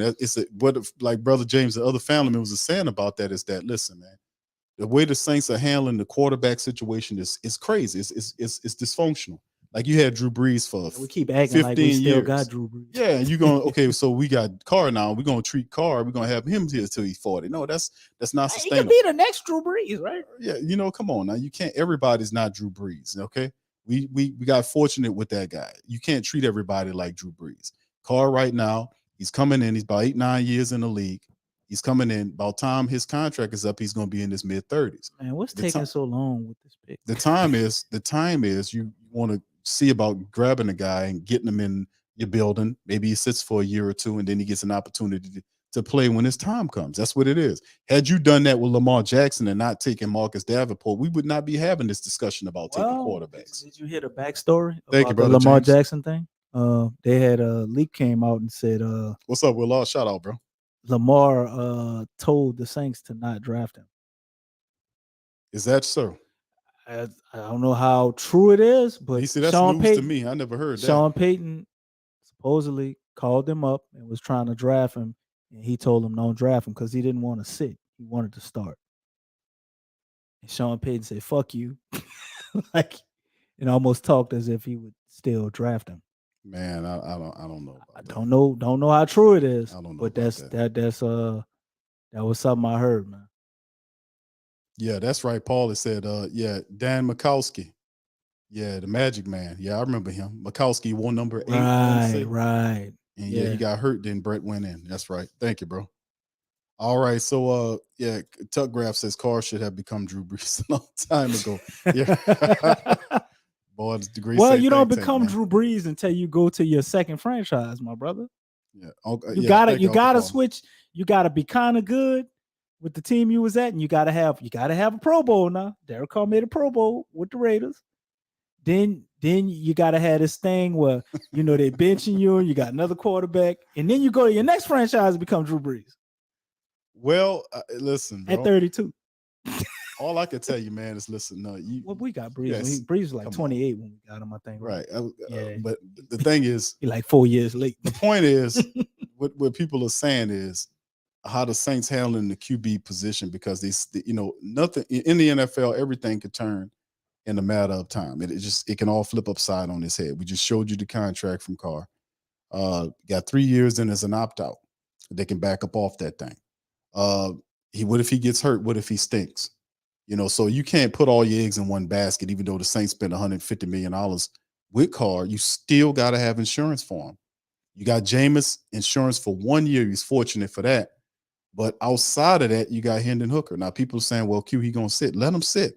Which is better for him to sit for you or go somewhere else and let them kill your ass? So, I mean, how often we going to keep – the point is, what James is saying is like, how long are we going to allow quarterbacks that are good quarterbacks, that you know good quarterbacks, to go other places? We did it with Jalen Hurts. When that year came, I kept telling them even about Russell Jalen Wilson, man. all this. I knew about you keep him. just letting these guys go in. Peyton was doing that because he could not develop these guys. He could not develop. He could do a lot of stuff. Do we have the ability to develop them now? I mean, you could. I'm first off, I want to say, you got different. Who was the brother who posed the question? Brother James. James, I think it's a great idea, man. I like Hendon Hooker. I know I sound like I'm not. I'm No, being he don't. devil's advocate right now. No, they don't. Just playing the plain devil. What the hell? I like Hendon Hooker, man, but I just don't see the Saints doing that. And for a lot of reasons Q just stated, like just constantly keep going and going and going. And not Miles Murphy. Uh-oh. Thank you, Pelican Nola. Now she asked, what's the differences? We like Miles Murphy and Nolan Smith. Oh, Miles Murphy. If he's there, yeah. if he's there. But yeah, I don't see the Saints, about to say the damn Pelicans. I don't see the Saints doing that, man, because what have they always done? And we still don't have anything in house, which is why I asked you to be able to develop a quarterback right now, which is why we went and got an old quarterback. I think for us to be able to start developing quarterbacks, it's going to take a different head coach. So they're trying to ride out. They're trying to ride out the era with the guy we got now, Dennis Allen. This is Dennis Allen's guy. They're giving him all his guys. They're going to roll with that, man, for the next probably 2 or 3 years. I like Hendon Hooker. And it would be good to do that, but then a guy that's 25, you take him and you know you're probably going to be sitting him for 3 years. I don't know, man. I think that's a bit much. Okay, so listen. You said who we got to kind of put him up there. Oh, God damn. Man. Gone. I guess we didn't like him that much. Yeah, Saints couldn't move up one more pick to go get him, huh? But even if they said Cincinnati, like, nah, we know what you're trying to do. We're gonna just play hate you on that. So the Saints are next up. They ain't take long for Cincinnati to put that pick in, by the way. Saints on the clock, family. Well, 7 minutes. We still got Keanu, who I like. I think he's good, so we could pull that off. I don't see us drafting any of this shit that they saying. We're not about to draft Michael Mayer. That would shock the hell out of me if we take a tight end right now. Keanu Brenton is family. Get ready to be shocked, but listen, I'm just gonna throw this out here. What do you think we're gonna do? You think they're gonna take Keon White? No, I think the Saints gonna grab Brian Breesy. Don't say that. Get ready for Breesy, family. Don't say that. I'm saying get ready for him. Well, you know what? Get ready. I don't want Breesy. Get ready. But it's not like Breesy is a horrible player. Well, you keep talking him up, DC, because it's about to happen. Get ready. I just don't like him transition to the next level. You already got injury concerns, man. You about to get people bigger, faster, stronger. We don't need another guy that's hurt. We just don't, man. Get ready. Get Zach Pickens. Dexter. Shit, get the dancing bell. He's not a first rounder, DC. I don't care. Get somebody who gonna play Q. Well, we already see what's gonna happen if we get Breesy. Excuse me. You got Nolan out there, but I don't think the Saints take him.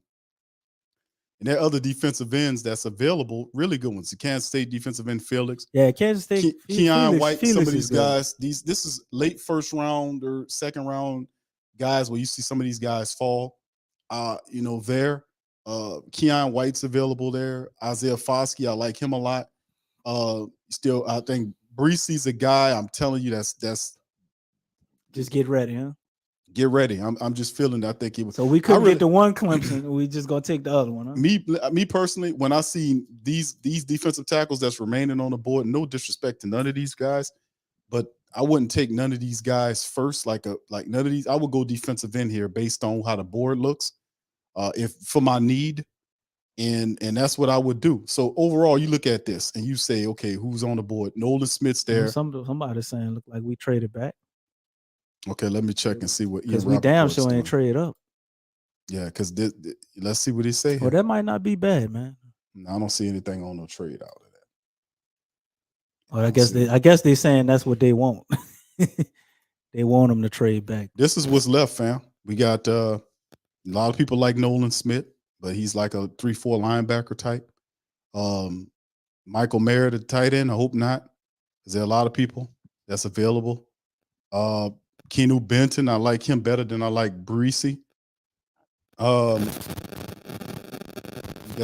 Let's see. Man, I just think you take a look at some of this stuff, man. Trading out of it wouldn't be bad, but something tell me, family. This is gonna be Brian Barisi. Watch. I'm saying Barisi here. Yeah, Osiris Torrance is still at Molly Mall. He's still available. All right. Elora says, we could have done better than this with a minimal investment, man. This was stupid. Standing pat like this with 2 running backs, a tight end, an extra O-line, and Will McDonald going before us at 29. Well, Miles Murphy. You mean Miles Murphy, but I get what you're saying. All right. Chris says, the Kansas State defensive end, please. That would be pretty good. BJ Ojolari says, more Javion. I don't know if that's the guy. We don't mess with no LSU guys. That's a hex on the team, according to how the Saints believe. I know Uncle Who that. I know he's still available, but you know how the Saints is with picking people in town or in state, period. Mickey says, man, I can't find nobody. Who should I pick? Wow, I know. I can't find anybody. I'm trying to trade out of my pick. I'm trying to find out what's going on here. I'm trying to find out. Nobody wants to trade. Wow. But Mickey, where y'all going to draft Miles? And did this kind of throw you off? Miles was the guy, bro, because he fell at 4. He would have been the perfect pick. But the thing is, do the Saints grab at a Keon White or something like that? Give up a 5th round pick or something. Just get our guy, unless he wasn't really your guy. It was just somebody you were going to take because you thought they were pretty good. I'm saying it's going to be Barisi. This is setting up for the Saints to grab him, and he's like the highest ranked guy on the board right now. So actually, Keanu is the highest ranked guy on the board. Depending on what you're looking at, because you take a look at this board, it's telling you, well, I mean, it depends because different boards say different things. Yeah. But you look at the defensive end position. Oh, you're just saying, pull it up overall. See who overall is the best. But look, Keon White, DC 6'5", 285. I wouldn't be mad at Keon White. I would not be mad at that move. Isaiah Foskey, I don't know if how they feel about him, but it depends. Benton would be a good pickup for the Saints. It is a position of need. But Brian Barisi is the guy that a lot of people, they be up on this guy, and the Saints on the clock, and I'm telling you, the pick is in right now, and it's probably going to be Brian Barisi. Family. It's going to be. The Saints pick Brian Barisi. That's exactly what it is. Is it? Yeah. According to Nick Underhill. I told you. He called it too. Shout out to Nick Underhill. That was his guy the whole way, though. Yeah, he said that. So I would give Nick Underhill some credit on that because he did call that. That's indeed the call and the pick for the Saints. So Brian Barisi. All right, shout out to Lowe, man. He says Robinson is coming to the NFC South. Yeah, I know, Lowe. We talked about that on the show. We're not shocked, Lowe. Shout out to you, bro. Yeah, he's happy, man. I know you got Tyler, Algieri, and now Robinson. Well, so that's pretty good, man. So shout out to you, my brother, and keep on doing the good work that you're doing. Dun, dun, dun, dun. That's a Superman shit. So shout out to brother Lowe. Rappaport is saying, somebody said Rappaport is saying hooker. What? Hold on here. Let's see what's going on. All right. I don't see anything by him. He hasn't tweeted anything yet. Saints are trending already. Let's see what they're talking about, DC. Because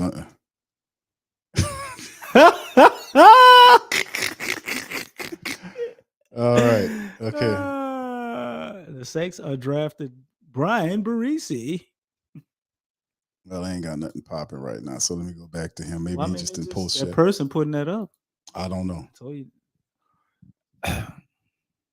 But anyway, there it is right there. we Baris drafting is the Barisi, guy. man. All right, so that is Pickens and Baris is the guy. So yeah, that was easy. That was easy, fam. That was an easy one right there, fam. So Well, Baris like is I the said, guy. Brian Barisi is not actually that bad of a. That was an easy one, fam. All right, go ahead and read his analysis. Go ahead and That break was it down was for him. easy, man. I need to go get some lottery tickets after this, man. Yeah, I gotta get some. I gotta get some lottery tickets. I told Lo the other day, man. Y'all gonna pick that running back from Texas. I've been hitting on it. I be hitting on it, fam. Yeah, I know. yeah, Tug Graph. Yeah, man. I'm So where do you put Barisi on the line? he gonna go next to Saunders in that rotation. Well, they gonna And hopefully he the starts. Shepard's gonna rotate out. Right. That's what I called him, a rotational end, because Shepard, you can So you have Barisi as your nose tackle. no, you have him. Well, I mean, I wouldn't have him as a nose tackle, bro. Because I don't feel like consider he's Saunders a is nose really tackle. a nose tackle. I don't know. Saunders kind of more so than I don't know Barisi's game like that to consider him that. Saunders But he'd is be just, part of the just rotation. he's smart. So he can Do you have he to can do both. But do you have to force Brian Barisi in there right away? Just add him to the rotation and see if you can win him like that, because he does really well But against I the wonder run. what he had in the raw score. Pull the raw score up. Because he's got, I think they drafted him because he's 6'6", and the other guy was what, 6'3", and 3 inches. But he's not a bad player though. We can't act like he's a bad player. He's just always hurt, man. That's why I don't like Barisi. He got a great demeanor though. He does, man. He has a high motor.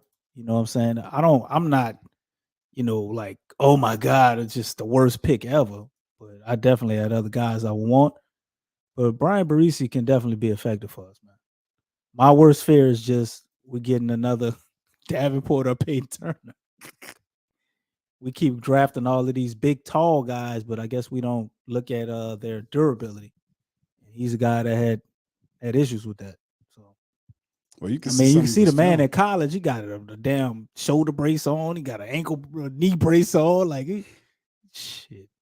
He can play football, man. He can play ball, man. He's just not the favorite pick, but it works in the rotation. He's huge, 6'6", He's 300 not pounds. a bad player, man. So nah, he can. Everybody who's just, oh my God, like, yeah. Now, I would be very pissed if we did this and Posse Smith was still here. Well, I would be mad if we did this and Miles Murphy was still here. Yeah, see, but that's the thing, family. Remember who was on the board too, like, and what value is at the back of the draft like this. We kind of figured that the way the board fell, and the Saints were patient. That you seen when Mozzie Smith went to the Cowboys. This is the only highlights you got? These 4 plays? Yeah, that's the many highlights they got right now. DC, they're showing you everything. Well, See how he lined can we up, see though, some huh? of the low lights? No, we don't need to look at the low lights right now, DC. We got to keep the energy positive.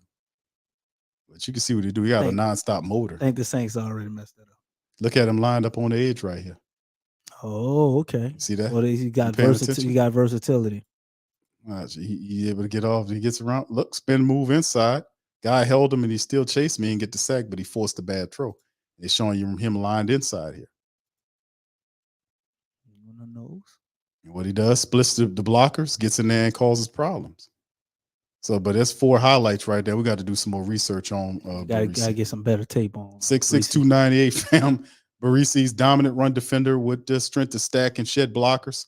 He has quick hands and feet to slip and split a lineman, locates the football quickly, chases down ball carriers, and an effective tackler. As a pass rusher, he needs to improve his ability to string together multiple moves. He's powerful and flashes as a hand fighter. So maybe violent hands. We sign Frank Clark. If we sign Frank done Clark, yet, though, DC. if we sign Frank Clark, would all be forgiven? Of course. But the thing is, you're not. Why are we talking Frank Clark right now or Yannick Ngakoue right now? We just in first round. We still got several rounds left to go. They still got the 40th pick. We need to see what they're gonna do with that. Well, So- I already know these defensive ends are about to start running off the board. You know that, man. We got we're gonna have 8 picks after tonight of guys before we get to that next pick. So what was pick 30, man? While we were up here talking, they had another pick, huh? Did we miss one of them? Well, the next pick is Philly. Philly's on the Yeah, but who picked after us? nobody. picked Kansas that. City was after us. No, Kansas City is next. Okay, so on the clock is Philly, pick then 30. KC. Okay, we were third. Yeah, DC. I think DC getting a little tired. Well, they had one of the picks missing, man. Mhm. Somebody lost the pick, and I forgot Dolphins. about that. So Dolphins kind of messed me Dolphins up. Up here talking crazy. Yeah. We traded back. I was trying to kind of squash Man, that. you so could we have won't just sound- said that, man. I ain't want to say that on there, bro. I got sense, bro. I wasn't going to show y'all like that. You know what I'm saying? You show me out any other time. Oh, man. All right, DC, you ain't right, bro. I'll be sitting right next to you. You telling everybody I'm in Jamaica. And I said you couldn't came- tell me. You couldn't tell me that. No, I said you came back from Jamaica. You was flying in from Jamaica. You be telling people I'm in Jamaica, and I be right by you. No, you don't. And you know I'm right there. You here now? Oh man, you were trying to get my house robbed. Telling people I'm in Jamaica. DC's in Jamaica. You know what they gonna take? You know I keep that still, huh? What they gonna do? What they gonna do? They gonna take the pineapple Mike you made? They might. That's You just make valuable to me. another Man, one. that's valuable to You me. just make another pineapple Nah, Mike, that was bro. a special pineapple. That was Yeah, the you pineapple from Under the Sea I hear you. by I hear you. SpongeBob and them. Under the sea, huh? Yeah, man. All right, That's so pineapple, bro. let's get some conversation from the Saints, from the family members about the Saints making this move. Barisi. Trey Hendrickson y'all think, 2.0, maybe. I don't know. I don't see Trey Hendrickson, brother. I really don't see. I see passing you 2.0, like maybe a better version of passing you. He's huge, 6'6". That's what I kind of see. Knowing that we got You got smaller guys. we got Young as quarterback in Carolina. Could that be a heavy influence in us wanting Breesy too? You got a guy right there 6'6". Well, he at fell the to line, you know. He fell to you, so it ain't like we went. He fell, but it was like a fall from grace because we all knew he would be there. No, we. I mean, what happened? Did you really expect Brian Breesy to not be there at 29? Well, Or pick? no, I thought he would be there because a lot of people had him going a lot higher than what I thought he was supposed to go. I didn't think he was that good. But Exactly. getting him at the back of the first round, basically a second It's round not a pick. bad pick. No, it's not bad. Nobody's on just what we excited about it. That's all. No, it's a solid move. It's not Solid. spectacular. What would you they give would it? call it? A B? A C? Because I know it can't be. It's not a D, and it's definitely not an A. It's not a C either. So you give it a B minus. I give it a B minus. Okay. I give it a pick a B minus. Ioka Paula says, "Q, the Saints hope this is not another Sean Knight." Nah, bro, I don't think so. Kevin says, according to Wait, who the overall, hell did Denver draft? Denver didn't have a draft pick? he was the 11th player available when we picked him. We haven't gotten a defensive tackle in the second round. Okay, thank you, bro. Ahmad, what's up, bro? Shout out to you. Says, bro has a history of injuries. He does, bro. That's why I was kind of not really feeling. And we good have about the it, best bro. medical staff in the business. I wasn't really feeling, because that was the big thing about him. He, from a playing standpoint, he plays a little higher than you would want him to, like a little taller than what he's supposed to. He's real up tall. Yeah, and it's some stiffness there too, DC, to a degree. You watch some of his footage that I've watched on him. But what I really love about, I ain't gonna talk about all the negative things about him because a lot of that could be improved. Yeah. Depending on the coaching staff working with him, they can improve upon that. That's all that's fixable stuff. But what I really like about him that you can't coach is he got a nonstop motor. I mean, he fights. Oh, he got hard, man. Yeah, I don't dislike plays with Brian Breesy. attitude. It's just that long history of injuries. As I called out in the video, you can see he's playing with injuries. Like, I don't want nobody who already broke down. But we got him. He's our guy. We got to see it through and figure it out, man. But Brian Breesy is a good D tackle. He's not bad. Philly there were gets guys Nolan that were Smith. better. Man, Philly, God damn, Philly. Philly got Nolan Smith, man. When we play Philly this year? And we skip this year? Yeah, well, you can't be hurt Guys, anyway. they got Nolan Smith and Carter. Yep. And then they got the Isn't that crazy? They got the best linebacker the previous year too over there. from they getting all the Georgia players, and they got the Jordan Davis. They got Jordan Davis too. So they just trying to turn into that you can't the Georgia over there. Yeah, you can't. They just took all of the Georgia defensive players. That's crazy. They just pick all the Georgia wow. Well, we pick all Ohio State players. So. Yeah, that ain't working for us right now, Playboy. We need to stick to the offensive side of the ball with them. That's all. Paul says, "Q, the Saints better hope this is not another Sean." Yeah, I read that comment. I don't Sean think it Knight. is, bro. Nolan I don't Smith remember gone. Sean Knight. Yeah, Sean. What was his story? Well, he was. Let me pull him up, bro.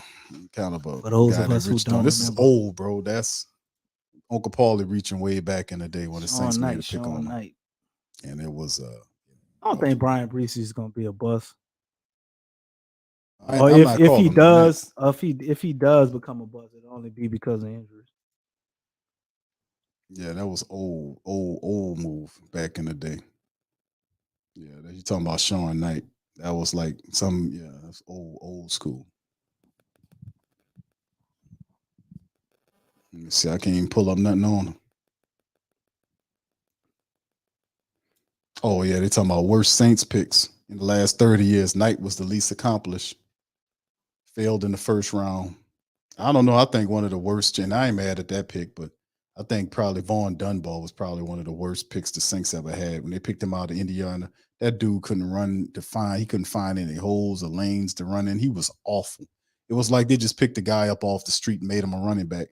That dude was awful. He would just run into closed holes. Hey, he was just terrible, Vaughn Dunbar. He was awful, man. He was awful. And then Jonathan Sullivan was lazy as hell. So, I mean, yeah, we had some bums that we came across. But, yeah, you got to go a long way back in the day to remember Sean Knight. But that's Uncle Paulie, man. Uncle Paulie is one of them dudes that that knows about the Saints history, man. That's why he's the great Saint think tank historian. Yeah, I remember. Yeah, he said it was Finksville. Yeah, that was bad. Alex Molden was a terrible call to All Day Sports Talk 365. Yeah, Alex Molden got burned. He got burned a lot, man. He was a first round draft pick that wasn't hitting on nothing either. I never liked Alex Molden, to be honest with you. Yeah, Tragic says Dunbar used to kill off. Yeah, that dude was awful, man. If y'all remember Vaughn Dunbar, man, y'all are true diehards, man.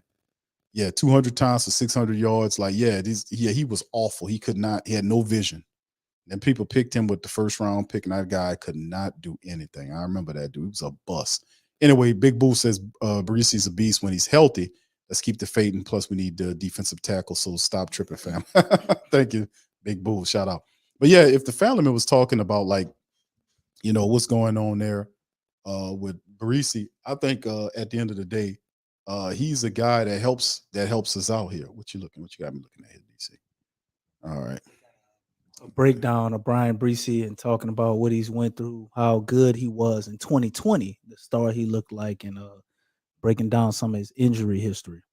You got a link here for tickets. See, I can send it. They got a link here for tickets to Jamaica. Yeah, look right there. Oh, okay. Okay, let me read. You want one? No, I ain't going. All right, so here we go. Why is that on here? All right, okay. Hold on. Where you get this from? Just send that to the Twitter. Let me send it to the Twitter. I'll share it with the family. All right, so Saints for Life says talent is one thing, but you got to be available. Peyton Turner and Downpour had a lot of talent, but stayed hurt. Indeed. Yeah. Jakub says Brees is not a beast. Stop the fake hype. I mean, the guy, when he's saying beast, bro, the guy is. What are you talking about, man? And I'm saying the man's not a bust, bro. You got to go and watch his footage and tape it. I just think Brees wasn't better than some of the guys. Okay. You got the final pick of the draft is a first round anyway. Is Kansas City on the clock, and we'll see what they do. But it's gonna be fun watching the next rounds 2 and 3 for Friday, and Saturday to finish out, and then the undrafted aspect of it. But yeah, Brees is a rotational player. Defensive tackle is better fit for the rotational defense. Harder to do in the first. So hold on, let me go ahead and share this with your family. Give me a second. Let me get DC just shared something with me. So hold on, let me see if I can share it with the fam and read it. All right, here we go. All right, this is a boil down from Brian Barisi here. All right, after Georgia's Jalen Carter, whose own draft stock will be a big storyline, there isn't another defensive tackle considered to be a lock to go in the first round, but don't overlook Breesy. first team all ACC pick as a true freshman in 2020 before a series of injuries and other challenges impacted his trajectory. He tore his ACL in 21, had shoulder surgery in 22. Then he missed 3 games last season with a kidney infection, plus another because of strep throat. Definitely tough. And this past September, he lost his sister. Wow. After a battle with an aggressive form of brain cancer. Wow. Overweight at times last season, related to a kidney infection. Reese was svelte 6'5", almost 300 pounds at the combine. He has long 32.5-inch arms, fast 4.86, 40, strong 28 reps at Clemson Pro Day, and brings a coveted interior pass rush, 9 career sacks if he can recapture his pre-ACL form. So there you go, your injuries, fam, a list of injuries and a good boil down of his injuries about Barisi. So yeah, a lot of family members kind of looking at this thing, man, and they feel it, but yeah, this is the pick, fam. So how y'all feel about it? I remember at one point in time we hated Caesar Ruiz too. And started to change our mind last year. Guess gonna let it play out, me personally. But I know a lot of the family's probably upset. We had other guys sitting there. But hey, we got him. He our guy. Gotta give him a chance. Davenport, you had Peyton Turner. Now you got Brian Breesy. What are the chances that our luck is that goddamn bad that they all follow the same trajectory? All right, so we're going in back-to-back Clemson picks, and they're all wearing Ella Strong shirts in memory of Brian's sister who passed away. So a nice moment for the Brissy family to Brian. Yeah. So that's the kid right there, 6'6", 300 pounds, man. To the deep south to put the fleur-de-lis on the side of his. So that is, fam. He's a saint. First round draft pick, defensive tackle. And listen, we talked about getting a guy to come in and help. He's the answer. You go along with the rotation of players that we have, and we'll see how it all fits. But he's a big talent. He got a nonstop mode. I got to give you that, man. And the pick is in for KC as they draft Brian Branch. How would we have felt if we drafted Brian Branch instead of a D tackle at all? How would that have went over? How would that have went over? Say he's another Zion Williamson. Goddamn. All right. So anyway, shout out to the fam, man. Shout out to Michael. Thank you, bro, for the super chat. So I'm not mad at this pick, but Nolan was there. I don't get why we keep chasing these injury cases. Yeah. Well, I mean, Nolan didn't fit what they wanted to do. Yeah, we wouldn't have utilized Nolan correctly. End zone against Clemson. Wow. And guys like Davenport and Peyton Turner, were they injured in college? Yes. A lot? Well, it was an injury history that was Davenport. Davenport, the Saints drafted him hurt. The day after the Saints drafted Davenport, he had hands. He had shoulder. Just double down on it. Huh? He had surgery on his hand. It was a bad omen. But the problem is a lot of people, they don't like the person. It's just the fact that they don't want another player here with an extensive list of injuries. Right. That's the problem. So and when you got a wide receiver that didn't miss 3 years? So right. So people are kind of tired. Like when we dealt with Davenport's injury situation. That played here 5 years. What did he play? The 20 games? I don't know, bro. But Davenport was a guy that had injuries. Wow. So did Peyton Turner. So there's a lot of guys who the team is counting on. You need to do a better job of finding guys that don't have an extensive injury history. And Brian Brees is a guy that I mean, you watch the footage, and we got footage right here. Him throwing around people. How many games Peyton Turner played? Man, it ain't that many. DC, you see Brees just throwing around people. Yeah. Nah, Brees, he's definitely he a stud, man. But none of that don't matter if you ain't out there. But all right, we know Breezy's he's been hurt. How many games has he missed? Maybe we should look that up. There's some of the footage right here, him out there.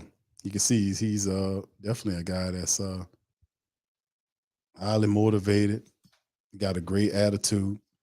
You can see him penetrating and getting back there. I love his energy, to be honest with you. We've seen this before. Like I said, it's one of those picks where he gonna win you over with his effort and his energy. Is there anybody right now in the Saints interior defensive line that behaves like this?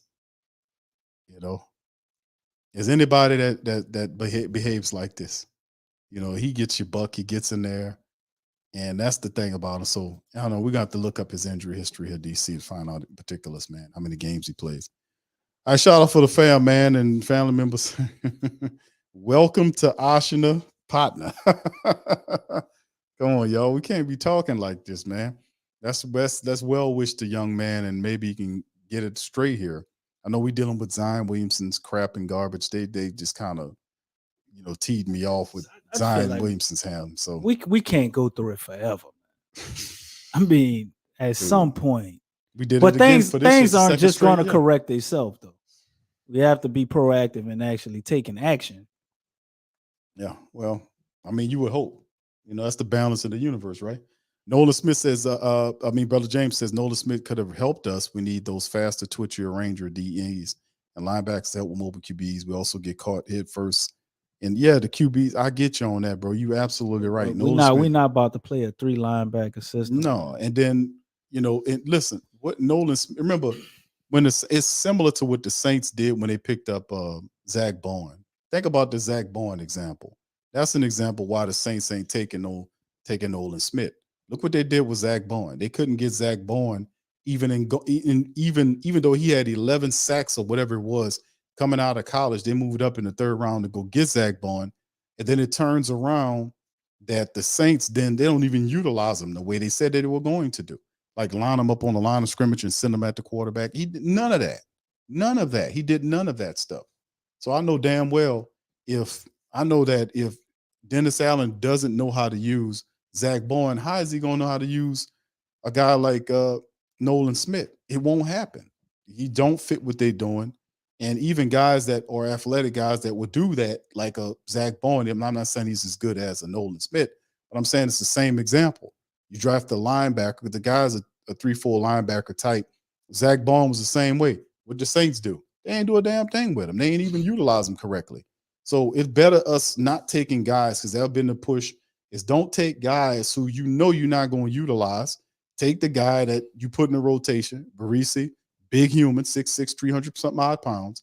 You plug him in there with Nate Shepard and Colin Saunders. You add a few other people with them, and you see what happened. But I still feel like the Saints defense that we coming up now is improving based on what it was last year. You can't simply do any worse than that. So let's give them a chance. We still not done. He'll definitely help as long as he's out there. And yes, he's still available. Zanny Phantom, he's still out there. And Brian Breesy, man, exactly, Michael. He don't fit our profile. Thank you, bro. That's Brian, what I'm saying. Brian Same thing Breesy with Zach. is more of a player that can fit what we need than Nolan. Like, I like Nolan, but we're not about to run no 3 linebacker system. You're looking at Brown, we couldn't utilize him correctly. He was a 3rd round pick. So could you imagine if Brown was a 1st round pick? and that turns into that? Like, how would you feel with that type of situation? Because the Saints are quick to get somebody and try to transform them into what they want them to be. Is that a Sean Payton thing, or is that a Saints thing? So we about to find out now, going into the second rendition of a year without Sean Payton. But you got a guy in Brian Breesy who, as long as he can stay healthy, I think we can get what we need out of him with the collection of all the defensive tackles. I didn't feel bad about the D tackles we had if we would have just took a DN. So I think we can definitely make it work, but we got to figure out a way to keep this guy healthy and upright. Looking at his profile and breakdown of what we read, he's obviously a tough kid. I don't think he's going to miss any games unless he absolutely has to. Don't seem like he deals with a lot of nagging injuries. It just was 2 serious injuries with him. So, he had a torn labrum. and a torn ACL. Like neither one of those things are nothing to play with. And I think the torn labrum, he was actually playing through it for a while, if I'm not mistaken. So got a tough kid, a tough man. Talking about kid, I can't be calling people no damn kids. Man, with 24 years old, huh? 23. Big dude, man. I like his size. I like the fact that he's like 6'6". Having him in passing yo, especially in the game when you play somebody like Bryce Young, I think can really be an advantage of somebody that caused some problems for him. And if he could get some more pass rushing moves, man, and be able to get some pressure on the quarterback, I think we might really have something. But we still looking to cash in on potential with Brian. Right now, if at what he is, I think he definitely helps our run defense improve. What we already have, it's being a rotational player. But if he's gonna come in and take over a starting spot, he got to do some growing, man, and he got to prove he can stay healthy. Yeah, shout out to the fam, man. Thank y'all for being here, man. Please hit the like button, hit the subscribe button, and the share button. Share the show on social media feed. Brian Breesy, excuse me, 6'5", 300-pound plus guy out of Clemson, is the 29th pick for the Saints this year, first round draft pick. In a rotation with the rest of the family members, as you can see, Nate Shepard Saunders, and you see Breesy's right here along with Malcolm Roach is a part of the rotation. So this is a solid unit because if you add them a part of rotation, we don't overuse them. I think it'll be good, and eventually it works itself into a starter position. We'll have to fight for it. So ain't nothing to be given to him. And we still need help in the defensive line. We need another edge rusher. And definitely we can use another defensive tackle somewhere in the middle to late portion of the draft. Antonio, shout out to you, says, are we a playoff team with this roster? We still are a work in progress, my friend. Talk to me. Ask me that question once we get through the draft and we sign our undrafted people. We have a clear picture then. This is just the first round. Today, we still got rounds 2 and 3 tomorrow, and then 4 through 7 on Saturday, and then the undrafted area of it, and we'll have a clear cut look at the team, as close as we're going to get before we get to training camp, before they start bringing in those veterans to kind of take a look. But the biggest thing is, it's still a work in progress, but I like what they're doing. Like, it fits the need, like a first round draft pick interior defensive lineman. And Breesy, he gets here. He's a part of the rotation with Colin Sanders and Shepard, and along with Malcolm Roach. It helps. The Saints still are not done yet. We still got some more moves to make. So even though it's not a sexy pick, it most certainly is not. And I'm not too crazy about Brian Breesy. I thought other guys were a little bit more talented to him, but the Saints had him high on their board at that position, and he really falls into Roscoe. Yeah, the 29. So he falls. Big guy, got the weight, got the speed, got all the things for those metrics that we love. Aloy Kaka. No, I don't see him as that. I don't think, nah. Aloy Kaka, I think he actually, like a lot of guys we mentioned and looking at busts like him, we played him out of position. He was a guy that was a 3-4 outside linebacker that should have been primarily rushing the passer. And we turned him into a 4-3 linebacker that's playing outside linebacker that got to cover running backs a lot and tight ends. And he wasn't that, on top of being injury prone. Yeah, the question is, DC, when we get an opportunity to talk to him, where is he at in his health right now? And I know the Saints, he got to Well, I'm looking at his games. I went to not Sport Track, but what is this? Sports Reference, and he actually played 25. He played 25 games. The 3 years he was in college is that major season where he missed all those games was his sophomore season. I'm guessing that's when he probably had the ACL and his sister died and all of that. But 2022, he played 10 games and he played 11 games his freshman season. So he didn't I guess miss as many games as I thought. So he had to play through an injury with that labrum injury. I'm guessing whenever he got that, and maybe once the season was over, he got the surgery or whatever. So that is in some of his stuff right here, as you can see. Top recruit, we talked about, we read that. Nation's top recruit 2020 class, was a 2-time first team USA Today All-American in high school. Breezy started 10 of 12 appearances in 2020, 23 tackles, 6.5 for a loss with 4 sacks, 2 pass breakups. Third team All ACC pick in 21, despite only starting the Tigers' first 4 games, 12 tackles, 3 for a loss and a sack and a half. Sack and a half. 1 intercepted because of torn ACL. Breezy was second team All ACC selection in 2022, 15 tackles, 5.5 for loss, 3.5 sacks, 2 pass breakups in 10 games, 7 starts. Breezy missed the Louisiana Tech game to be with his family after the death of his younger sister, who passed away from brain cancer. Later in the season, he missed time due to a kidney infection. So some of the games, DC, kidney infections and all this kind of stuff is really interesting. All right, Brian says the coach of New Orleans Saints right now is having a press conference. Okay, yeah, the coach of New Orleans Saints, you mean Dennis Allen? Yeah, I mean, Brian didn't Don't want to say his name, huh? all right? No, I ain't mad at you, brother. I'm not mad at you at all for not saying his name, bro. So Well, let's listen to Dennis Allen, family. Here's we're Dennis happy Allen. with the player. 15, Player. 16, 17, 18, 19, and kind of worked our way back and, found an area that we felt like, okay, that if it presented itself here, this would make some sense, if the right guy was there. And so, but no, there wasn't a lot of thought to get up really high.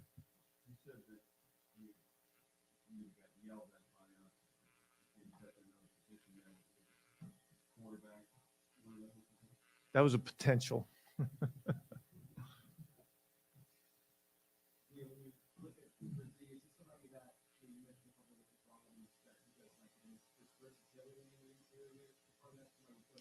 Yeah, look, he's a guy, we went back and we were studying him again this morning.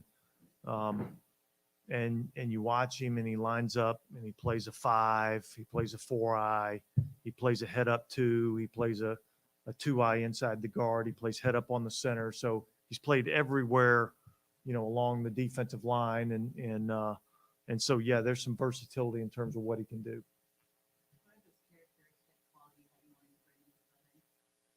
I think just a toughness, a grittiness, and I think he's got that. And so, I think that's part of what we want to be as a team is, tough, gritty team. And I think he's got those characteristics.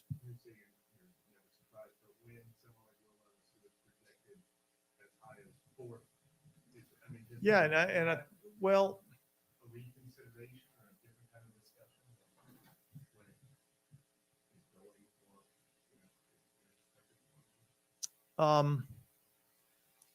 well, look, I mean, I think if you pay attention to, what all the people in the media would have projected in terms of where he would have gone, I guess it may have been a little bit of a surprise, but again, that's kind of like, that's a unique position in there's only one of them. And so there's a certain number of teams out there that are looking for one. And then there's a certain number that, when you kind of got your guy, you're not really in that market. So, yeah, I think it just played out that way. Yeah, probably not. Well, what do we got? We got 9. We the 9th pick tomorrow. I think that's what we are. So probably we got plenty of time tomorrow to figure these things out. And look, the board's set. So you're really just talking through scenarios. If this guy's there, would we move up to take this guy? If our little clump is not there, would we consider moving back? I mean, those are all kind of the scenarios that you kind of talk about.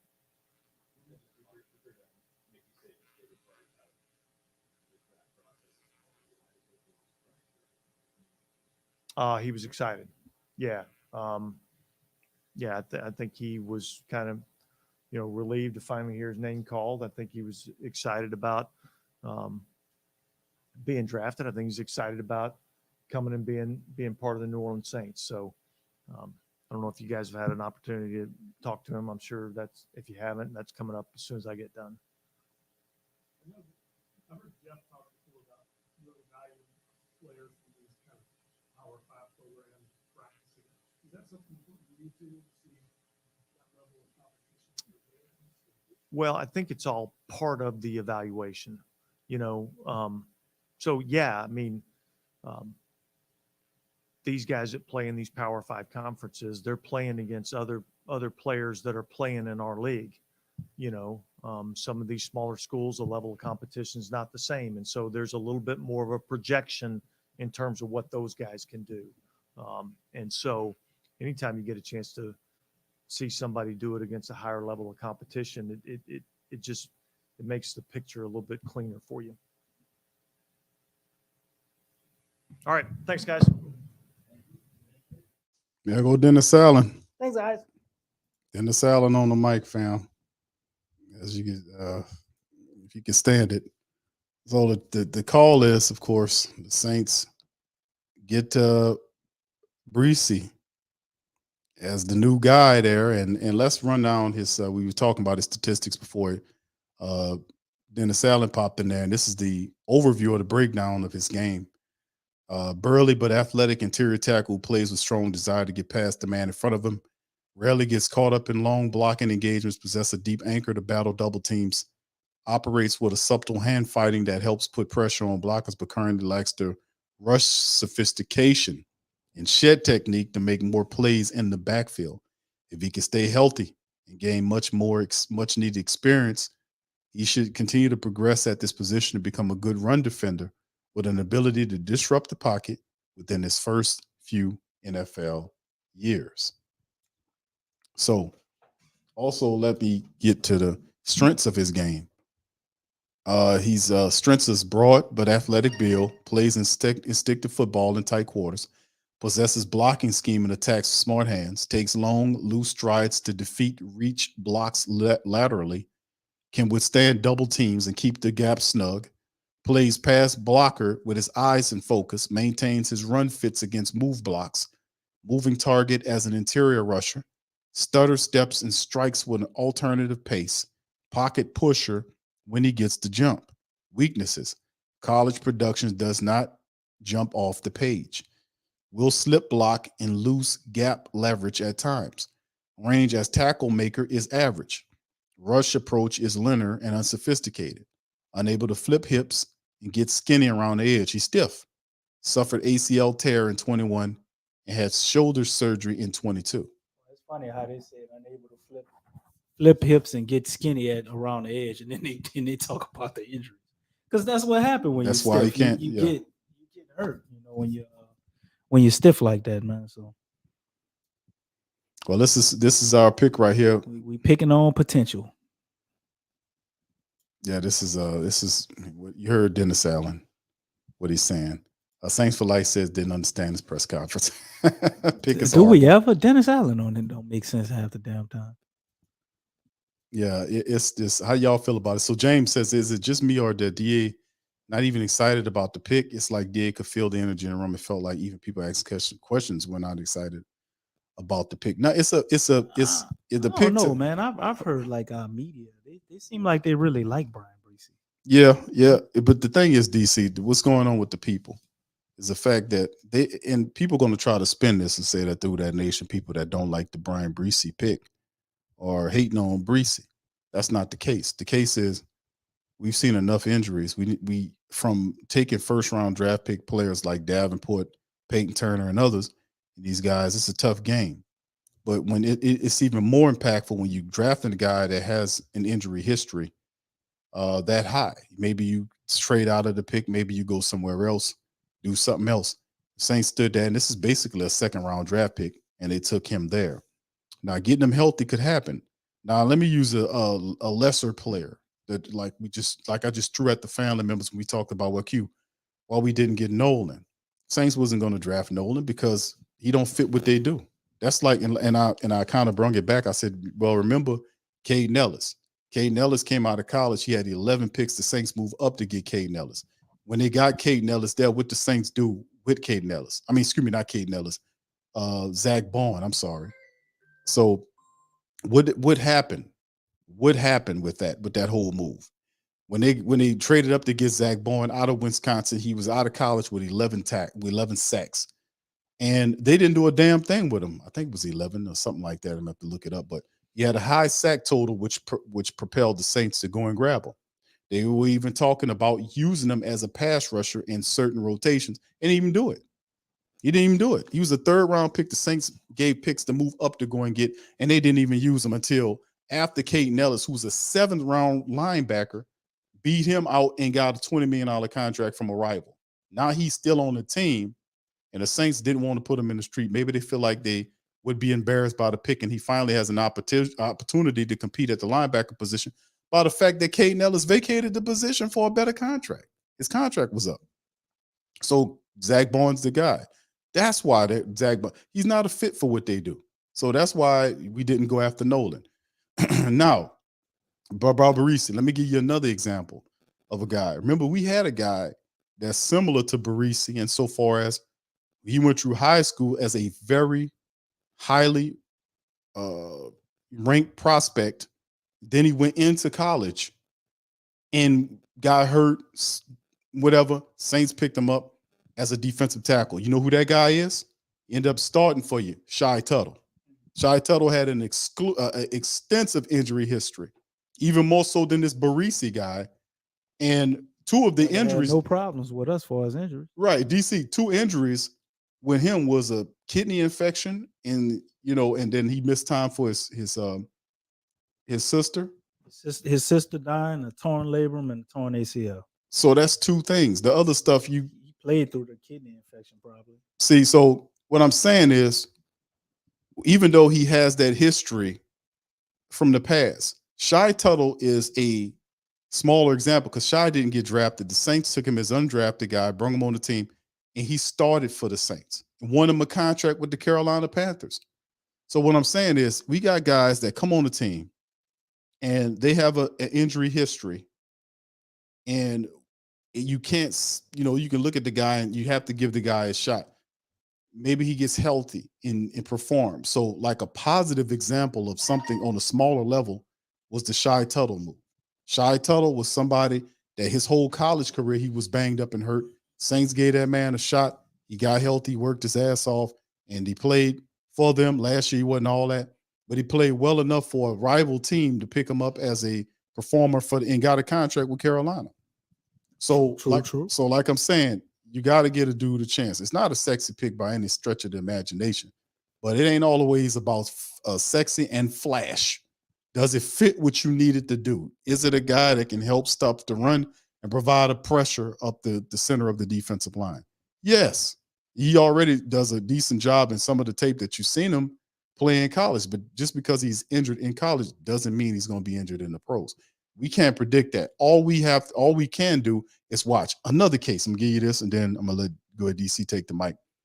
Another player that the Saints took, 2nd-round pick, was a defensive end.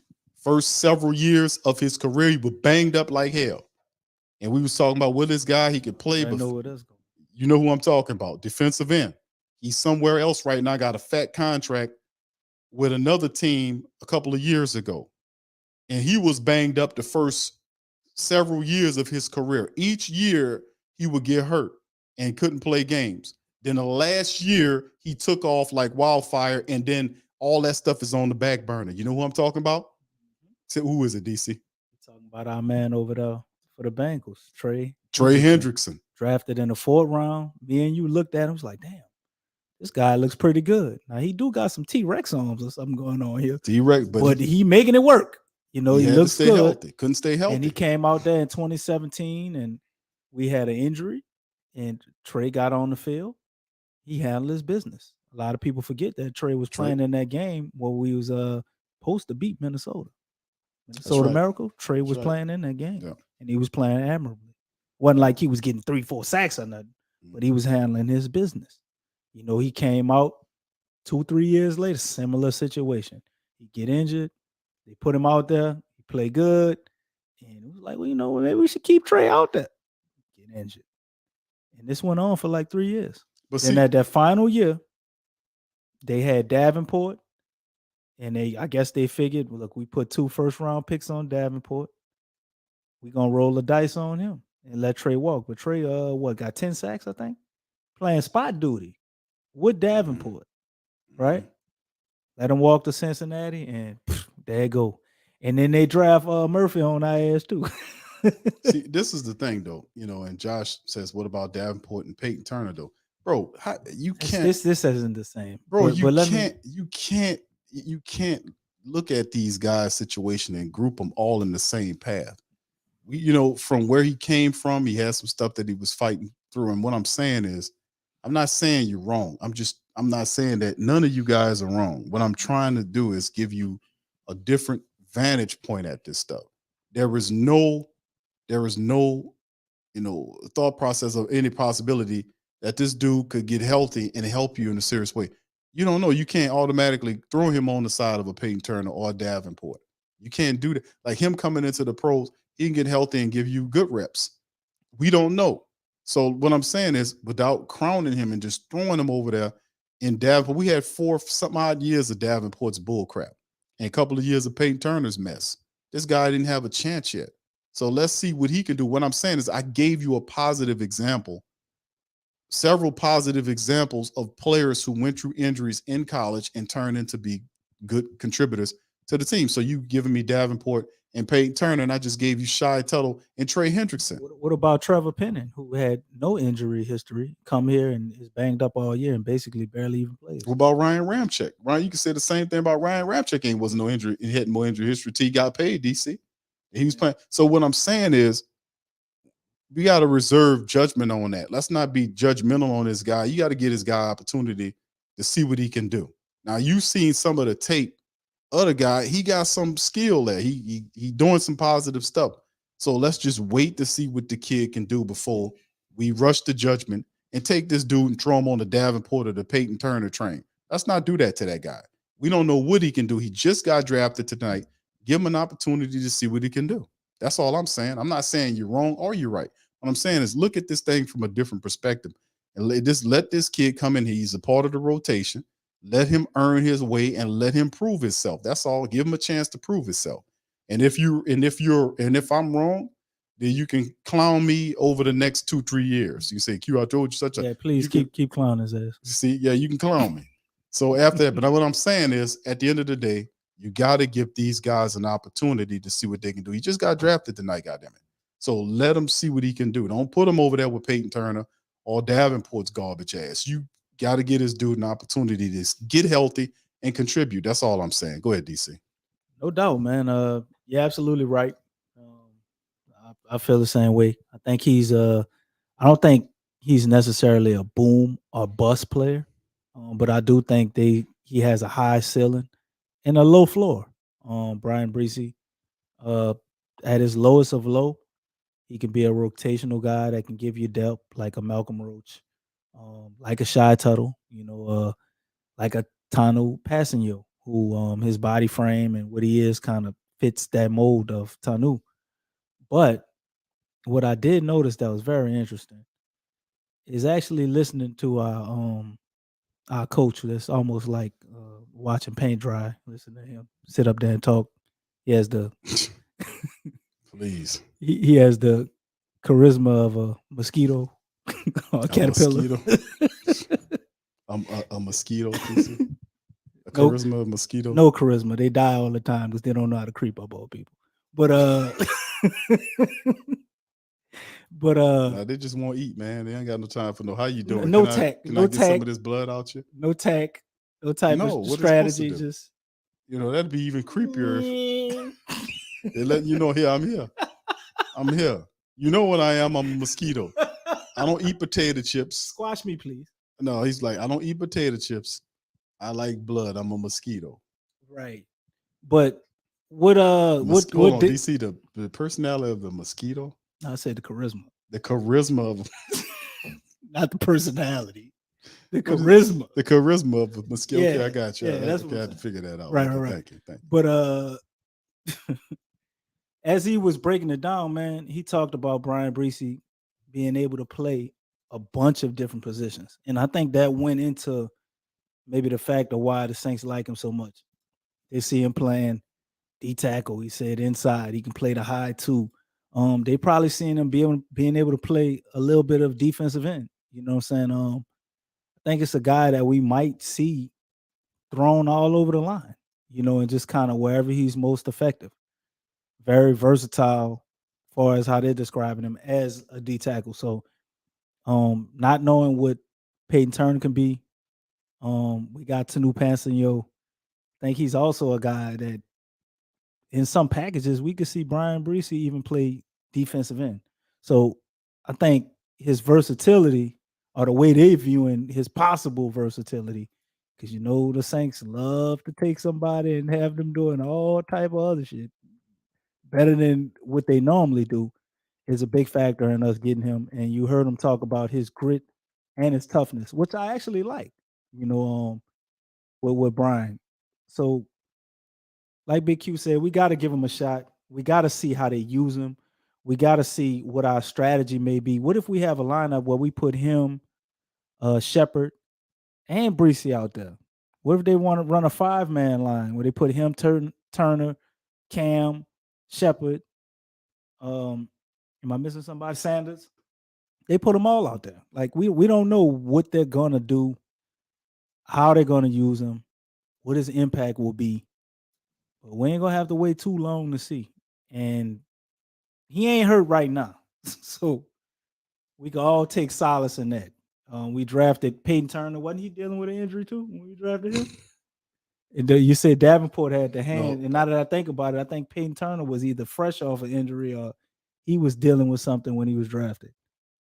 I'm not sure on He didn't play very long at all before he got Davenport. hurt as a rookie. But I knew damn sure when Davenport, when the Saints drafted Davenport, the next day he had hand surgery, and plus he had injury history. He had an injury history with what was it, UTSA.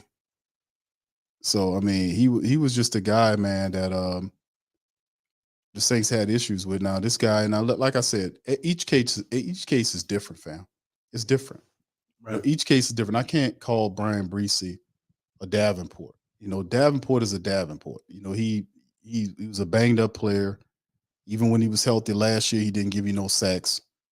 He had a lot of pressures, but pressures don't mean nothing. You got to have sacks to help out Cam balling on one side, Davenport smacking people in the helmet at the end of the year and getting thrown out of the game doing stupid stuff.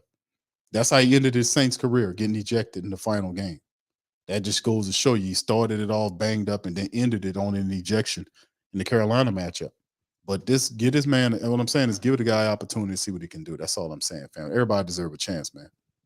All right, shout out to my brother Randolph's. Much love. He says, good pick, long as Levis was not the choice. Okay, leave. Okay, thank you, brother Randolph. Shout out to you, bro. I don't think I'd have been too happy about that. I like Hendon Hooker more than him. But listen, this is a great comment. Nola Ball says on a positive note, if Breesy's healthy, he's a defensive Trevor Pinion. It's the same ferocity he plays with. Like you see, we showed the highlights of him smacking his helmet. Yeah, he is excited. very aggressive. Yeah. Right, and that's what I was asking. I was like, what other defensive tackles do you know that does that plays like that? You know what, Q? You might be on to something. You and Nola Bars. Because think about this, man. We had a very, very good defense, right? And we had a wild card on this defense. And the Saints decided to trade this person out of the blue. None of us expected it. We knew we might potentially lose him. And with that, the defense lost some of their swagger and their attitude in Charlie Garner-Johnson. We had a spark plug, a fiery guy, maybe Brian Breesy could bring a little bit of that. Yeah, Derek says Justin Smith vibes, can't teach that in athletic. That's interesting. Justin Smith was a very good defensive end. So yeah, if you look at what he brings, like high motor guy, like, excitable, smacking his own helmet, jumping up, yelling, what guy we know play like that from our interior position? Our interior position, our whole defense. I mean, the most energy we probably get is what DeMario? Cam DeMario? Does the cross thing or the Kamehameha wave. Right. But you add another guy like this, another high energy, high motor guy like this, and only thing the family members saying, I don't like where he was drafted. Enough of those. No. And they don't like where he was drafted. A lot of people at the I don't think second round pick? I don't think Breesy is like a third round guy. Now, come on now. And listen, he got picked up at We what, might have not. We 29th? wouldn't have got him at 40. I'm pretty sure somebody would have picked him up before 40. At 29, right? That's a second round draft pick, pretty much. Yeah. Your second round. So even if he wasn't my call because I liked other guys, but the guys that I like were gone. I mean, But Mozzie probably Mozzie Smith. only play nose tackle, right? I mean, Miles Murphy was there. He got does he picked move up. all across the line? Because if they really wanted, if they really wanted Mozzie, man, I think they could have moved up. I think the Saints did the right thing. I think they were patient. They stood back and let this happen. I think a lot of the family members just don't like the pick because they're looking for a flashy player at the first round selection. He was picked in the second round saying pick. He was a 53rd prospect. That ain't what I saw. I saw him as a 30th. According to what? It's like the 35th or 36th prospect. I ain't never seen him ranked as 53rd prospect. I mean, I think it's a solid pickup to get him. He not chopped liver. You know what I'm saying? Only thing I can say, man. He says, Yakub says y'all playing late night injured cleanup crew. No, we're not, bro. we're not doing any. I was just telling the truth. Brooks says if Breezy doesn't get injured, he's a lock for the top 10. This dude has JJ Watt potential. There you go. So okay. I mean, thank you for that, bro. And you're right, bro. That's kind of what I was getting at. I didn't want to say JJ Watt, but the way we utilize him could be like that if he lives up to that potential. Because the first thing out of Dennis Allen's mouth was talking about all of these different positions he can play across the line, which is what you saw with a guy like JJ Watt. Line up at defensive end, line up at D tackle, both positions, either defensive end spot. He can play all across the line. Now, Breesy obviously is not skilled like that at this point, and he would have a ways to go before he could get in the same breath of a JJ Watt.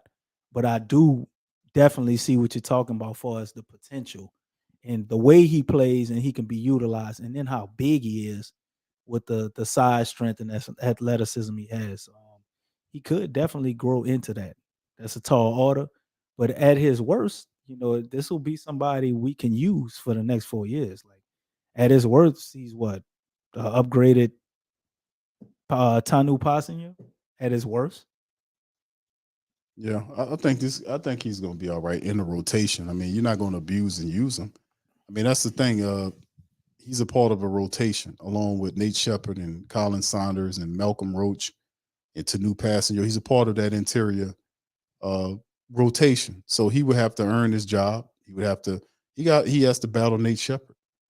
Because I think Colin Saunders has that other position. Colin Saunders is a freak. Colin Saunders has that got dude that is job. a freak of nature. So he would have to battle. He's going to definitely go up against guys like Nathan Shepard for that other job.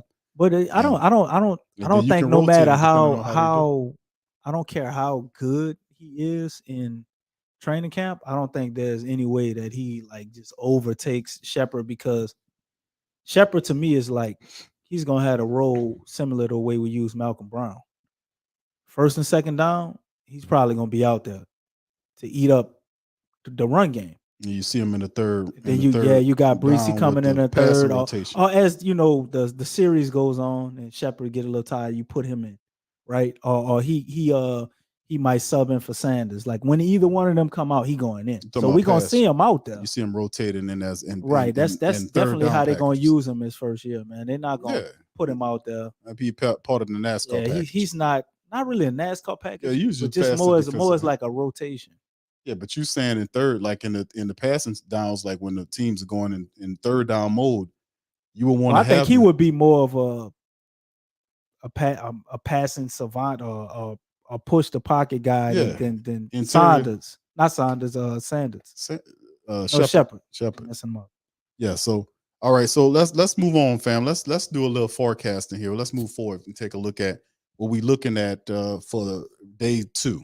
Still available, which is picks number 9 in the second round for the Saints and number 8 in the third round. Saints have 2 picks on day 2. Friday will be in the building just like we are today. So we appreciate you guys for joining us. And of course, still available for the Saints. We can get Will Levis. Needs. It's still out there. A lot of players out there. Michael Mayer that they'll be able to pick. Joey Porter Jr. pretty good. So we Oh, I go. thought, wait, who the Kansas City draft? I was up there saying he drafted Brian Branch. Still available. Let me see. Who KC get with the last pick? Uzama. Oh wow. Uzama from ASU. Man, they don't miss, bro. Kansas City don't miss, bro. Nah, and they right there. So I mean, them motherfuckers don't miss, boy. They right there. They stand. So Frank Clark ain't coming back. No, he's out out of there. All right, so anyway, if you look at some of the positions of need for the black and gold still going forward in the defensive end class, Keon White sitting at the top there. You got Double A from Northwestern. He's there. Brian Young from Tennessee, Derek Hall, Isaiah Foskey. Yeah, that's the pick, bro. Yeah, Because Foskey very well may still be. I find it hard to believe that 5 defensive ends are going to be gone before him. It would be a good move, to be honest with you. You see Zach Harrison's up there. So they got quite a few people that'll be available from the defensive standpoint to help the Saints out. Keon White will be a big addition if the Saints can able to land him, even the kid out of probably have to move up to get Keon White. He'd be first whoever really wants a defensive end after Kansas City drafted who they got, somebody's definitely probably gonna trade up if they really got a big need for that.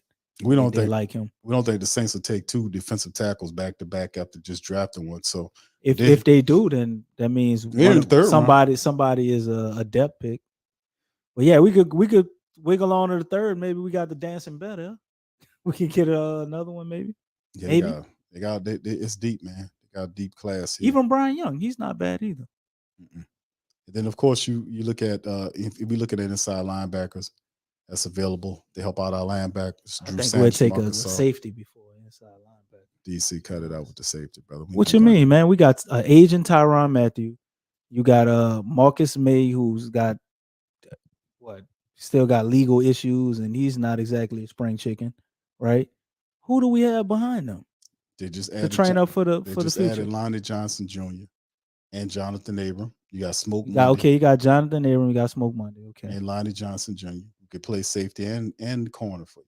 I'm not sold on Lonnie because you ain't do your research, bro. Nah, it's not bad, but I'm just saying, like, as taking over as a starter in the future. Not sure about that. It's not. I'm not talking about just this season, Q. I'm talking about we got guys that are older, and if you want to get somebody that really can be established in their secondary, you got a corner still. You know, Laddie Daddy is there. He gonna be there, right? I think we need that as safety. Tyrann Mathieu ain't gonna play forever, man. We gotta start looking for his replacement. Well, I think we're okay. We're okay this year, but I'm just saying we need to. You can find somebody in the draft. Then you still got the Charlie Garner Johnson. You won't call that Taylor. Spot. Well, I mean, you got Alontae Taylor there. I mean, they still Alontae Taylor should be the number 2 cornerback. I don't know if they're gonna reward him or how you gonna be the number 2 cornerback when you got Adebo and Laddie Daddy. I don't know if you're gonna give. I said number 2. I don't know if they're gonna give him that over Adebo. But yes, Adebo's the guy. Adebo is the man. So you think Adebo is better than Alontae Taylor? I'm thinking Adebo's not going to lose his job to no Alontae Taylor. So they're going to put Alontae Taylor in the 3 spot, or they're going to run him safety / cornerback like we did Charlie Garner Johnson. That's what I'm thinking. I mean, that might be the even case. Though with the way he played, he played at a very high level. He tackles at that outside cornerback spot. He does, but he can do a lot of different things. Okay. He can play safety, he can play corner. And I think that's the reason why that's our future guy to take over for Tyrann Mathieu, for Marcus May. You see Alontae Taylor is going to possibly the safety position if needed. I'm saying he's a guy that gives you duality. He has familiarity with the safety position. He can play a little corner for you. And he's the guy that the Saints elected to be one of the guys that replaced Chauncey Gardner Johnson. That's why Chauncey was so threatened by them drafting Alontae Taylor. We told you. I definitely, skill-wise, I don't think he's better than Chauncey Gardner Johnson? No, I don't think Charlie Gardner Johnson is better than Alontae, just skill-wise. But everything that he brings, though, with his personality, his attitude, and just him being a football player, man, it's yeah. He ain't going to talk and do all that. He's just going to go out there and knock your ass off. But you need that, though. You might not get it from him. You want it to be controlled and not out of control, but you might not get you want that fire. I mean, you're not gonna get that. But he's a leader. He's smart. He's a leader. You get that, you will get it from? Get it. Jonathan Abrams. Well, Jonathan got to get He on the field. He and do play right. with it. I'm just saying he play with an intensity like that. Yeah, it's a DJ Swearinger. He plays with that intensity. I like him. Okay, so let's keep it going, fam. We got running backs up on the board. Zach Charbonnet and the rest of these guys. We know that eventually we're gonna need to add a third running back behind Elvin Kamara and Jamal Williams. A lot of backs will be available. Zach Charbonnet and Tajay Kendra Spears, Miller, man. Davey That's what I'm Ache, hoping we can get. Tank Bixby. Yeah, Tajay Spears is there. They got a lot of really good ones. Dwayne Tank McBride. is pretty good, and the brother who backed up Benji he's real Johnson. good too, man. Yeah, he is good too. I don't know a lot about Kendra Miller from TCU. How good is he? Good. Kendra Miller's the Saints looked at him. He's actually a pretty good little running back. You got to look at some tape on him. I'm gonna tell you who I really like: Chase Brown out of Illinois. Look up Chase Brown's tape. Really good little running back. Man. Pull him up Does right really now, well. man. Since that's your favorite guy. Well, we got somebody. Well, we got to kind of scoop because we kind of on short on time. But I promise we're gonna do some of this tomorrow. Also, Deuce Vaughn out of Kansas State's a smaller back. We talk about him, but they're gonna have some guys that'll be available coming up. Wide receiver class is Jonathan Mingo still available. Remember, Jalen Hyatt was the guy that had first round grades attached to him because he's a speed demon that can catch the ball. You know, it really interested. Cedric Tillman's a tough guy there. Marvin Mims, Josh Downs. They got a really A.T. Perry, the tall wide receiver out of Wake Forest. He's another guy to talk about. So Rashee Rice. There's a lot of really good, talented wide receivers that's available that'll be available in the round. Tight end is another position. We talk about Mayer. A lot of people thought he was going to be a first rounder. Luke Musgrave, Darnell Washington, the big tight end from Georgia, still available. Josh Wiley's one of my favorite tight ends I like from out of University of Cincinnati. There's still offensive talent that's available in the form of offensive guards. Osiris Torrance is still will be available. He'll probably be going early in the second round. Steve Avila is there as well. So a lot of really good talent there. And we all went over the defense with Keon White there, AA. Isaiah Foskey is also available. Defensive tackles on the side, Keanu Benton, Zach Pickens, Jervin Dexter. And some of these guys to me are better. I don't think the Saints go back-to-back, second round to get another defensive tackle. I think it'll be somewhere around in there. We got the linebacker position, inside linebackers, outside linebackers. Yeah, Chase Brown is awesome, man. BJ Ojolari, once again, this is a scheme fit for the Saints. And you look at guys like I like the kid out of Tulane, Dorian Williams. I think he'll be a guy maybe in the third round the Saints will look to out of Tulane. Hopefully they're looking at some of these guys, man, because these Tulane guys, at least a Tajay Spears, man. Cornerbacks, I don't know if you guys looking at that, but Joey Porter Jr. still up there, Julian Brents, Kylie Ringo out of Georgia, and a few other players. Cam Smith from South Carolina is another really good player. Corey Trice from Purdue, another one. Safeties to talk about. Branch, the top safety in the draft, still available, but won't be available for loan. Jertavius Martin, another guy KT made mention of. I was checking out his highlights recently. JL Skinner out of Boise dealing with injury. Jay Ward from LSU. Jamie Robinson from Florida State, like him a lot. So it's quite a few guys. And then you got Anthony Johnson, Iowa State, another dude. So it's quite a few players that's available in the second round. So if you don't know all the Saints, we already went with need. We got a defensive tackle, and then you got to look at a defensive end. Ultimately, you look at the wide receiver situation. Do you want to add a wide receiver to the wide receiver room to help out linebackers? And right, wide receiver could be a position, running back position. Listen, between rounds 2 and 3, family, Tajay Spears is not going to last, man. Tajay Spears is not going to the 4th round. The Saints will have an opportunity to snatch up a Tajay Spears. They'll have an opportunity to snatch up some people. Period. He might still be there. And listen, another guy DC to talk about is Bryce Ford Wheaton. To be a combo back, man. He's not going to be every down guy because of his size. So you could potentially get him in the 3rd round, just like how we got Kamara. How about that? Get Tajay Spears in the 3rd round, DC. And no, he ain't he's a guy that if you Kamara's so important to the Saints offense. He could a lot of the plays, a lot of this the power of the offense, so to speak, or ran through Alvin Kamara. So if you remove Alvin Kamara from the matrix, the Saints offense looks drastically different. What if he got hurt or had to spend some extended time away and you had a player with a similar skill set as him where you didn't lose those plays? See, that's the thing. I think it's a small price to pay with the 3rd pick, and we got 2 4th round picks. So right. We still can get some good players And for a round, whatever else you want. So and you could treat the Tajay Spears pick as more, because if it's a second, I'm thinking more of a third round pick, because I'm thinking he'll be there somewhere in the third round. But if the Saints do grab at a Tajay Spears, right, and they bring him in here, I like this. I like the Chase too. I'm looking at yeah, his the Chase highlights Brown's right now. awesome, dude. He's kind of He's smaller, great. Pierre He's Thomas great type. at breaking tackles. He does remind me of a Pierre Yeah, Thomas. Pierre Thomas. That's exactly who is faster. And Illinois. Mm-hmm. Yeah. Mm-hmm. Yeah. Look how he They runs. got a similar game. He's a little more Aggressive, explosive Yeah. than Pierre. Oh yeah. And faster. Mm-hmm. But he's got a similar game to Pierre. But- Just loves contact, man, and don't Look, try to run straight through. Look up Mo Ibrahim and look at footage, look at film on Mo Ibrahim. Check him out too, man. They're talented running backs, man. They got a lot of really good running backs that's available. Lou Nichols is another dude, DC, from Central I think Michigan. I saw a little bit of Lou That Nichols. dude is I remember awesome. Lou So Nichols. yeah, it's a lot What of do you say? talented people. Ibrahim. Mo Ibrahim from Minnesota. There's a lot of talented players like running backs, but when you talk about Tajay Spears' skill set, and they got some really good running backs like Kendra Miller from TCU and Tanks Bigney, which is a north-south runner with uses a stiff arm power guy that can help out. But when we talk about why I like Tajay Spears, not just because he's a local product, but what it is by him, his skill set and what he can do. You can bring him in here. You can play him at wide receiver. You can even put him in a special teams game if you need him, wherever you need a force. And remember, it's all about adding weapons around your quarterback. You want to have Tajay Spears, Alvin Kamara, Jamal Williams, Taysom Hill, healthy Michael Thomas. If you want to add wide receivers in there, like a Bryce Ford Wheaton or Tillman or Mingo or any of these guys that might be available, or Mims or Rice or whoever, you can add that to the Saints wide receiver room and keep it pushing.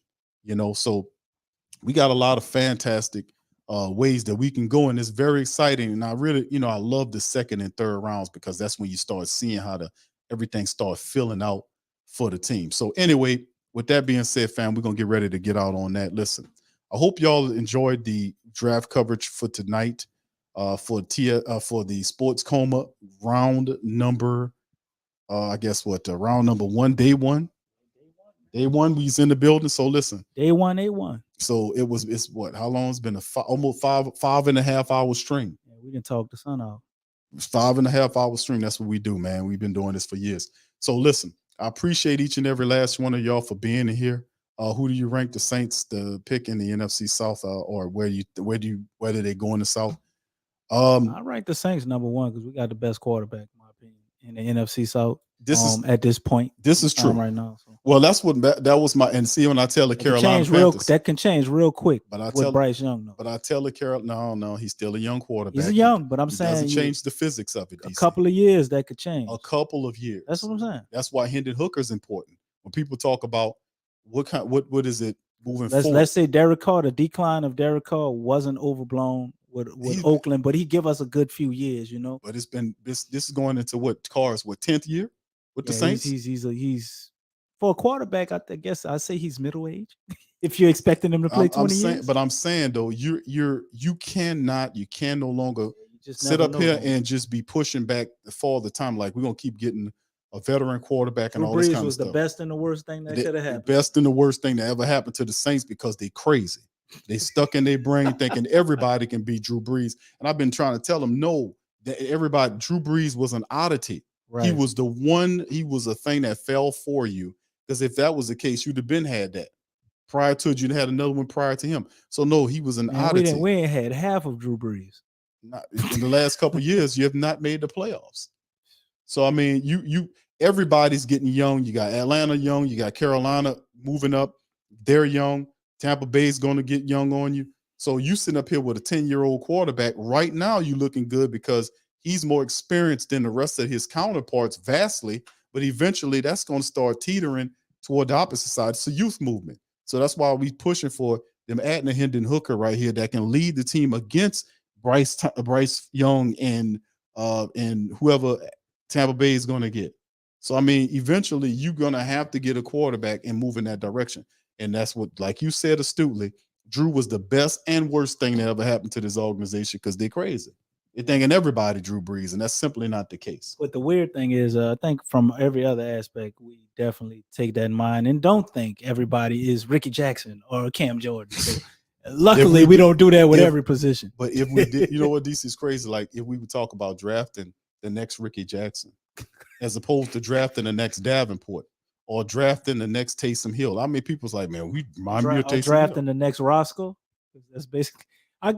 If you pull up Breesy Roscoe, man, I guarantee you it's probably like a 9.99.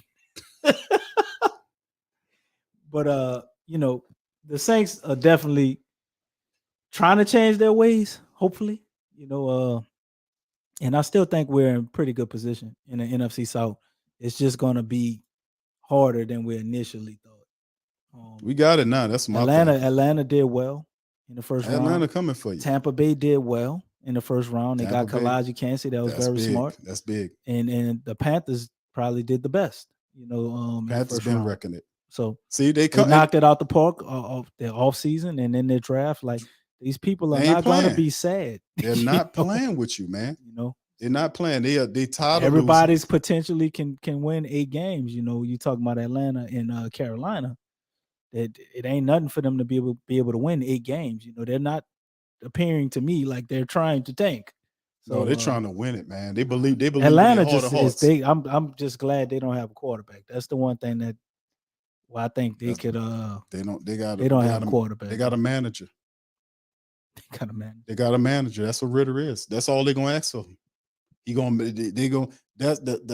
What Atlanta did tonight, it showed you where they're going with the team. Oh, they're gonna run. They're gonna run the ball down your throat and play defense and the defense after. You show in, we might get to another D tackle. You could just because we knew because Atlanta. And I told him, so listen.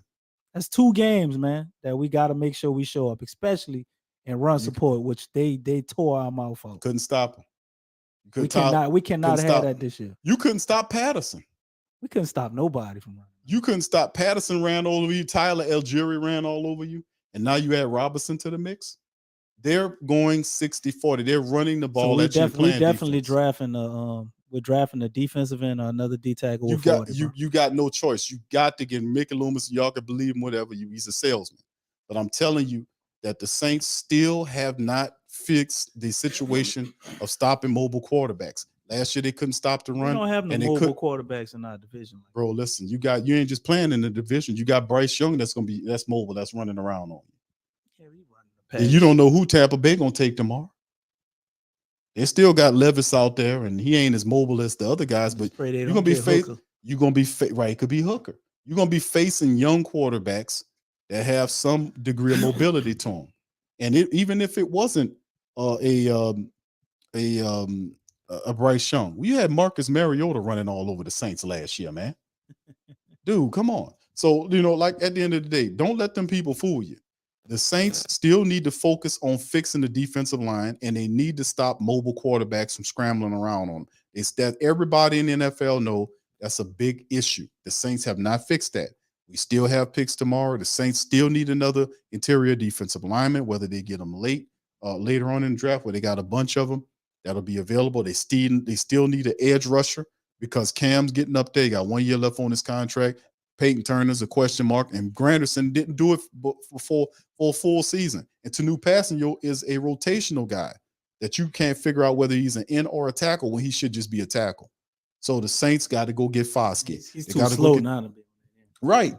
So at the end of the day, we have to be able to understand that when you're facing younger quarterback threats and teams that's planning on running on you, you got to power up that defensive line. That's what the focus is. So anyway, with that one thing, and we go and get out of here. I saw somebody mention in chat, and we played with the idea all night, vaguely. What about Chase Young?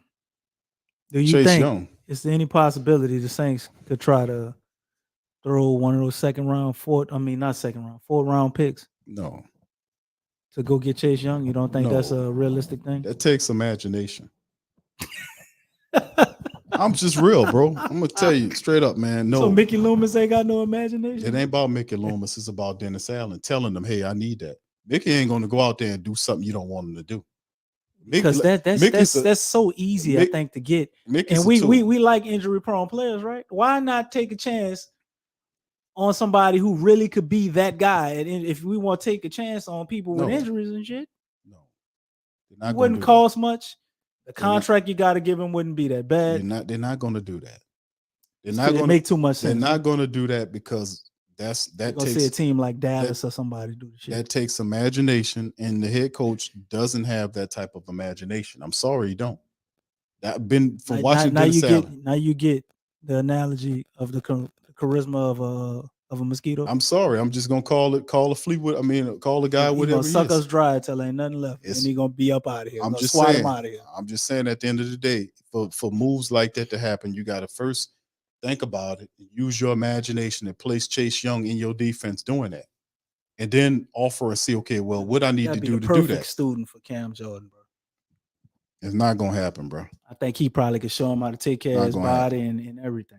Because it's like this, right? Like when people talking about Q, And he got the all his Ohio State boys over here. Just make too much sense, bro. ain't gonna happen. That's like when people saying Q that they take Nolan. And I was like, It's smart. Them Zach people Barnes get all the Georgia people. No, that wasn't Nolan. Nolan didn't go. He went to he went to the Eagles. Yeah, the Eagles, they suck up all the Georgia people, bro. Yeah, it fits what they're doing. If we know Ohio State players excel in our program, and you got one of the best ones out there in the last 5 or 6 years, injury problems. When he played, he was good. Why not roll the dice on him? It ain't like you got to give him a $40 million contract or nothing. No imagination. They're not gonna go after no Chase Young. If that was the case, because that was prior to the draft, that would have been something that would have been talk leading up to the draft. Well, they just denied his fifth option today, like this week. So to me, that's like a signal to let other teams that try to hear proposals. You know what I'm saying? The Chase Young thing was happening prior to the draft. DC, the rumor mill was already out there on it. So it's like if you have like right now, it's guys that's still available from the defensive end standpoint. The question is, what's the philosophy of the Saints moving forward? Like if you look at players on the team, Zach Barnes should have been done. Why is Zach Barnes still here? Traquan Smith should have been done. Why is he still here? Cesar Ruiz, are we keeping him? Well, they didn't give you a fifth. They ain't say that whether they're picking up the 5th-year option or not. But see, the thing is, order to move guys out that you feel that are either old or not working for you, you got to have the imagination to move guys in. And see, order for the change to happen on the defensive line is a commonality happen. All those guys' contracts were up. And they had better deals than what the Saints was going to pay. It made it easy for them. But if the deals was around what the Saints would have wanted to pay, or they accepted the money the Saints would have played, they would have kept every last one of them.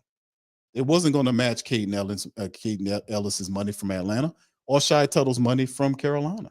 They knew that. And then the guys that they got were good guys from where they come from, but nobody's seen none of those guys and looked at the list and says, man, we need to go out and get Kalen Saunders and Nate Shepard. You know, we know what they did in the role that what they did, where they came from, but we don't know exactly how that's going to pan out for us here now. So, you know, I mean, both of those guys, they got good ethic. They had time as starters. Like they actually were starters. They had some starters, they just but like didn't I said, have that long run as starters. That's big. So we gauging it off of what they did short increments in that short increment, or what a whole system around them. Kalen Saunders more than Shepard. We know what Kalen I'm Saunders sold on Kalen Saunders. I know Saunders, but Yeah, Shepard, I'm sold on him. Shepard, I think he's a lot better, but he has the potential to let me down. But I still think he's a good pick too, and he's going to help tremendously with the run game. He's an excellent run defender. Man. Both of them. It's not both of them are, but Saunders does everything. Man. He can rush the passer. They had this dude one game. I watched some tape. The boy was playing linebacker. I know. He got like a defensive tackle that can play linebacker. I know that's like Malcolm Roach. Malcolm Roach, what he did. Boy, all in them college. Kansas City people cried and cried and cried when he was leaving. They know what he is. Yeah. So he is. In the comment sections, yeah. He is the one. Yeah. Maybe that's why we didn't go up and get Kansas. Maybe they look at him as a guy that could be probably not the same, but you know, that mold or that player where you can have some of that pressure come from on the interior. But I think it took, you know, at least some creativeness or creative thinking to pull off a move like that and be confident in it. Well, like I said, I mean, it was moves where they had to make some moves happen because both of those guys were out on contracts. All three of them, all three stars on defensive line were out. And the fact that the played together and they were so bad in terms of stopping the run, made it very easy. So I credit Jeff Ireland for giving them the scouting report and pointing those guys out, and the Saints bringing them in here. They're not big names at all. So I mean, this could be something special. You had Brian Breesy with it, and they're young. Whatever else they do. So and they're young, yeah. So and not no injury history with these guys like the other guys. And Breesy, will see he'll be ain't part got of a the lot rotation. of mileage on him either. This is true. It took a little creative thinking. Man. It did. That's so we showed the potential to do that. A lot of that's Jeff Ireland. Now, when you talk about adding guys like Chase, that ain't gonna happen. The Saints will build through the draft, and they'll add if they need a veteran, they'll add an old veteran defensive lineman. Because we got 2 5s, 2 7s. Yeah. You got 2 picks tomorrow, and you then, got a third, a fourth, and a second. All of that ain't gonna turn into nothing, man. I say we get about 4 players, solid players that we can use out of that. They're gonna definitely make some moves, man. Well, they're gonna move. They're gonna move up and probably the 4th, I think. Yeah, I don't know if it's tomorrow. Nah. That you trade. Well, up I mean, next year. tomorrow is what, the second, third, and fourth? No, just 2 and 3. Just 2 and 3. Just 2 and 3. So they got 2 picks tomorrow. I can see some movement in day 3. It depends on, I guess, who's on their board and if both of those guys are still in striking distance after they get one of them. It's still the biggest position need group for the Saints is still the defensive line. They got a defensive tackle. That's one thing. They still need an edge rusher. They can still use, and they can still use another defensive tackle on top of it. And we still sitting on, after we sign our draft picks, we're still sitting on like $10 million, right?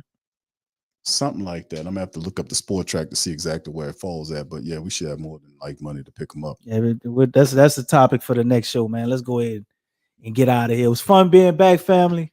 Glad to see y'all all up in the chat talking about Jamaica and appreciate DC the Marlies and all that. Really got some good laughs. Appreciate DC coming back from the island to come and trick. Yeah, man. I'm always trying to show up for the draft at least, man. You can't catch me on no sports coma show. I'm gonna definitely try to keep coming back for the draft. Enjoy myself. Tell him, Slim, give that hopium, bro. That's what DC does. What hopium I gave? I asked the question. Damn. All right. So anyway, yeah. So with shout out to the I'm fam. fresh out of hopium, man. I got to re-up. Yeah, I just think at the end of the day, man, we'll see how it all I fits, sold all man. that shit with Pelicans. Yeah, man, that was the Pelicans. Why we needed it, huh? Did we need it? Did we need it? Terrible, man. Terrible. We had to jump out the window. Shout out to you. What's up, Damien? We probably saying something slick. What my man Dame saying, man? Says DC hitting that. Been hitting that out. Yeah, baby. You know what it is. You be in the gym, I be in the gym too, dog. You one of the ones I think about. I say, man, every time Damien come in here, and whenever you hear his voice, you say, yeah, man, I'm in the gym. I'm like, damn, Damien live in the gym, man. I'm trying to get like him when I grow up. All right. So shout out to the fam. Thank y'all, man. Appreciate y'all. What's up, Tyler? Shout out to you, fam. Thank you, sir. Appreciate you, Holla. Elora, shout out to you for being a new subscriber. Much love to the fam that hit the subscribe button tonight. Appreciate y'all chiming in for this 5.5 hours of stuff today. Content today. Will be back tomorrow for days 2 and 3, or actually rounds 2 and 3 of day 2, and then Saturday rounds 4 through 7. Tomorrow we'll try to open up the phone lines quickly for commentary. Shout out to LaShawn. What's up, baby? Shout out to LaShawn. Chilling. Much love to you. Good to see you. All right. We ain't seen you in a while, girl. What you been doing? All right. So big ups to the fam. We appreciate each and every last one of y'all. We return tomorrow, man, on it. So hit the like button, hit the subscribe button, fam. We're going to holler at y'all. Y'all have a good night, man. And try not to be too upset about this pick. Let's see how everything turns out for the rest of the draft. Don't worry. Be happy. No woman, no cry. Don't So that's worry. DC. That's DC's no woman, no cry. Don't worry. Be happy. All right. So appreciate y'all. I'ma holler at y'all later, man. Much love. You ain't got the Marley's voice, bro. The talent passed you. That ain't a Marley. You just get your goddamn guitar, right? Yeah. Huh? Boogie like Benson, I'm a who that. I'm a who that. Long as I'm living, I'm a who that. Lose or winning, I'm a who that. Sports coma, yeah, this is where we do that. Where we do that at. Where we do that at. Where we do that, where we do that, where we do that at. Huh? Boogie like Benson, I'm a who that. I'm a who that. Sports coma, this is where we do that. Where we do that. Welcome, welcome, welcome. Somebody please better help. Running this thing like elf. I thank God every day I'm not a felt. Go to YouTube live with Big Q and the guys. If you ain't ride or die, the bandwagon get flipped. Been marching in, that was way for the ring. I was yelling out your shame for the championship. Bucking on town, duck down. Falcons pluck, get shut down. Panthers ain't much touchdown. The vision really belong to us now. So much hate on the Saints, you could probably tell. Ever since Bounty Gate hit the NFL, when things seem fishy and you probably smell the crooked referees on Roger Goodell. Yeah, fucking like this and I'm a who that. Every day I'm living, I'm a who that. Lose or winning, I'm a who that. It's the sports coma, this is where we do that. Where we do that at. Where we do that at. Where we do that, where we do that, where we do that at. Boogie like this and I'm a who that. It's the sports coma, this is where we do that. You're listening to the Sports Coma with Big Q and the guys on the PRO Media Network.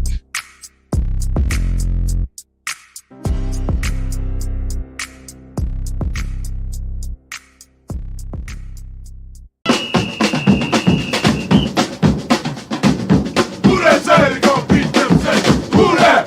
Who that? Who that say they gonna beat them, say who that? Who that? Who that say they gonna beat them, say who that? Thank you for making Saint Central your black and gold home for the New Orleans Saints.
This video is sponsored by ExpressVPN. Sending data over an encrypted internet connection is like sending a postcard that everybody can see. When you're connected to an unencrypted network, whether that's your phone, your computer, your tablet, your TV, etc., you're sending countless of pieces of really precious data that can be seen or intercepted by all sort of parties before it reaches its intended destination. But a VPN or a virtual private network creates a secure tunnel between your device and the internet. In other words, it puts an envelope around your postcard so they can't sneak a peek at your private correspondence. The ExpressVPN protects you from spies who use your data for their own nefarious purposes. ExpressVPN prevents your ISP from seeing your private browsing activity. It also stops governments and large corporations and websites that constantly surveil you and harvest your data for their own agendas.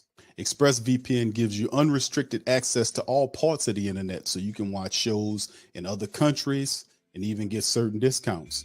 So to get ExpressVPN, just click the link below. When you use the Pelican Postgame Report, you get 3 months free of ExpressVPN. Hit the link now and get connected.